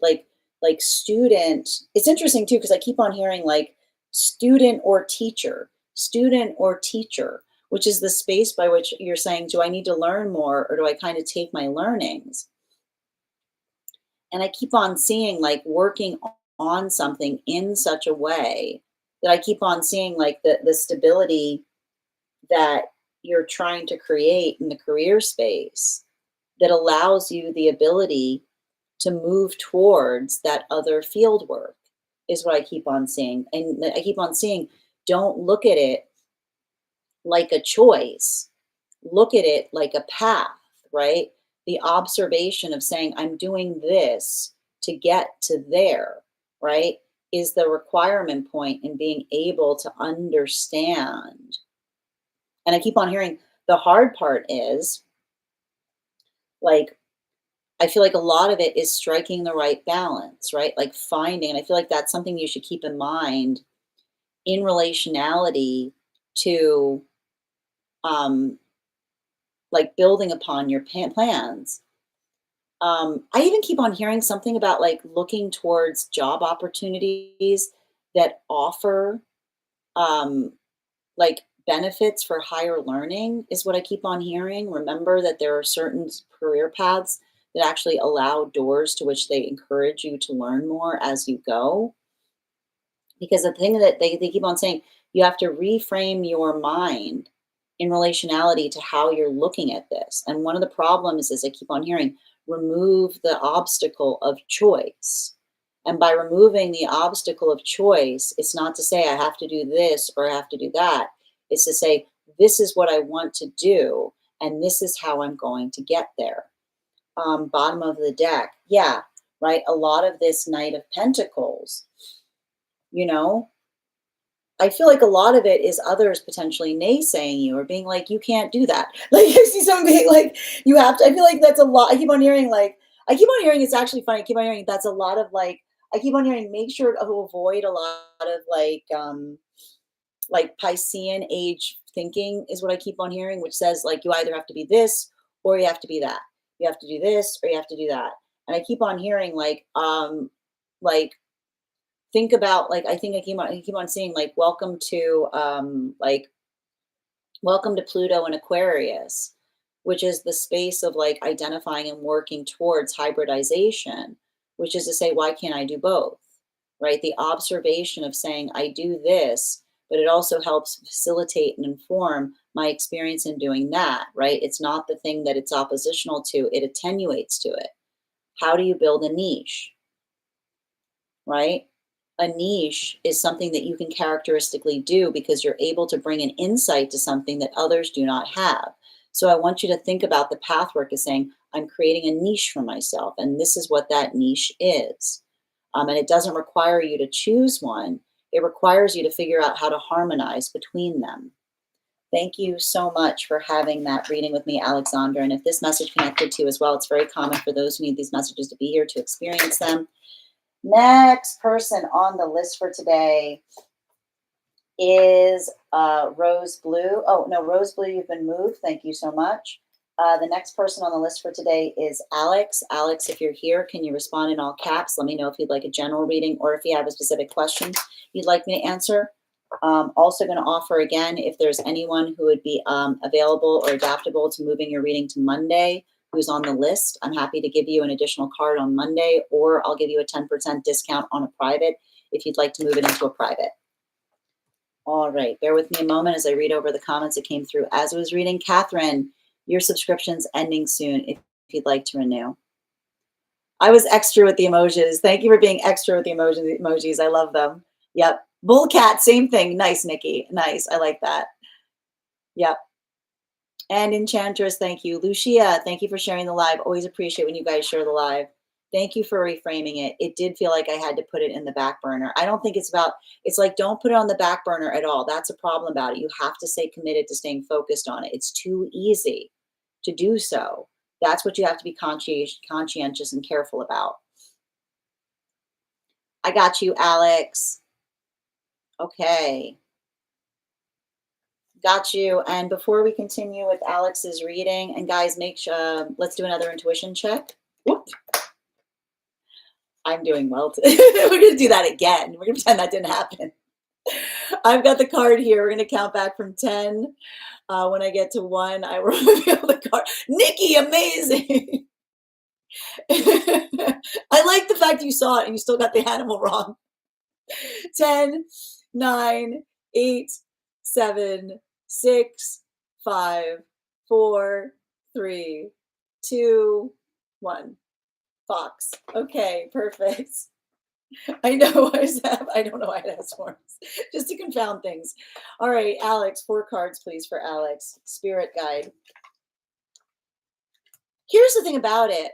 I feel like you're getting over some kind of relationship, and it has to do with the revealing. I shouldn't have said that. I shouldn't have done that. What is this nonsense? I keep on hearing a healthy relationship has room for your honesty. It won't have you feeling upset and being like, I just shouldn't have said anything. No, like, absolutely not. Are you kidding me? Like, are you kidding me? Like, it's like energy that can't handle your truth is energy that says, I want to create a relationship that is built upon a lie, is what I keep on seeing. Because I keep on hearing, like, you got it, like, whatever this is, I see this. Like, I see you replaying something and saying, and again, I literally, when I'm doing this reading, I see you being like, I'm such an idiot. I shouldn't have said anything. I just dropped half the cards in the thing. But this is what I mean. In a healthy relationship, when you spill tea, it's a tea party. In a healthy relationship, when you spill tea, it's a party. It's amazing. It's a gift. It says, thank you for being honest with me. I love your tea. But in unhealthy relationship, when someone can't handle our tea, they will make us feel that we ruined everything by having it. And I feel like your guides are saying, like, look at this. The guides are saying, make no mistake, whatever this was in the past, that was not for you. That slip was the divine. That slip was the divine saying, let's see what happens in the context of you being your most authentic. And I keep on seeing this. Don't get it twisted. Don't get it twisted. I see you literally looking at being like, I don't know why I said that. Your guides do. Your guides do. Your guides do. Because when you are in a healthy connection and you say something true, someone will look at you and say, thank you for sharing that with me. Thank you for the gift of your honesty. I've never met anyone like you. I've never met anyone like you who can show me how easy it can be. But when we're in an unhealthy relationship and we allow that to come through, and another person crumbles under the weight of our truth, remember, that's not your failing. That was theirs. Because I keep on hearing, and I feel like you need to write this down, the relationship for me loves my tea. The relationship for me loves my tea, does not punish me for having it. Bottom of the deck on this reading. It's easy, talk a big game, crack under pressure. Energy will talk a big game about what they want. Really easy to talk about what you want, but then when it's time to like show up, right? It's easy to talk about what you want. It's very different to embody it. And they're saying, don't let somebody else cracking under the weight of your truth make you feel energetically rejected. Don't you dare for a minute think about it. Like the guides are saying, think about it. If you're literally looking back at something and saying, shouldn't have said that. No, you should have said it sooner. You should have said it with a megaphone. You should have been on the table screaming and jumping and saying that at the first moment. Because an energy that looking at something and saying, I broke something because I bit my tongue, would have required you to remove it in order to be a part of it. Your tongue is blessed. And the energy that is in alignment with you will honor your truth. They will not punish you for having it. Thank you so much for having that reading with me, Alex. And if this message connected to you as well, it's very common for those who need these messages to be here to experience them. Thank you guys. Also, we are at 82.5K likes. When we get to 100K, I'll be gifting a reading back to the collective. So make sure you're tapping that screen. We'll get to 100K in no time. I'm going to take a moment to read over some of the comments that came through as I was reading. T, clock it, preach. It's like, what do you want me to lie? Yes, they do. Like, yeah. I wish, like, I'd be like, again, energy that goes, I wish you just hadn't said anything. What kind of relationship is that? Right? No, literally, I always make myself, you should not feel bad. You should not feel bad. I love that. Divine protection. Especially if you weren't trying to hurt someone with the truth. If you were just articulating something about yourself, is what I keep on hearing too. You know, an open book, I feel, is the greatest gift in partnership. Absolutely. right? And an open book, again, an energy, like a love that says, I love every one of your chapters, versus saying, don't ever say that to me. Like, don't ever tell me that again. People always say pretty things but can't follow through. Not everybody. It's not everyone, right? And that's why I keep on hearing, don't let it, don't internalize it.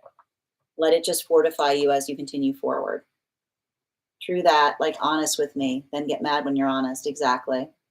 Scooby, your subscription's ending soon if you'd like to renew. And thank you again, Alex, for having that reading with me. Next person on the list for today is Oracle Ember or Oracle Erica. Oracle Erica, if you're here, can you respond in all caps? Let me know if you'd like a general reading or if you have a specific question you'd like me to answer.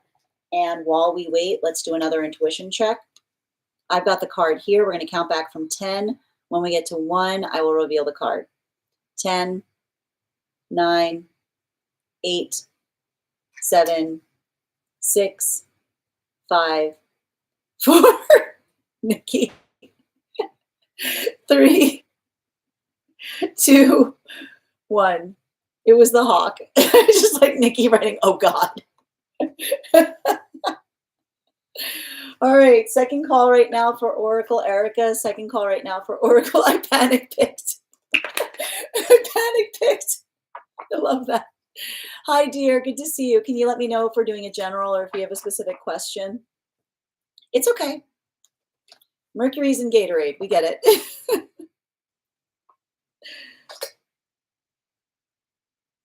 I haven't seen it come through yet, if it helps.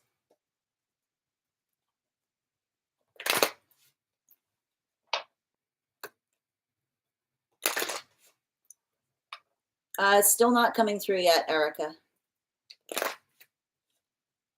I will pin Erica up while we're waiting for the question to come through. Guys, make sure to give Oracle Erica a follow. We want to support each other across the platform. I see it now. What are me and counterpart each being guided to heal or release in order to align with divine union? What a beautiful question to ask. All right, 1, 2 for her, 2 for them. Thank you.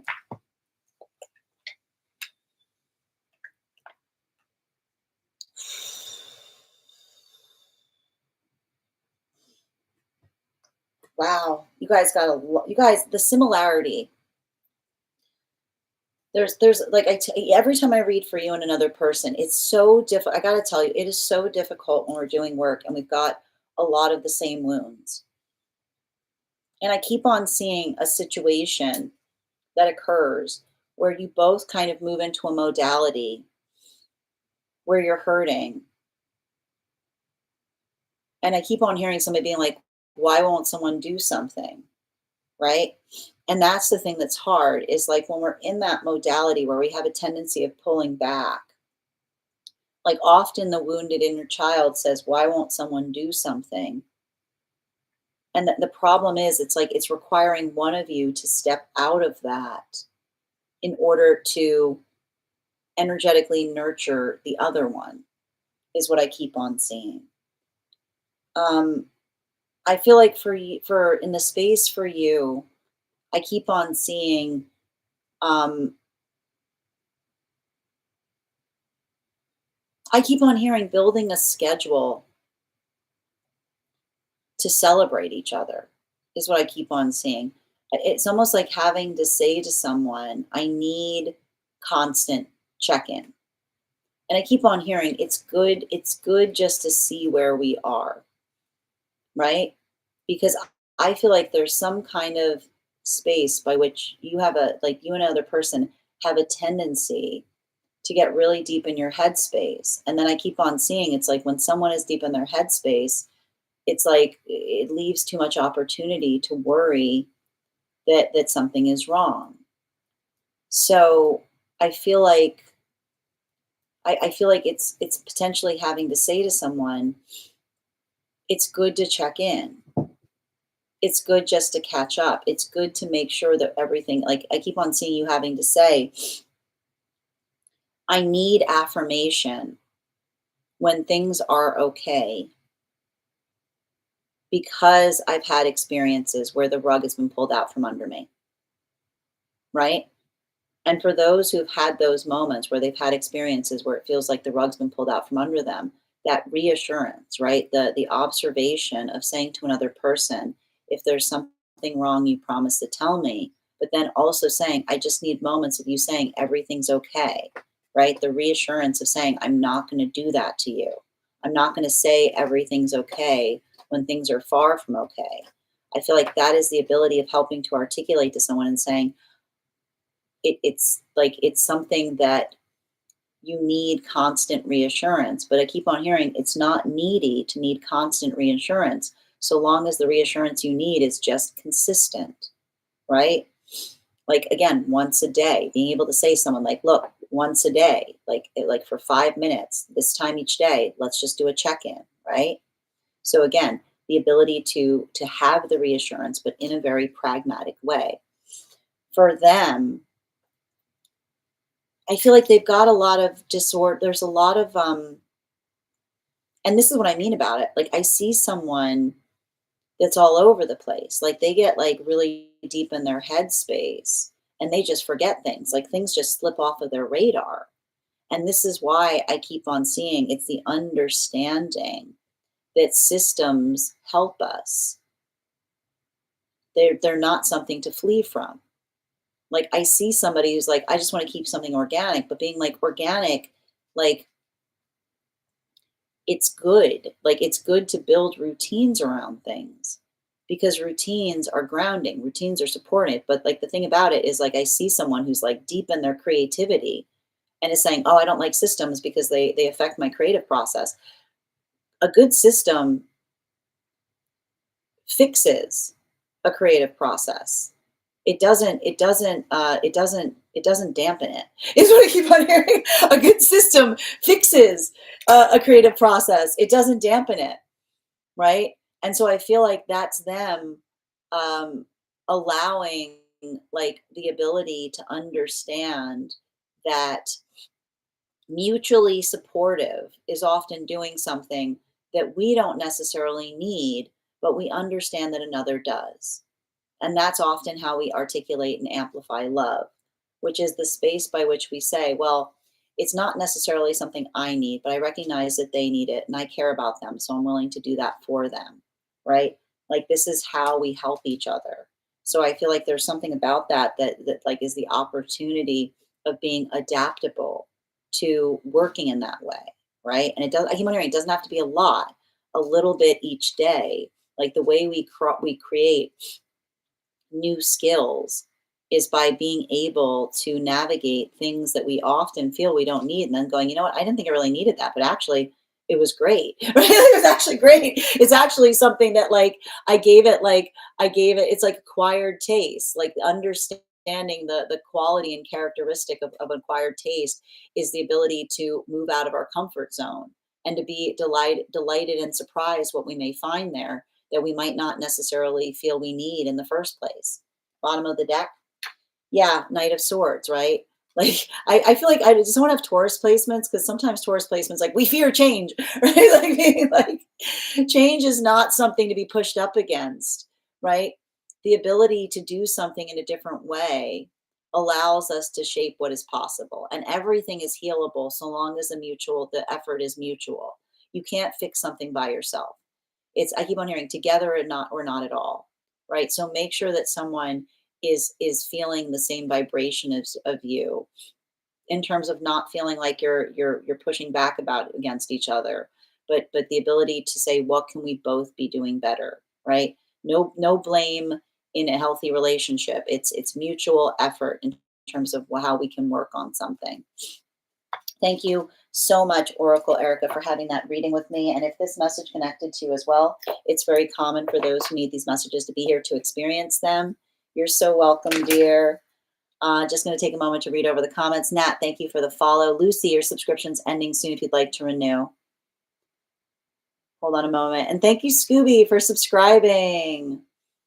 It wasn't even an L. Wait, was it a while? Bridgie said Al after it was revealed she's a cheater.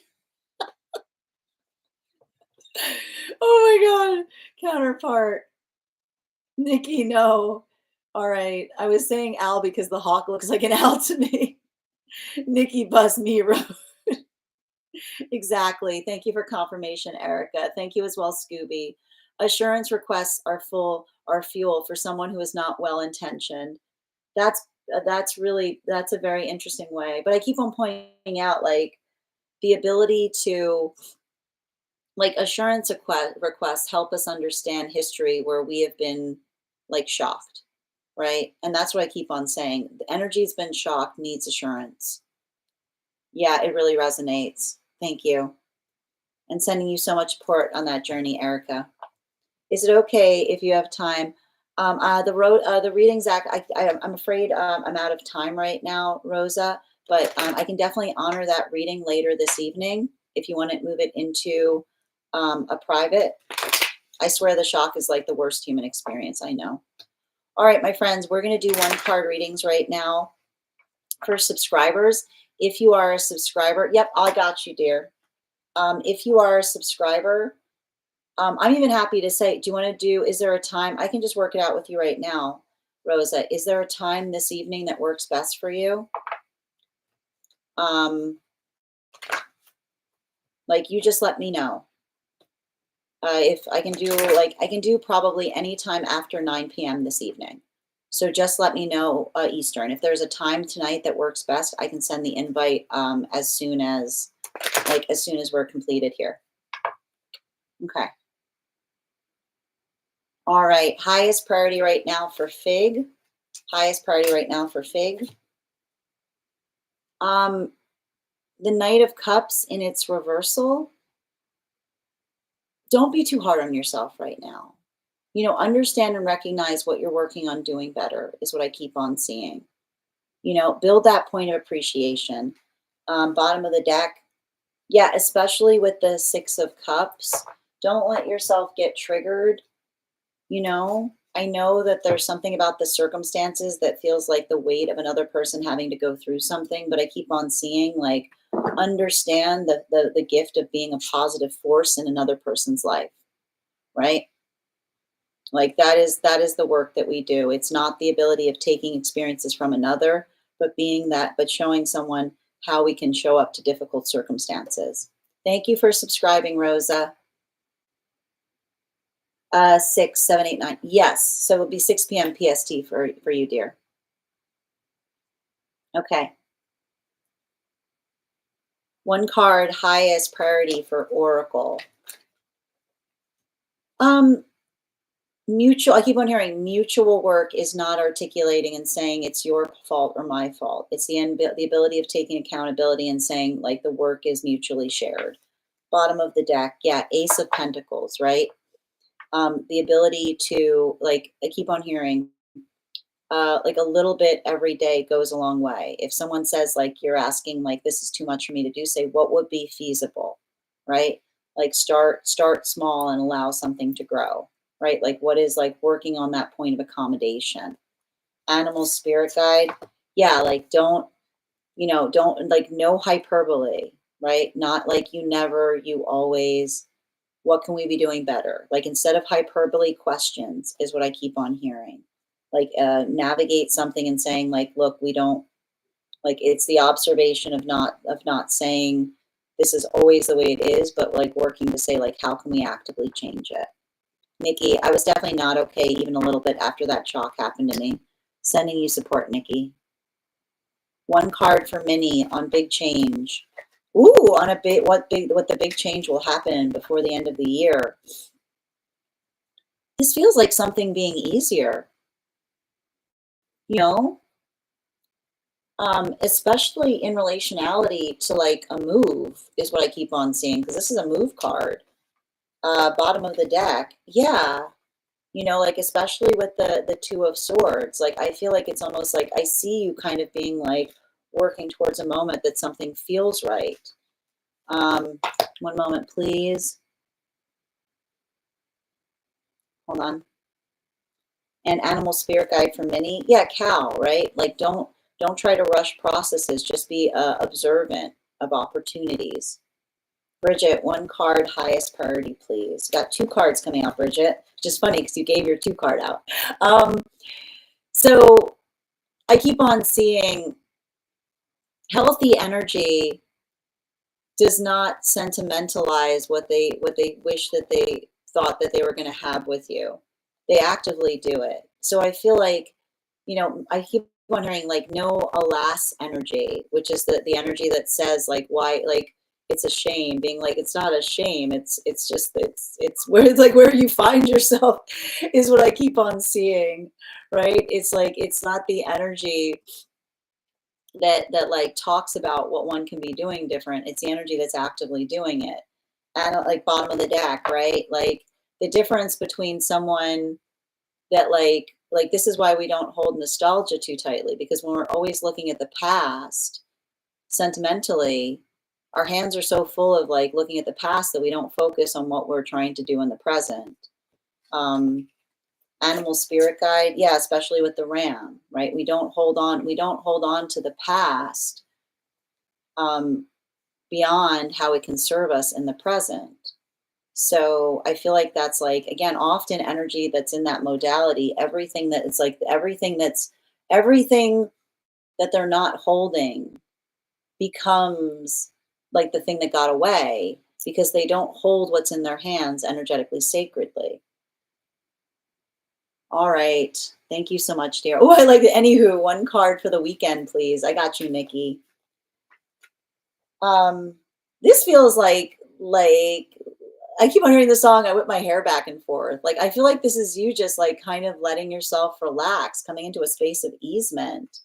Yeah, like, and I feel like again, I don't know if plans change, but I almost see you like happy about some plans changing, right? You're like, great. Like I see it's like it feels very like it feels like moving towards relaxation. Yeah, the water dragon, like it's that energy of kind of just being able to like vibe out is what I'm getting.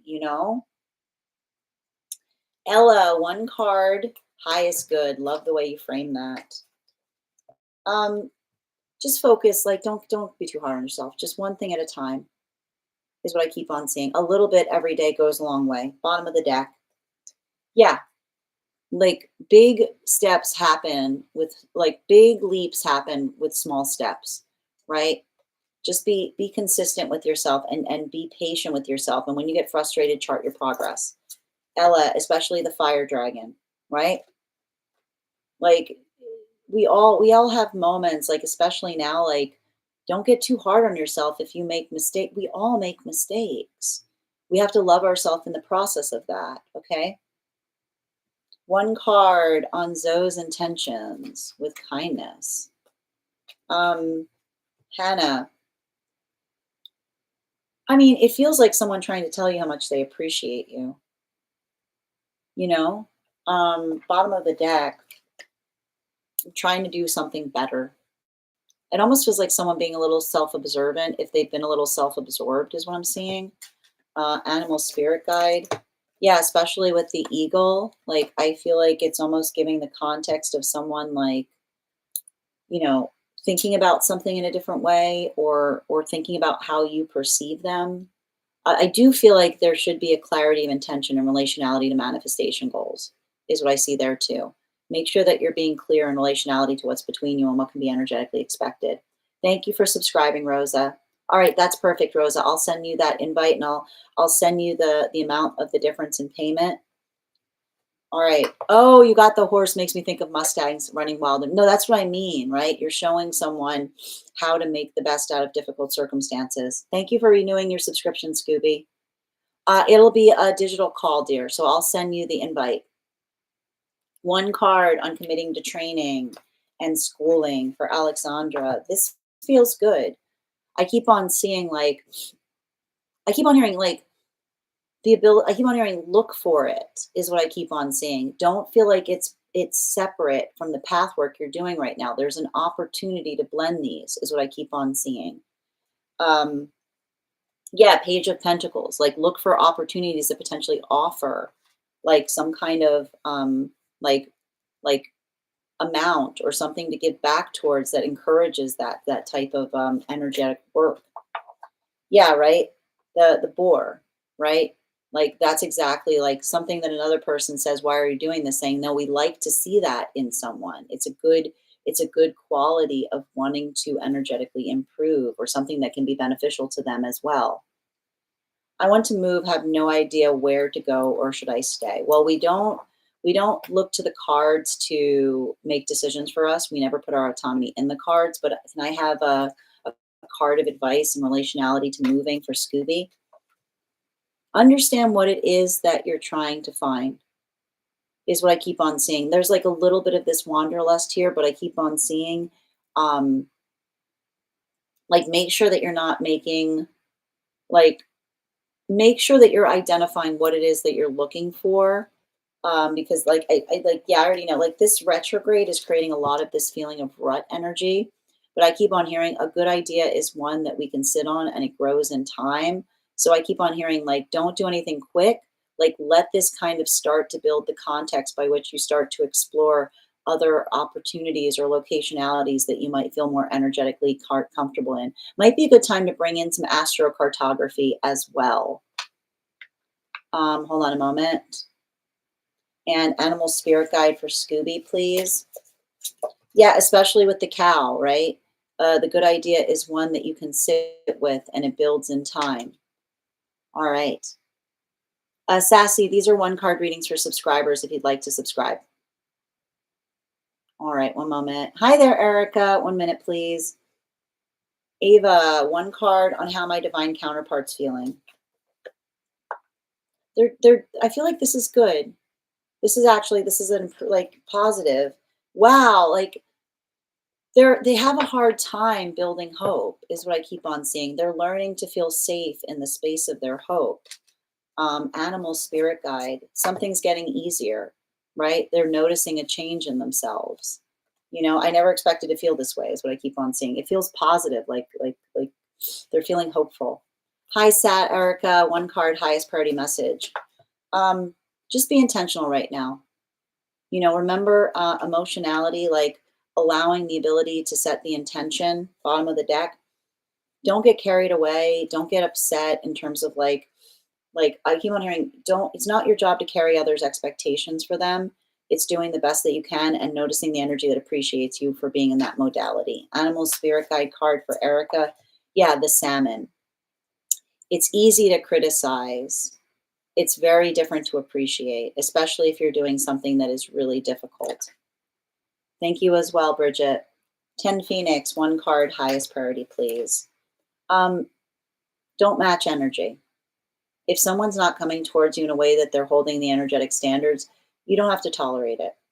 You don't have to match it either.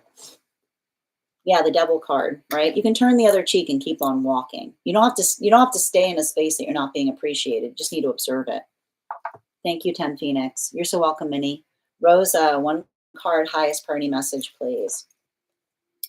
The healthy relationship is one that allows open communication. And I keep on hearing rejection's an illusion. If you're openly communicating and you're doing that work to understand what your needs are, the observation in terms of how another person navigates our truth tells us everything we need to know in relationality to whether they're in alignment to us or not. Bottom of the deck, yeah, especially with the chariot, right? It doesn't mean, right? It doesn't mean that that is the end. That also doesn't allow the context of someone saying, I was just being honest. Honesty isn't enough. It's about being kind. We can hurt someone with honesty far more than we can with a lie. Animal spirit guide card for Rosa. Yeah, the swan, right? We do the work to understand the care by which we do something, right? And it's a lot of that space as it relates to helping another person identify what it is that we can do better. So I feel like there's a lot of that. I feel like that's a lot of that force of you kind of putting that same intention towards something. And I keep on hearing it's not selfish if it's reciprocal. All right, you're so welcome, Bridget. Love you through it. Your subscription's ending soon if you'd like to renew. Not me drying my hair right now. Oh, that's so funny. Excellent. I'm going to a fancy hotel. That's amazing. So you can relax. Oh, birthday blessings. All right. I was hoping so. I felt great. That was the case. Excellent. Julia, one card, highest priority, please. Yeah, just be kind with yourself right now. Remember, take some time to rest. Resting is not separate from work. Yeah, it's part and parcel of it. And don't let someone make you feel bad for energetically resting, is what I keep on seeing. Oh, you're welcome, Nikki. Chrissy, one card regarding connection with them. Um, it feels like someone like still working through like wanting something that's imbalanced, right? You can't have your cake and eat it too. You can't say I want something, but I only want it in the context that I receive it, but not being okay that you receive it. Bottom of the deck. Yeah, especially with the devil card, I do feel like there's somebody there like noticing their tendencies in that way, but like still working through something is what I keep on seeing. Animal spirit guide card. Owl, like it feels like someone coming into a space of observation or recognizing something in the past that they couldn't see before. All right. One moment, please. Got you, rainbow. One card, healing from experiencing behaviors that have triggered a lot of pain. Sending you support, dear. Um, I keep on seeing like the observation. I keep on hearing like understanding and identifying what feels like it creates a space of energetic balance for us. And I keep on hearing like the space by which um like we're not like I keep on hearing very much like the same. We don't The healthy relationship is not one that requires us to decipher what's going on. It's the space by which we're able to communicate authentically as it relates to what exists between us. Bottom of the deck on this reading, yeah, especially with the chariot energy. If you're doing that work and recognizing something that doesn't feel like it's helpful to you, right? It's like the energy that says if something hurts you to see, but you're just creating that space of distance, like that's you taking the steps to allow yourself to heal effectively. Animal spirit guide, please, for rainbow. Yeah, especially with the adder, right? It's not about like the like deep spiritual connection that we feel with another person. It's the understanding that the terrestrial frames the context of what is occurring, right? So don't allow the context of the any kind of like emotional or spiritual bond get distorted in terms of what another person is actually showing you. Thank you, dear. Good to see you. Yeah, I love to eat salmon. I love it. Oh, wonderful. You're so welcome, Julia. My friends, we've reached the conclusion of the reads today. I want to thank you guys so much for being here and receiving them. Just a reminder, we will be off tomorrow and returning back on Monday. We'll be back on at 8 a.m. PST, 11 a.m. Eastern. If you'd like to be notified as to when I've gone live, you can head over to my profile. There's a bell there. You can activate the bell, which will turn on notifications. You can also register directly for the event on Monday, because sometimes the app doesn't like to push notifications.